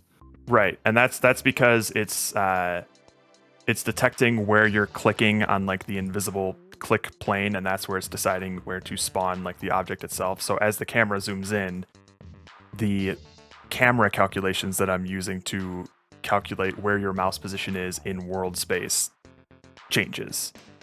I'm not 100% sure how to fix that. So yeah, like if because your cursor is going to be in the same place, but that cursor's position in the world is going to change because the camera's field of view is changing. Or like the camera's position's changing. So like it's tough, I guess. Because when you move the camera, your cursor's position in the world changes. So if you want to move that to move the camera to where your position in the world is now, your position in the world is going to change again, and it's never going to catch up with it, if that makes sense. I'm trying to think, like why it's so complicated. So, I think I understand, but So basically, what I'm doing to figure out where this slicer is going to be in world space, like on the floor plane, when it detects a click, I grab the mouse position and I translate that mouse position into world space using a function that depends on the camera's current view. So it's easy to sort of get a screen space coordinates from the mouse position to a world space coordinate by using the camera as the like projection ray or whatever. When the camera moves to try to lock on, or so first situation, the camera moves to lock on to your last clicked place. When it does that, the ray that I am projecting to make the object appear on the clickable plane, that changes because the camera is moved. So now I'm clicking on a different part of the world, and that's where it's putting that cursor. So if I wanted it to zoom in onto where my cursor currently is in the world, I would move the camera to move it to that spot. But when I move the camera, my cursor's position in the world is different again. So I would have to move the camera, and the camera would constantly be chasing a cursor that's constantly moving away from it because the camera's moving, and now my cursor's position in the world is different. So it moves again, and it'll never catch up to it. Does that make sense? I don't know. I'm probably not going to understand it. Like, basically, my feedback is, the only way that this works is if what I'm suggesting, right? Like it needs to zoom into where I think the cursor is. I think so too. If we can't do that, then we can't do this. Yeah. Like it's just not going to work. Yeah. Like I like the idea of it being like not having to have a separate button. If I liked that idea too, but after spending a couple hours trying to execute on it, I was like, this is both jank and doesn't feel good. Yeah. I'll also say that some positions it snaps almost. Where like if I go to like bottom like the bottom corners, it's nice and smooth, but if I do anything in the center, it's like really snappy. Oh, interesting. And the top corners as well. Are you sure you're not just hitting? Are you just mashing the space bar? Because I don't think I have fallbacks for when it's like in the middle of zooming and then it comes back. If that makes sense. So if you just like tap the space, I gotcha. I think that's probably what it is. I think I'm not letting it go all the way back to resting position. I think I just need to smooth that out a bit to make it a little more natural. But I can also change how closely I zoom in or how much we want to focus on a specific spot. Yeah.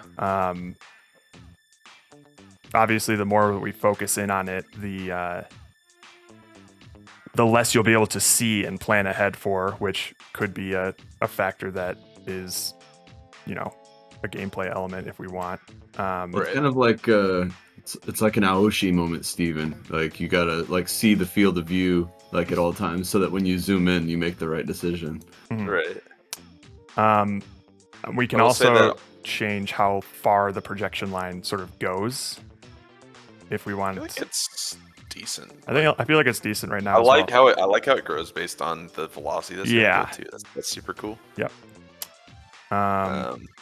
It seems like the slicing mode velocity is like the minimum might be too high. Yeah, I did up it a little bit, so I'll actually quite a bit. So there's some points where I'm like, I don't know, maybe it's just because I'm expecting the same swiping that from before, where it was like literally just no matter what, it was slashing things. Yeah, if that was still satisfying, then I can change it right back. I mean, I kind of liked being able to kind of That's fine. through it. Right now, I really have to like go for it. Yeah. Yeah. Just go for it.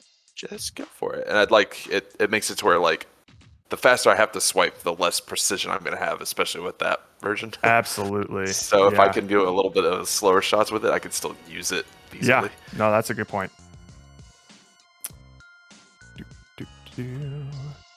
I'll be honest, I'm having fun though. Right? I'm getting the thing and the other thing, and I'm getting all one shot. One shot? You got both of them One in? shot, baby. Wait, you got both of them in one shot? Yeah. I still haven't figured out how to do that. That's fucking dope. Oh my god, I didn't remember what angle I did, but it's possible. That's sick. That's what I would want players to discover. Yeah, that's cool.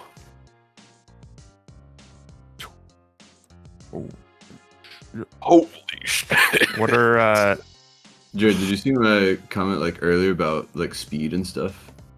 you guys were talking stuff about like bullet time and things. I was actually, that was going to be my next question, is like, what do you guys think of the ball's current velocities and deceleration rates and things like that?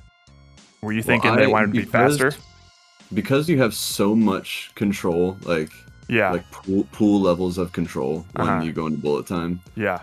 Like to make this more interesting, I think it's things should cooler. be, like, they're moving. Yeah, these things should be like blazing across the table. Yeah, like they're holy cruising. shit. I would like for a skilled player to maybe not always get away with avoiding bullet time, but still be able to accomplish some things without it. But I do think that the balls could definitely stand to increase in speed quite a bit. I don't want them to be impossible to hit without bullet time intentionally, but I think I agree. I'll definitely crank that up. The version of this, at least that I play in my head when I'm imagining it, is like if I were someone that was trying to be good at this. Yep. The most fun would be from the second that first slash, like I'm already moving to the next spot and I know like where I'm gonna be, and and that's why I liked the one click like bullet time and everything, because then I'm like everything's like moving super fast, but I know like where things are gonna kind of be, so I'm like racing with the speed, and I'm like slash slash slash slash done, and it's like that it can be that fast. I think ideally a level, if done properly, should last someone like less than 30 seconds. Kind of thing. Oh, I mean, I was thinking it should be like 10 seconds. Sure. Yeah, I was kind of. Or even less than that. I think I agree. In that case, then I'll try to tinker around with like the velocity of these balls, and also the drag of them, like the friction, deceleration, because I also don't want them just like dicking around waiting for the level to end when everything's coming to a halt. Well, we should decide what makes a level end. Yeah, I was thinking originally that it would be when all the balls come to a stop, but if they're still being rewarded for every time that they slash it, maybe there should be a point where the ball either kind of just like is too small to see, or it just can't be slashed anymore, so it'll come to a natural stop. I think both of those are kind of one and the same technically, but yeah, I guess it would just depend. Or maybe each of these holes has like a ball limit, so once all of the holes have hit their limit, then it's game over or something. Or if the balls are just gone. Like I can imagine ways that like you win to end, but like how can the game like end without you choosing to make it end? Besides I mean, maybe it could just be like a countdown timer. Like you have 15 seconds to get as many balls in the hole as possible, so you can either do it like super deliberately and precisely, or just be like, get the balls in, sort of thing. Yeah. And I mean, I know time is kind of like maybe a cheap way to do it, but it can be. I'm just trying to think of how to keep the pace up. Yep. I do think a countdown timer it would not only be a convenient way to detect when the level is done, but also it adds it sounds cheap, but it does genuinely add an inherent level of like excitement and pressure. It can make a huge difference. Yeah, I think it's probably okay as long as these skill climbs are worth getting better at the time. Yeah, for sure. Because they're not only going to be racing against time, but they're also going to be trying to find the most efficient use of their ball mass. So not only are they trying to get it done quickly, but also try and get it with the biggest balls they can. Be them nice big balls. Yeah, because I think waiting around for the balls to come to a stop is definitely going to be a buzz killer, Yeah, it's just anytime you're waiting for like the game to catch up to you. Yep. You should always try to feel like you're not only one step ahead, but you have to be one step ahead to like keep up, sort of thing. Like it. Yeah. And not necessarily that that's true, but it feels like that. Like that's the kind of excitement that we want to have. So, what's your opinion, Jared, on the I think this comes down to score, but what Steven and I were talking about last up here. Zoom. Where like the objective is like these specific points, and that you're needing to like feed them. Like you're accruing points. So maybe there's like a bank that you're trying to get a certain amount of score on one of these to like quote unquote complete it. Sorry, can you maybe link where you guys were chatting about this? Oh, it's just the last images that I shared in Discord. What do y'all think about feeding a star? Like we're sending particles of light into a star to light it. We're summoning light by feeding it. Levels can have star-sounding names, and we have levels with different star ratings. 1 star levels, 2 star levels. The end shows the stars emerged and lighting up the space. Just shader changes, no actual light. Summon star. Okay, so like each of our splits is a big bang shooting planets into stars. That's kind of cool. Summoning the universe. Okay, so you're accumulating like a point total, is what you're saying? Yeah, if you assume that like this star to like be lit requires a certain number of points. You gotta reach the correct amount of mass. Okay, I see. So like similar, I would imagine then similar to, well actually, I think Aloft unlocked levels sequentially, but I guess what you're imagining is like they'll have like a selection of levels that they can try in any order they want, but the main goal is to get enough points in each of the levels to reach the grand total of like the end of the game. Is that right? Not necessarily. Okay. The level should be independent. Okay. It's just that the goal of the level is to like feed the star. So in this one, like you could probably still say that you could have a score higher than necessary, right? But there's a score required to like quote unquote complete the level. Okay, so each level has its own star that you're lighting. Yeah, and then when we talked about having multiple, like if these are instead of like holes, if they're like instead of thinking of it as a hole, think of it as a container. Gotcha. And that you're trying to, if there's more than one, there would be like multiple stars or whatever. I see. You're trying to basically like fill the bank necessary to complete the level. If there's multiple holes, there's multiple stars, which means there's a constellation. Yes, sir. Oh, that's cool. I like that. I think that's a nice way to tie that theme in there, and it also gives us a pretty striking aesthetic. When it comes to scoring, would you want it to just be strictly points, or would you want to have like thresholds of like you did a 1-star job or a 2-star job up to like 3 stars that evaluates how good you did at lighting the star up or something?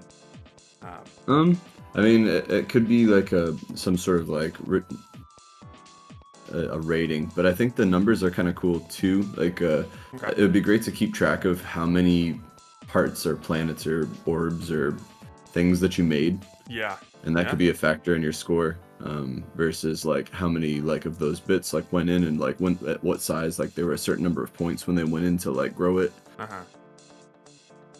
So I mean, it can be a number thing, it could be a rating thing based on that.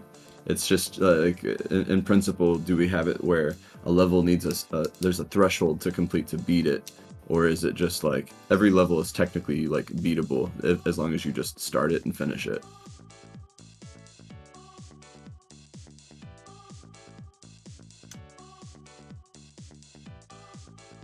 Like what's more engaging for you? Yeah. I think going for like we don't necessarily need to like represent it with like star ratings or letter ratings or anything like that, but I think having like a simple, however you want to symbolize it, bronze, silver, gold threshold for each of the stages. They can just be represented by numbers, and then indicating like as long as you get a bronze rating, you're good. You've met like the minimum quota for it. But I think the existence of like a silver rating and a gold rating would encourage them to be like, how the fuck do you get that? And they're gonna try different ways to experiment and like simplify it so it's not just like themselves. they have some arbitrary numbers that they think are higher or lower. Yeah. So I think if we have like some thresholds like that, that'll encourage people to try again and just be like, how? I thought that was the best I could do. No, I'm into that idea. And then we just kind of come up with whatever you think the rules should be for setting up those thresholds. Yeah. I mean, they might have to manually be set, but for each levels is the thing. I don't think we could proceduralize that because the levels will have different hole values and balls and ball sizes and things. Well, probably just balls. But yeah, it might have to come down to just like play testing the levels, see who gets the best score, and then setting those up. Maybe we just rank bronze, silver, gold based on our plays. So it'll be like, all right, Andrew's the whatever Andrew gets is the bronze. Whatever Jared gets is the silver. The entry level. I mean, I've gotten on one try twice now. So that's ridiculous. I'd love to see that. And I'm never paying attention to the angle I do it, so he's just kind of like doing it. It's just natural. Kind of doing it. It just comes naturally to me. I did have one moment where I split two balls and they ricocheted around the corners and then they met in the middle, and then as they met in the middle, it just like went into like a dead horizontal towards the goal. I'm like, oh, nice. So yeah, I do think I like. Originally, when I developed those two different ways to split the balls, I was like, hey, just try each of these and see which one you like more, and we'll pick that one. I kind of like having them both, if that makes sense. Like, I kind of like having the... you would have the option to choose. Yeah, like the fast split versus like the more... oh, you mean the split, not the bullet time controls. No, right? Yeah, no, I'm talking about the way that you split the balls. Yeah, I agree. I like having them both in. Yeah, honestly. So I don't know. Because another thing, I don't mind having them both, but I think it's cooler when you can just do it one way. Okay. That's purely biased. It would certainly make tutorializing easier because we will have to have some sort of tutorial, whether that just be like a simple image with two different ways to do it, or an actual like tutorial of like, here's the quick slice, here's the precision slice, or whatever. Yeah, if we did want to choose just one though, I think I'm all in on the precision one. I think I agree. If we have to choose, I'd choose precision. I'd be okay with that. I find myself using that one more often. Like the slicing, the other slicing one's fun, but yeah, if you're trying to actually get things going, you can, especially for getting rid of the single click everything happening deal. Yeah. I think that this can operate almost the same exact way as the swiping.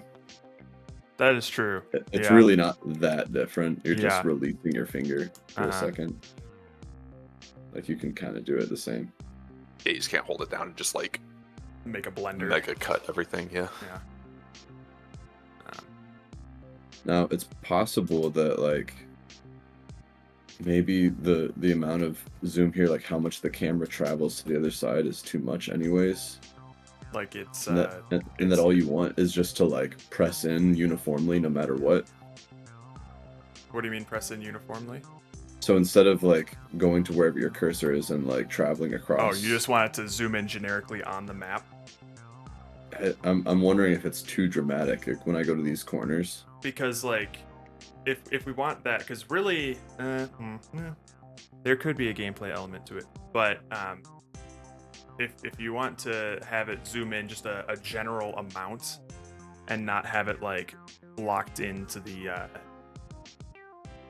where the player is kind of like focusing, then we will have to have like just an inherent like we'll have to pull the camera back to allow that zoom to happen and still view the whole level, because I don't think I would want to have like a generic zoom in into the whole level where I can't see or access the edges or try to get anything that's over there, if that makes sense.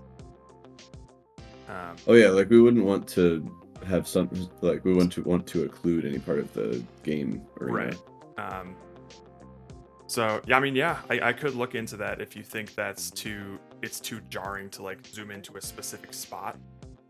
Well, I'm mostly looking at the extremes of this, because the same issue that exists with the single click to me exists for the space bar. It just so happens that it's not happening simultaneously, so I take a second extra to like wait for it. I mean, I can also make it zoom faster, but that might be jarring. I was gonna ask if that would help things. I don't know, but Maybe. I was thinking that earlier. Like if it just did it really fast, if it would I can solve look into it. that. I mean, Then I just need I'm to not change waiting a for my number. cursor. Right now, to it takes half a catch it. second to get to that spot, and I can change it to like half that and see how that goes. I'll fiddle with it, but Sorry, I know you've been doing a lot of work on all this camera stuff. I like, fucking yeah, I have. I know you have. I spent a long time trying to get the effect of like once the camera zooms in, it just does the slow zoom in perpetually, and thinking of a way for it to perpetually approach 0 without actually reaching it, and the math involved with that, like I was getting grumpy. So Yeah. I'm just like, all right, fuck it, I'm gonna do these prediction lines instead. And that I think is a way better win than just that slow camera move. Yeah, no, that's just juicy stuff. Yeah. It's not necessary. It doesn't make it better. Um, Yeah, I think that's what I want. I just want to see what happens if we just make it faster then. Sure. I mean, I can literally do that in 30 seconds. Most of the time will be spent just putting together 30. a build. 29. Shut up. Shut up. And also, how does the bullet time feel in terms of like the slowed down speed? Is it too slow? Does it feel good? I think the slowed down speed is pretty good. I mean, I personally just want to see I think the slow speed is good. I just want to see the contrast with like the extra high speed. You know what? Let me up the speed as well. Can you also turn the dampening almost off on these guys? Sure. Just so I can see it. Yeah, because if we're doing like a timeout sort of thing, and the important thing is not, or regardless of how we end the level, if the important thing isn't waiting for these things to come to rest, then I am more than happy to just turn off the dampening. Yeah. Let it rip! Let her rip it.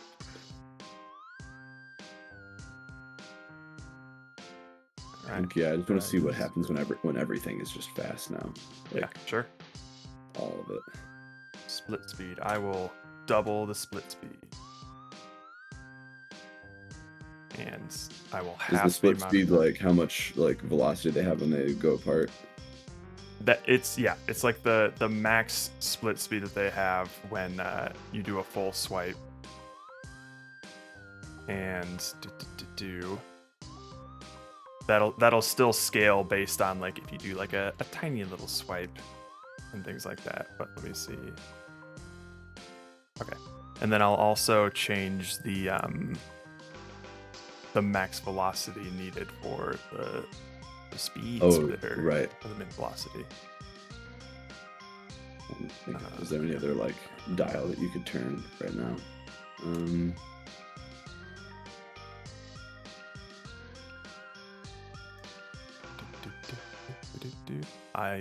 Let's see. Is how much the camera moves to get to where your cursor is, because it obviously doesn't like center your cursor or anything like that. Do you want me to zoom in more or less? You can try. I just want to try something different. What do you think? I just want to try something different. See how it makes me feel. Let me just I will. Oh, I got the one shot with a speed slice. Now, did you get the one shot where they merge back together before they go in? Did you? I did once, where they merged at the last second before they went in. It seemed a lot easier to do too with the dampening turned off and the speed up. So that'll be interesting. I'm gonna try. Let's see if we want to just do something different for difference sake. Let me up the zoom in FOV to like get closer on it. So it'll do it faster and it'll get closer. Or anything different is good because I just want to see it like based on how that feels. It'll feel either better or worse, and then I'll know at least which direction I would prefer. Do you think it's fine for me to change the speed at which this thing zooms in while also changing how much it zooms in? Yeah, do both. Okay. Let's get wild. As long as you'll still be able to accurately articulate. I just need to see that like the difference overall. Like it doesn't need to be anything so specific. Hang on one sec. Focus manager. Why is it still going?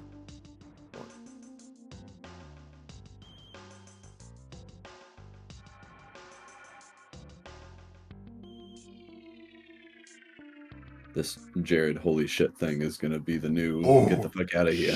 Holy shit. Holy shit indeed. Jiminy Christmas. I was just fooling around with the audio effects in Audacity. I was like, well, that's good. We already have at least one line recorded.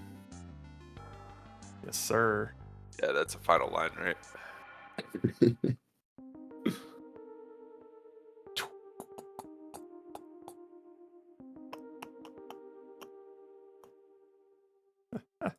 Okay. That's interesting. Interesting. It's interesting. It just goes forever. It does, and if you just wait around, like sometimes that ball will find a way to ping pong its way into. It'll get in there. Yeah. All right. Let me just double check something here.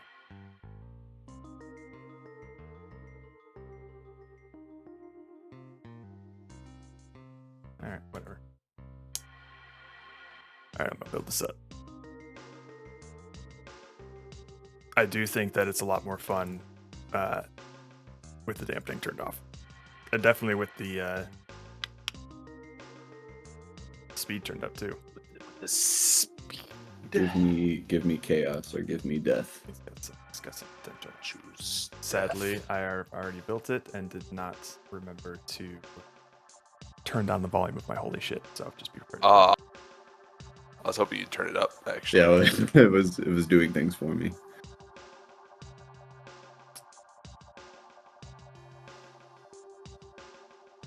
All right, it's up. Holy shit. So you're telling me you can just run it straight from the zip file? That's what I've been doing. I do that all the time. You telling me shrimp fried this rice?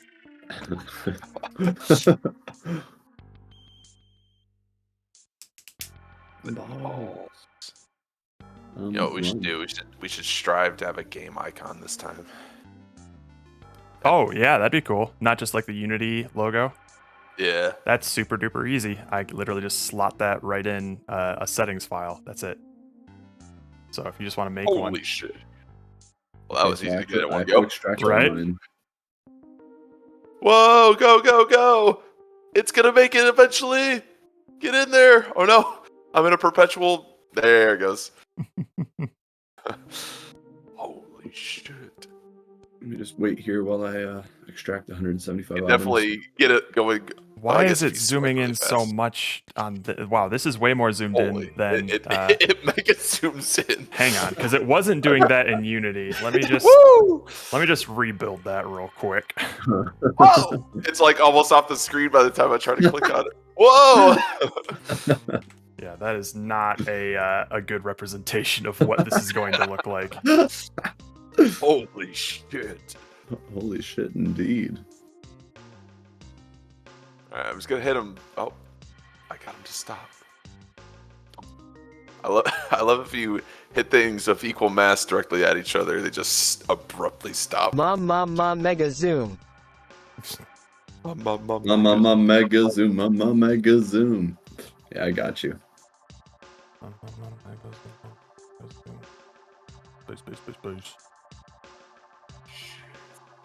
It's gonna turn into like the that like Windows screensaver thing where you just hit it once and you wait for it to just bounce around until it finally goes into one of the corners. But you might have to cut your losses and be like, oh, time's running out. I might as well just split this one more time. One more time, I guess. The fact that I'm zooming in into just nothing is I hilarious. know. Hang on. I'm not upset about it. It's actually I'm enjoying. See, it's a lot more fun when it moves faster, isn't it? You know what's even more fun? Doing the click to zoom. Oh God, like don't do that. Make it stop! I can't control it. Oh my god! I want to see this with less zoom now with the speed though. With the That's speed? what he's doing right now. It's kind of entertaining. Yeah, it's definitely gonna be. You know, I know the zoom isn't like now is too much, but it is kind of when you get it and it does just like fill your screen. It's kind of cool. Yeah, because I like the bullet time zoom in is more precise than any of the cutting.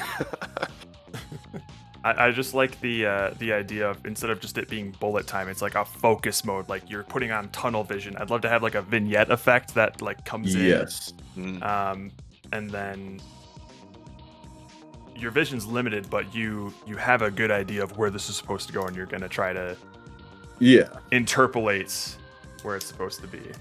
All right, I've uploaded a build called ZoomyFix. ZoomyFix. Let me just download. Easiest way to break your shit. Give it to your. It tells me it's a virus every time.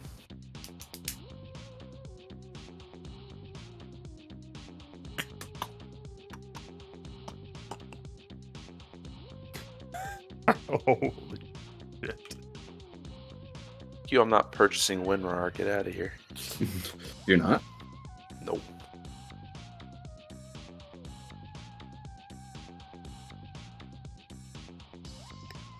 Get the merge. On the keyboard Cowboys splash screen, I want to be able to cut the cowboy in half. Oh. Whoa. I should do like a new splash where he like it's got like a MP4, so it actually has him split into two, and it's like this like weird like glitchy effect. Yeah. Yeah, the only time we've ever changed up the icon is when I put just like a pixelated filter on it for Pop Shove It. That's true. What determines how fast they go when you split? For the click and drag one, it's the velocity of the cut when you slice it, or your cursor. And then for the this sort of cutting thing, you kind of see like the further I stretch from the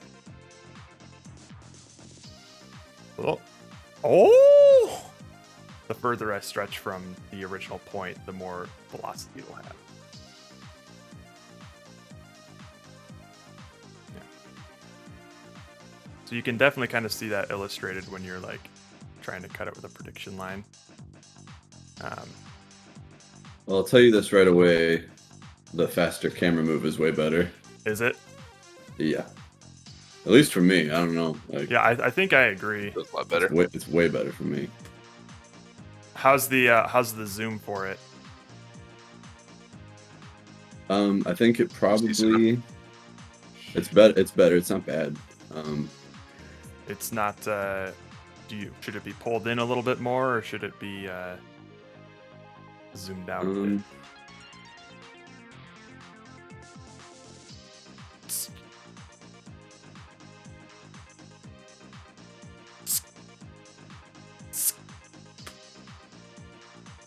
I should change the pitch of my holy shit depending on how big the ball is.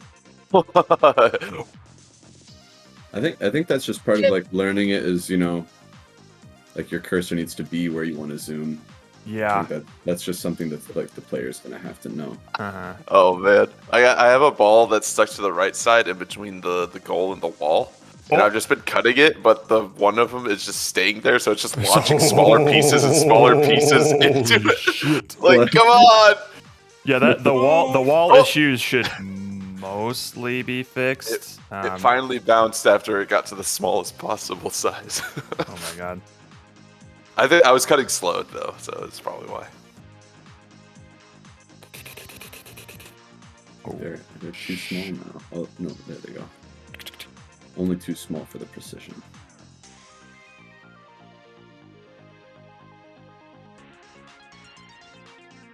God, that really does become obnoxious, doesn't it?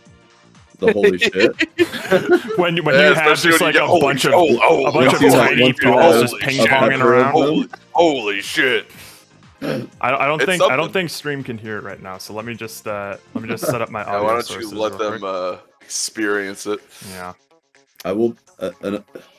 Another thing I think is cool is letting it just go wild after you've done things and just like scoring points. Yeah. Oh yeah, you just go. And I think that's once. I think that's like an exciting way to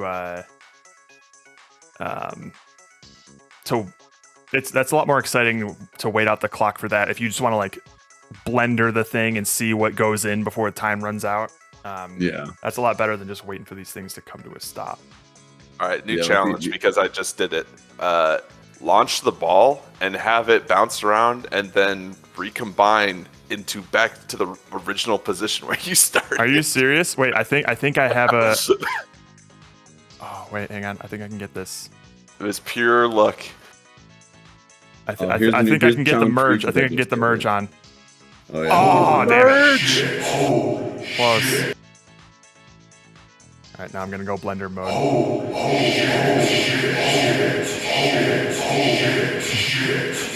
After a certain point, all I just hear is shit, shit, shit, shit. Shit. Show shit. Yeah, blender mode is something. Oh my god.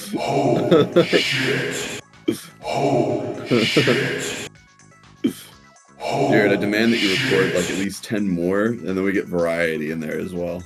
No, they're all the exact same. You just record the same thing every over. I just had two balls that perfectly hit like the top and bottom of the screen, and then collided into a standstill. What? Like their velocities canceled out. That's just not true. Holy shit! Watch the stream. Check the stream. It happens. It does. Hey, Jerry, what's up? What do you think of our cool game? Yo, Jerry. I'm about to get 10x on this game, baby. 640. Oh, 320. Wait, 320? Are you serious? Jared, why does your on stream your swipe mode looks like it's curved? Mine is just like a straight line that's acting like a dick. Interesting. Like it's just being like curved, Jared. Yeah, look at me. Mine's not curved. Mine don't curve. Yours don't curve. Mine don't curve.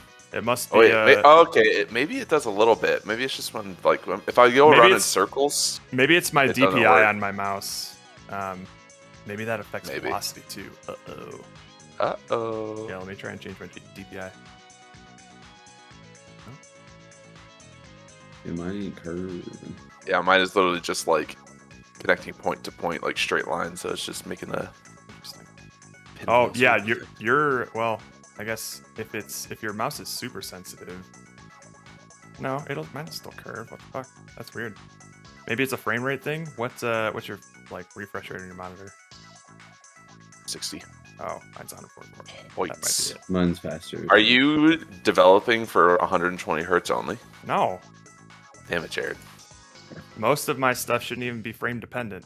Like Jared, basically, what you're building seeing. the game for me that hurts. What you're seeing is actually probably a more accurate depiction of how the slice actually works. Gotcha.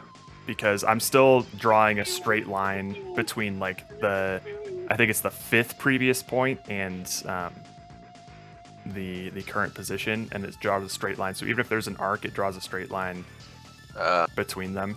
I mean, it definitely, like, I could tell, like, I could basically turn into a saw blade if I'm just spinning around in circles, just moving it around. It's just like, I turned down the minimum velocity. Just for you. Weed whacker mode. It's just funny. It's just like this big spinning star because I'm just flailing my mouse around, just grinding this shit up. Especially if you're in bullet time mode, it's like standing here. Oh yeah, realize. Okay, that's fun. Woo!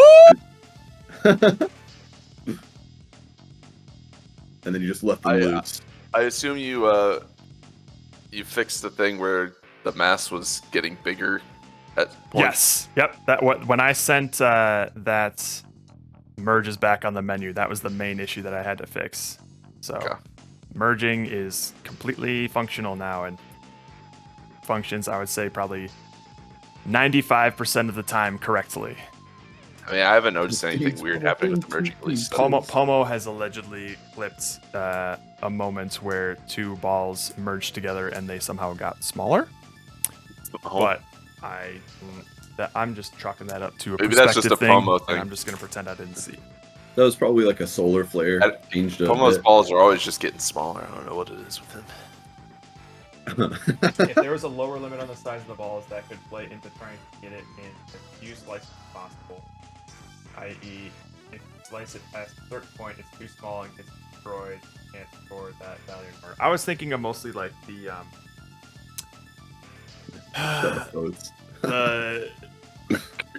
ball size would basically be synonymous with like a multiplier. So like a full size ball would be like 10x or whatever. Or maybe we could tie it to the mass or something, but then we'd get to fractional scores. Yeah. Regardless, like after a certain point, once the balls get small enough, they'll either be, I would say, either worthless or like a point. So next to worthless. Yeah, so there's really, like, doing the blender method ain't gonna help you. Yeah, but it'll be fun to do. You can do it. Exactly. You can do it. And we're not gonna stop you from doing it. We ain't gonna stop you anything from And happening. there might even be like a level or something where that is to your benefit at a certain point, like where you get it and then go ham on it. And that's what I'm saying. If we have a diminishing returns hole, diminishing returns. But Steven brought up like something too, and I think we had talked about it before. But if there's like places where you want to score, right? But if there's also things that can like, once your ball goes in there, it just disappears forever. Yeah. Like a black hole. Yeah, some sort of abyss. Yeah, that could totally be a thing. Avoid the holes. Okay, so we want to stick to the precision then, or do you guys still want to keep both of them? I'll keep both of them, I think. You want to keep both of them? For now, I keep both of them. I like the ability to blender mode, but I also like. Well, think of the actual gameplay outside of just the novelty of playing with it right now. Mm-hmm. Like, sure, it is fun to go blender mode, but if we're not gonna make that valuable outside of just goofing off, I don't know that that's worth keeping a whole extra way to play in the game. Can you? I guess it'll depend on if you can. Is there a reason that you would use the fast swipe over the precision for some kind of strategic purpose? For speed? I really think that you can do a right click just as fast as you can do a left click. Okay. Like I'm doing it right now. Okay. You just can't blunder.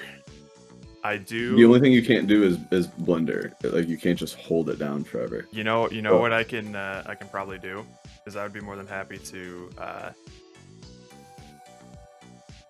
keep the blender mode as an unlockable Easter egg, a new way to play the game. Oh, But the intended way could be precision mode. yeah. And then Yeah, like we only teach one way.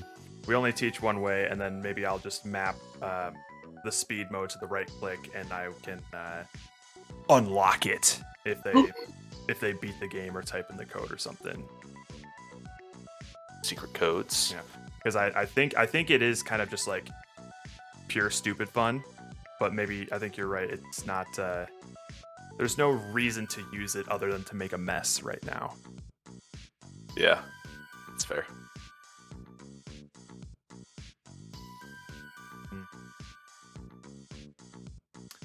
But do you think it is the game as it is right now is fun to play around with now? Because I would probably consider this MVP to the point where we can tweak values, balance it, and maybe design some interesting levels for it to take advantage of the mechanic. Yeah, I think it's definitely like at a point where we can just like turn dials on it. Mm-hmm. Like I'd probably still want to mess with things like the camera. Sure. But as far as like weirdly, core experience, how you feel about it? The core experience I think is there. Mm-hmm. More so than you were just playing pool like a couple hours ago. Yeah, I think the speed and stuff just it helps a little bit. Mm-hmm. Is it missing anything? I think it helps just to kind of see it, put together a little bit. Yeah, and that's kind of why I wanted to do that before deliberating on it. But I think now now it's in a state where we can decide whether or not this is an engaging enough core experience, or we can design a couple extra levels to see if that's the case or not. Yeah, I think this like what I'm seeing and playing with is cool here. Now to me, it's really just like understanding better the goal of the game. Yeah, like I do like the your star idea and like getting some sort of points to revive a star or summon the universe. Like putting your moons in the Odyssey. Yeah, I do like that quite a bit. So I think that aesthetic, I'm super duper pumped to inject your guys' aesthetic into the game itself, because that's gonna look fly as fuck. Yeah, and the way I see it now too is, Steven's already got a lot of good assets, and I think once we start putting things in, we can just start layering more on, and then we'll see like when it's too much. But I think because it's simple, we can kind of heap quite a bit on there. Yeah. So, yeah, I think we're in a good place to start layering those assets in, designing and playtesting levels, because I feel like we'll have the capacity to do that. And I'll probably just, at this point, I will make any sort of tweaks or modifications or like turn some dials that you guys think might be useful for like core gameplay experience. But other than that, I'll be plugging away at putting together the full game loop. So like a level select, leaderboard stuff, scoring, timers, main menus, all that kind of stuff to make it an actual cohesive game experience. But as far as for me to mock up like a board of that, like all the different pieces that we need. I think the pieces that we need, in terms of like what the important thing is always just going to be like, what kind of information do you want displayed? Not necessarily where would be nice, it'd be convenient, but more so of like what pieces of dynamic information is going to be displayed there, because I'm just going to need to write code to grab that stuff to put it in there when needed.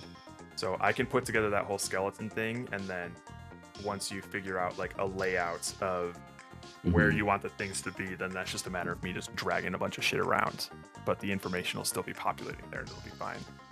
Okay. So are we doing something similar to a loft then? I was thinking that, but if you can think of any other way that you would want them to engage with the different levels of the game, I'm all ears. Okay.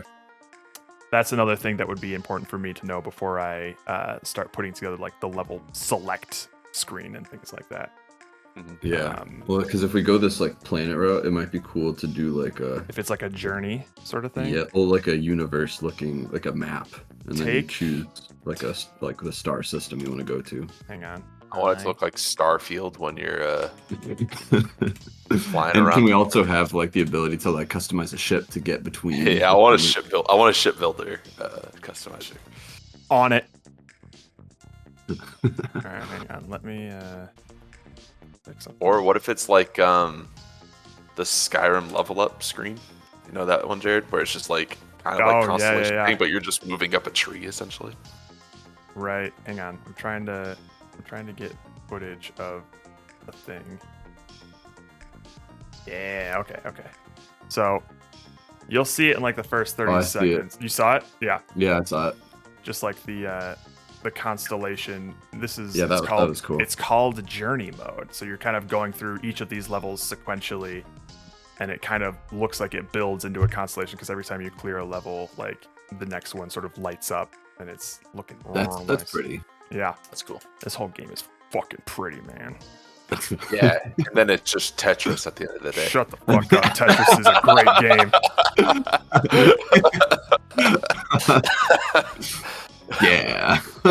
Yeah, Tetris. I mean, shit, I've probably sunk like 60, 70 hours into just like Tetris 99, which doesn't look this pretty. But the game is just good. Oh yeah, it's true. It is multiplayer, so it at least has gameplay, you know. Exactly. Yeah, it wouldn't have gameplay if it didn't have multiplayer. Does this even have online? Yes, it does. I don't have online. You don't have online? like, don't you have my phone? My phone's like a dinosaur. Yay. This shit's trippy as fucking VR too. Anyway. Hey everyone, this guy likes Tetris. Sorry, I was getting entranced. So yeah, I'm feeling pretty good right now because we literally have like the core gameplay experience, and even if it needs like some tweaking, that's all it's gonna really need is tweaking. I don't think to my knowledge, there's not a lot of outside of like maybe the scoring system. Right. But in terms of like player interaction, there's not a lot left on the docket that I can think of. For player interaction, like player input? Yeah. I mean, nah. Not really. I mean, ideally not actually, right? Like we want it to the inputs to be simple. Right, exactly. So I think we're in a pretty great spot in terms of like we can really fine tune it to feel nice and look good. And I'll also have time to put together like the skin of it, for lack of a better word. Yeah. So if you guys ever have any like things that you'd like to see different or tweaked or whatever, it's like, oh, what would it be like if we zoomed in even more? I want the ball to take up 90% of the screen. Just let me know, and I can really easily just like make those tweaks and put together a build, and we can play test it. Because I think that's the area that I'd probably like still want to mess with. Oh, I think for the zoom, I would like not let it go. If you're doing like the corners, only let it go to like the corner where you're still seeing the map, because it goes like off map kind of a little bit. Gotcha. So if it can just like, if there's like boundaries of where it can zoom in, I think that might help. Yeah, like we don't get kind of like dead space. Yeah. Strain, zoom. That would be interesting, as to kind of like lock the camera from going to certain areas. Ocean man. Thank you for the follow. Howie bruh 22. Bruh. You into Hungry Howies? Big Hungry Howies fan? Big Hungry Howies fan? Why does everyone always ask me that? What the hell is that? What the hell is that? Do you guys want to see something real quick too? Of course I do. Always. But yeah, I think this is. We don't usually have a lot of opportunity to play test and iterate the feel of our game, so let's definitely take advantage. So I'm feeling pretty good. That's a good spot to be in. Yep. Look at Whoa! that. Whoa! This is what our little dude will be. Pew, pew. It's gorgeous. Nice. So this is a thing that's going to be like rolling around and shit. These are our orbs. Yeah, it can roll, and then as it's gonna. We'll have to see what it looks like because the sparkles are in world space. So I want to see. Okay. I think it'll look cool. If the sparkles are in world space, it should be. So doing stuff. well, I mean, it's just like they're gonna be like stationary. So I don't. Oh, I see. I want to see what it looks like while it's spinning. And I could set up an animation to test it, but I'm too lazy right now. The spinning would look cool. My brain is shutting off. So. Oh, I feel that. I got some weird second wind while I was working on the line renderer, but I was feeling pretty at like 9 or 10 earlier today. Like a fart. Yeah. Well, you were kind of like going through the mud of things earlier. Stupid. So stupid. Oh, you hate it. I love that. I think it's pretty. Is this in the game project itself or your own little instance? This is in my own scene. I need to like turn things into prefabs and stuff before I give it to you. But this is open in the project that I'm working on as well. Like, is the URP stuff? Yes, open? I haven't pushed anything, but yes. So I'm just making sure that. Yeah, I did have to remake a couple shaders. Sorry. But it was literally, well, when I say remake, I could copy and paste the nodes in. I just had to redo the properties, which whatever. Gotcha. It wasn't that big of a deal. Cool. It was better to be in URP anyways for me. Oh, I bet. Yeah. That just completely slipped my mind that it would probably be better to do URP stuff. I'm not used to having so many VFX and particles in the game. Yeah. I mean, there's still like the built-in render pipeline has a lot of that stuff now. Before they didn't. But there's just some things that you can't do in it, which makes it a bit annoying. Yeah. And then we're gonna have to WebGL. I don't think it handles post-processing very well, does it? Probably not. Okay. I was like, oh man, if we could add like a bloom effect to this, that'd be sick. But yeah. that's like we're not gonna do it. Basically, at this point, I'm gonna try not to do it. Okay. Because it would look really cool, but if it's gonna tank performance at all, there's no point. So. Yeah, because this is definitely gonna be like it's definitely going to be similar to what other game would it be? It was probably Pop Shove It, where like, no, I forget, but there was one game where it's like, you can play it on WebGL, but seriously, the experience is so much better when you have a solid frame rate. Yeah. Maybe that was. But I could play Pop Shove It on my phone. That was pretty good. Right. That's true. Is my screen like really blown out for you guys? It looks really blurry. Yeah. It's probably because. Are you sharing 4K? My screen that I'm sharing is 4K. Not only 4K, but it's also HDR turned on. So. Yeah, because I think with free Discord, it's 720p only. You can try and open it in Parsec. You get the gist of it. It's slightly darker than that. I get the gist. You get the gist of it. It sparkle and it glow and it cool. It look cool. It pretty. Yeah. It's just not that just like white. It says there's low quality options for post processing you can use too. For in URP boats, like the built-in post processing stuff? Or is that a different render pipeline? He also says, I want to eat that. What the heck? That's so good.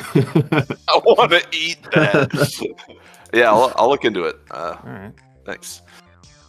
I think it would be cool to have some field in mind, and most people could run it just fine. I also have tons of geometry for Cube Runner. Oh, yeah. Okay. Yeah, because I think it would be nice to have some bloom effects for this game specifically, because there's a lot of just lighting visual stuff. Yeah, I was kind of confused, Steven, looking at your Unity editor. I was like, is this is this Unity or is this like Blender or something? Because this is very bright for Unity. What is this? This is dark mode, Jared.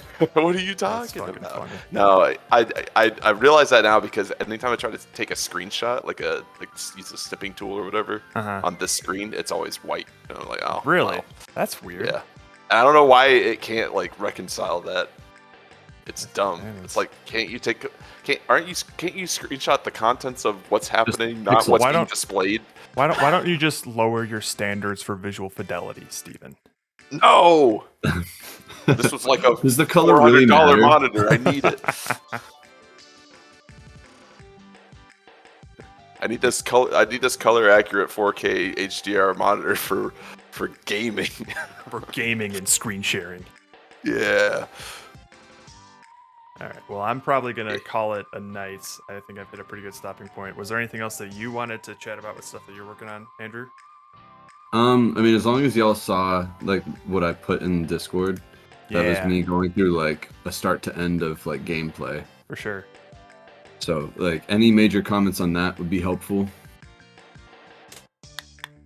And then just knowing for me, like if you're gonna start looking at full game loop like menus and stuff, like I want to make sure that I give you anything that you need for that. So I want to do like my version of boarding all of that out for you. Yeah.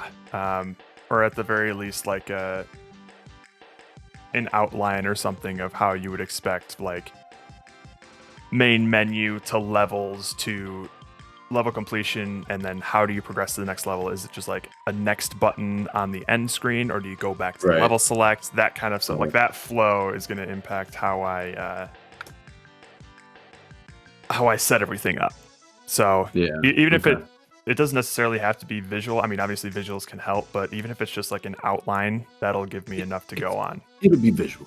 You zoom out, and it turns out you were inside the dodecahedron the entire time, and it's just like like the who's Men in and Black. who's. Oh, Men in Black. Or the people are in the marbles, or whatever the fuck. Yeah. Jared's never seen that movie though, so he doesn't get the reference. I saw a bit of the second one, the gist of it. muted on a TV in Tennessee Nice. Grill. Sweet. I love that you remember that. The things that we remember from Tennessee Grill. It was a beautiful time. Fruit flies coming out of the ketchup bottle. Ooh. Steven, I copy pasted a link that Boats shared with I saw that. ERP frosting stuff. So just for convenience, it's because we'll probably lose it in the Twitch chat once I end stream. I know how to turn it all on. I was just it does say something about the downscaling stuff at the very bottom of it, so I will look at that tomorrow to see if we can try it out at the very least. Alrighty, cool. Well, I definitely think we can spend tomorrow mocking up a couple of levels and playtesting. I'll probably be a little busy putting together all of like the guts and shit. But if in the process of making those levels and playtesting them, you have any sort of feedback on how the game itself feels, let me know and hit me up with all of your suggestions or comments or whatever, because we absolutely have the ability to fine tune this stuff. Yeah. Cool. I'll probably like play with it more tonight even and try to think of some things. For sure. Real quick before y'all log off, can you just look at the images that I shared? Is there anything that stands out to you that's either missing, unaccounted for, or you're curious about the look of it, or you want to see iterations of it, things like that? Yeah. So I know one of our ideas for like the little goal hole or whatever is that they might have like different point values that you could try and prioritize and aim for. Is that still something that we want to do, or do we kind of just want to have all of these holes be of equal value? Because if we want them to be different values, we'll definitely have to indicate that in some way. But if not, we can keep it more like minimalist UI kind of stuff. Well, it all comes down to like how like the scoring system. Yep. If we're trying to are we trying to meet a certain score? Meaning like if we're doing this like star thing, are we trying to feed it enough to complete it? And then is it possible to go above that? And then is it that one, like if there's multiple stars in there, that one star is worth more than the other, and then if you feed one more, then you get more points than if you were to overfeed the other one. Hmm. And then of course the what we already sort of suggested, which is the size of your orb, is what creates the.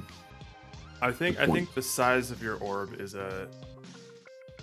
definitely an important factor of it, but I'm thinking that it would probably be better to just have all of these goals be the same point value. It would definitely like minimize the visual complexity of just like having some arbitrary number floating above the hole or something like that, or indicating that it's full versus needs more. It'll give you some minishes. But I'm thinking like if the ball goes into the hole, you'll get like a little UI element will pop up and float away. It'll just be like 10x or whatever. But the hole itself will always be the same sort of like value. I think that would be enough to both convey the fact that hole size is, or not hole size, ball size is important. Indeed, it is. It is. Size matters a lot. And I don't necessarily think that we need to like mark the multipliers on the balls themselves. It'll just show when it goes into the hole. I think we can indicate through like UI elements too that like things are better or worse, or like really good, or like just okay. I mean, maybe we could have just like instead of just labeling the holes as like 100 points, 300 points, we could just have like 3 or 4 tiers of holes that like visually you can see, oh, this one looks more valuable than this dinky little one or whatever.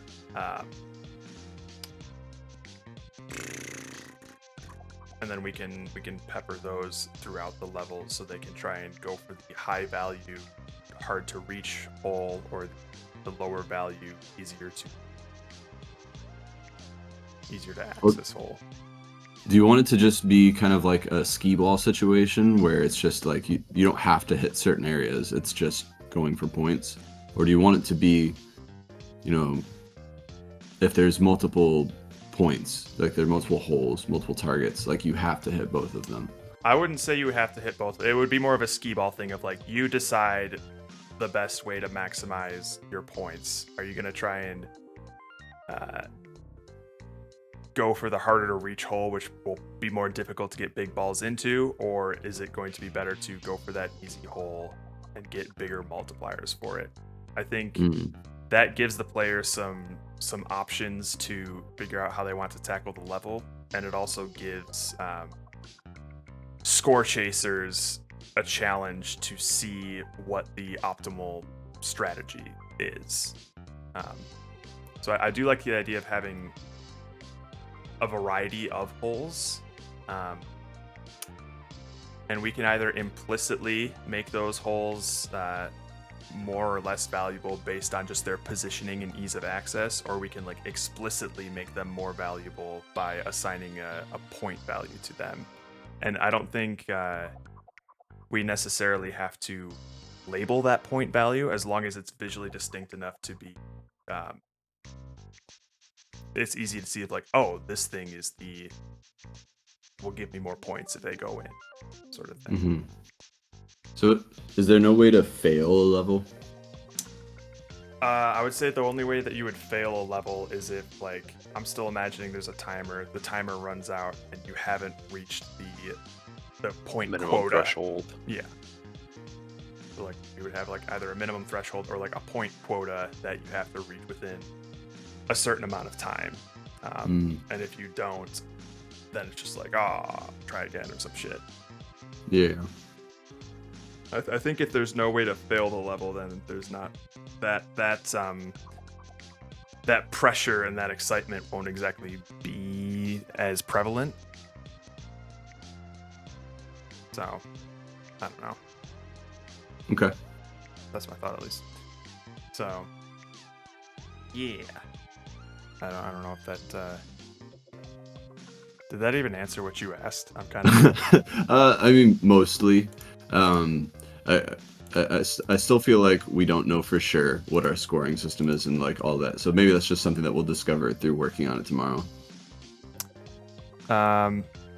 So the only thing that I've kind of been having in my head in terms of like a scoring system is that the hole is worth some flat amount of points, and every ball that goes into it awards you that many points times whatever the size that ball was when it went in.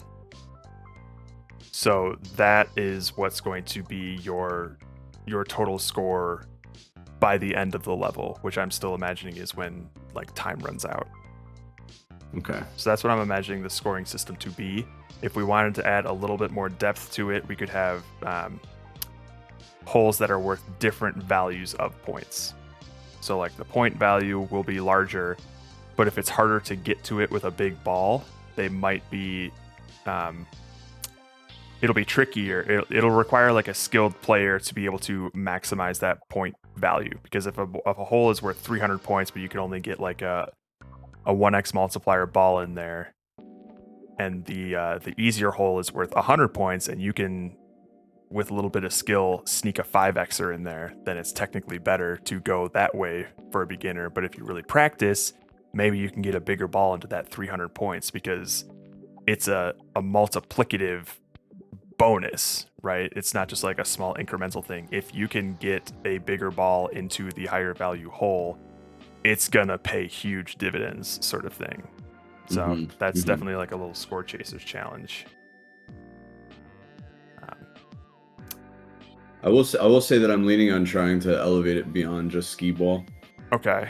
But not dismissing any of that. There's like, can all of that be true, but still have like if there's like multiple targets, we can like, have stuff, like make it that you still want to like clear a level. We can feels interesting to me. We can maybe have something like to maybe, how about instead to complete a level, like to beat it, you have to collect a certain number of collectibles that are on that stage. And whenever you know, if you get a collectible of some sort, that's just worth a flat amount of points regardless of ball size. I don't think it needs to be collectibles. It can just be, if we have multiple targets, if there's value in like aiming all of your slashes to get balls into that target, and then doing it in a way where it's the most lucrative, that you do that, like having multiple targets and then having to decide how to split those and how to do it so that it's the most lucrative feels interesting to me, and that there's a minimum threshold to complete a target.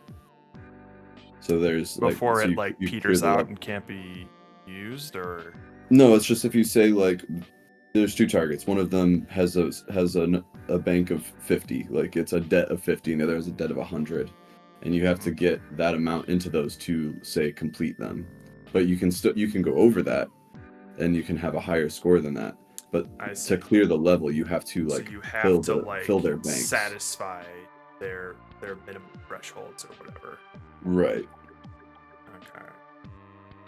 Does that not feel interesting? I'm just trying to see if there's any way to do it more so than just basically like a little bit further than skee ball.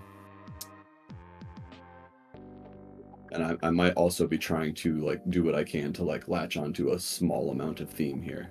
Sure.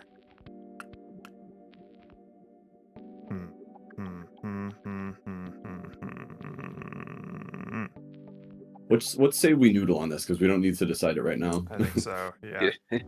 and we're just keeping Steven and both of you awake. So I let's put that one on pause. As long as y'all are cool with the stuff that I've asked prior to this, and there's nothing open for you, then I'll just keep working on the menus and things like that. Any ideas I have for the UI, and then if I have thoughts about like scoring and stuff, I'll try to like put it in a more articulate manner that we can talk about tomorrow. Sounds good. Cool. All things considered, though, I'm feeling pretty good. So yes, hoping you all are too. I'm feeling a lot better. I was definitely much more concerned earlier. I was talking to Steve. I'm like, I don't know. I don't know how this is gonna turn out. I'm pretty worried. But I'm feeling a lot better now. So now it's just like all the little details and the polish and stuff to make sure that like that we don't lose the purity. Sounds good. Oh, nice work. Alrighty, I'm gonna go raid out of here and then hit the sack. Ooh, who we raid? raid? Steven will do that I doubly. have no idea. But I'm gonna go straight to bed. No shower. You guys are free to leave. Oh, yeah. I will just do the outro on my own. All right. I'll talk to you guys tomorrow. Sounds Night good. night. Peace. Ayo, shout. Alright.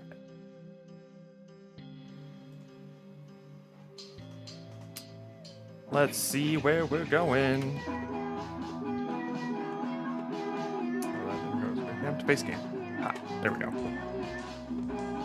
Oh, Kubi's streaming. Perfect. Let's go to the Kubi monster.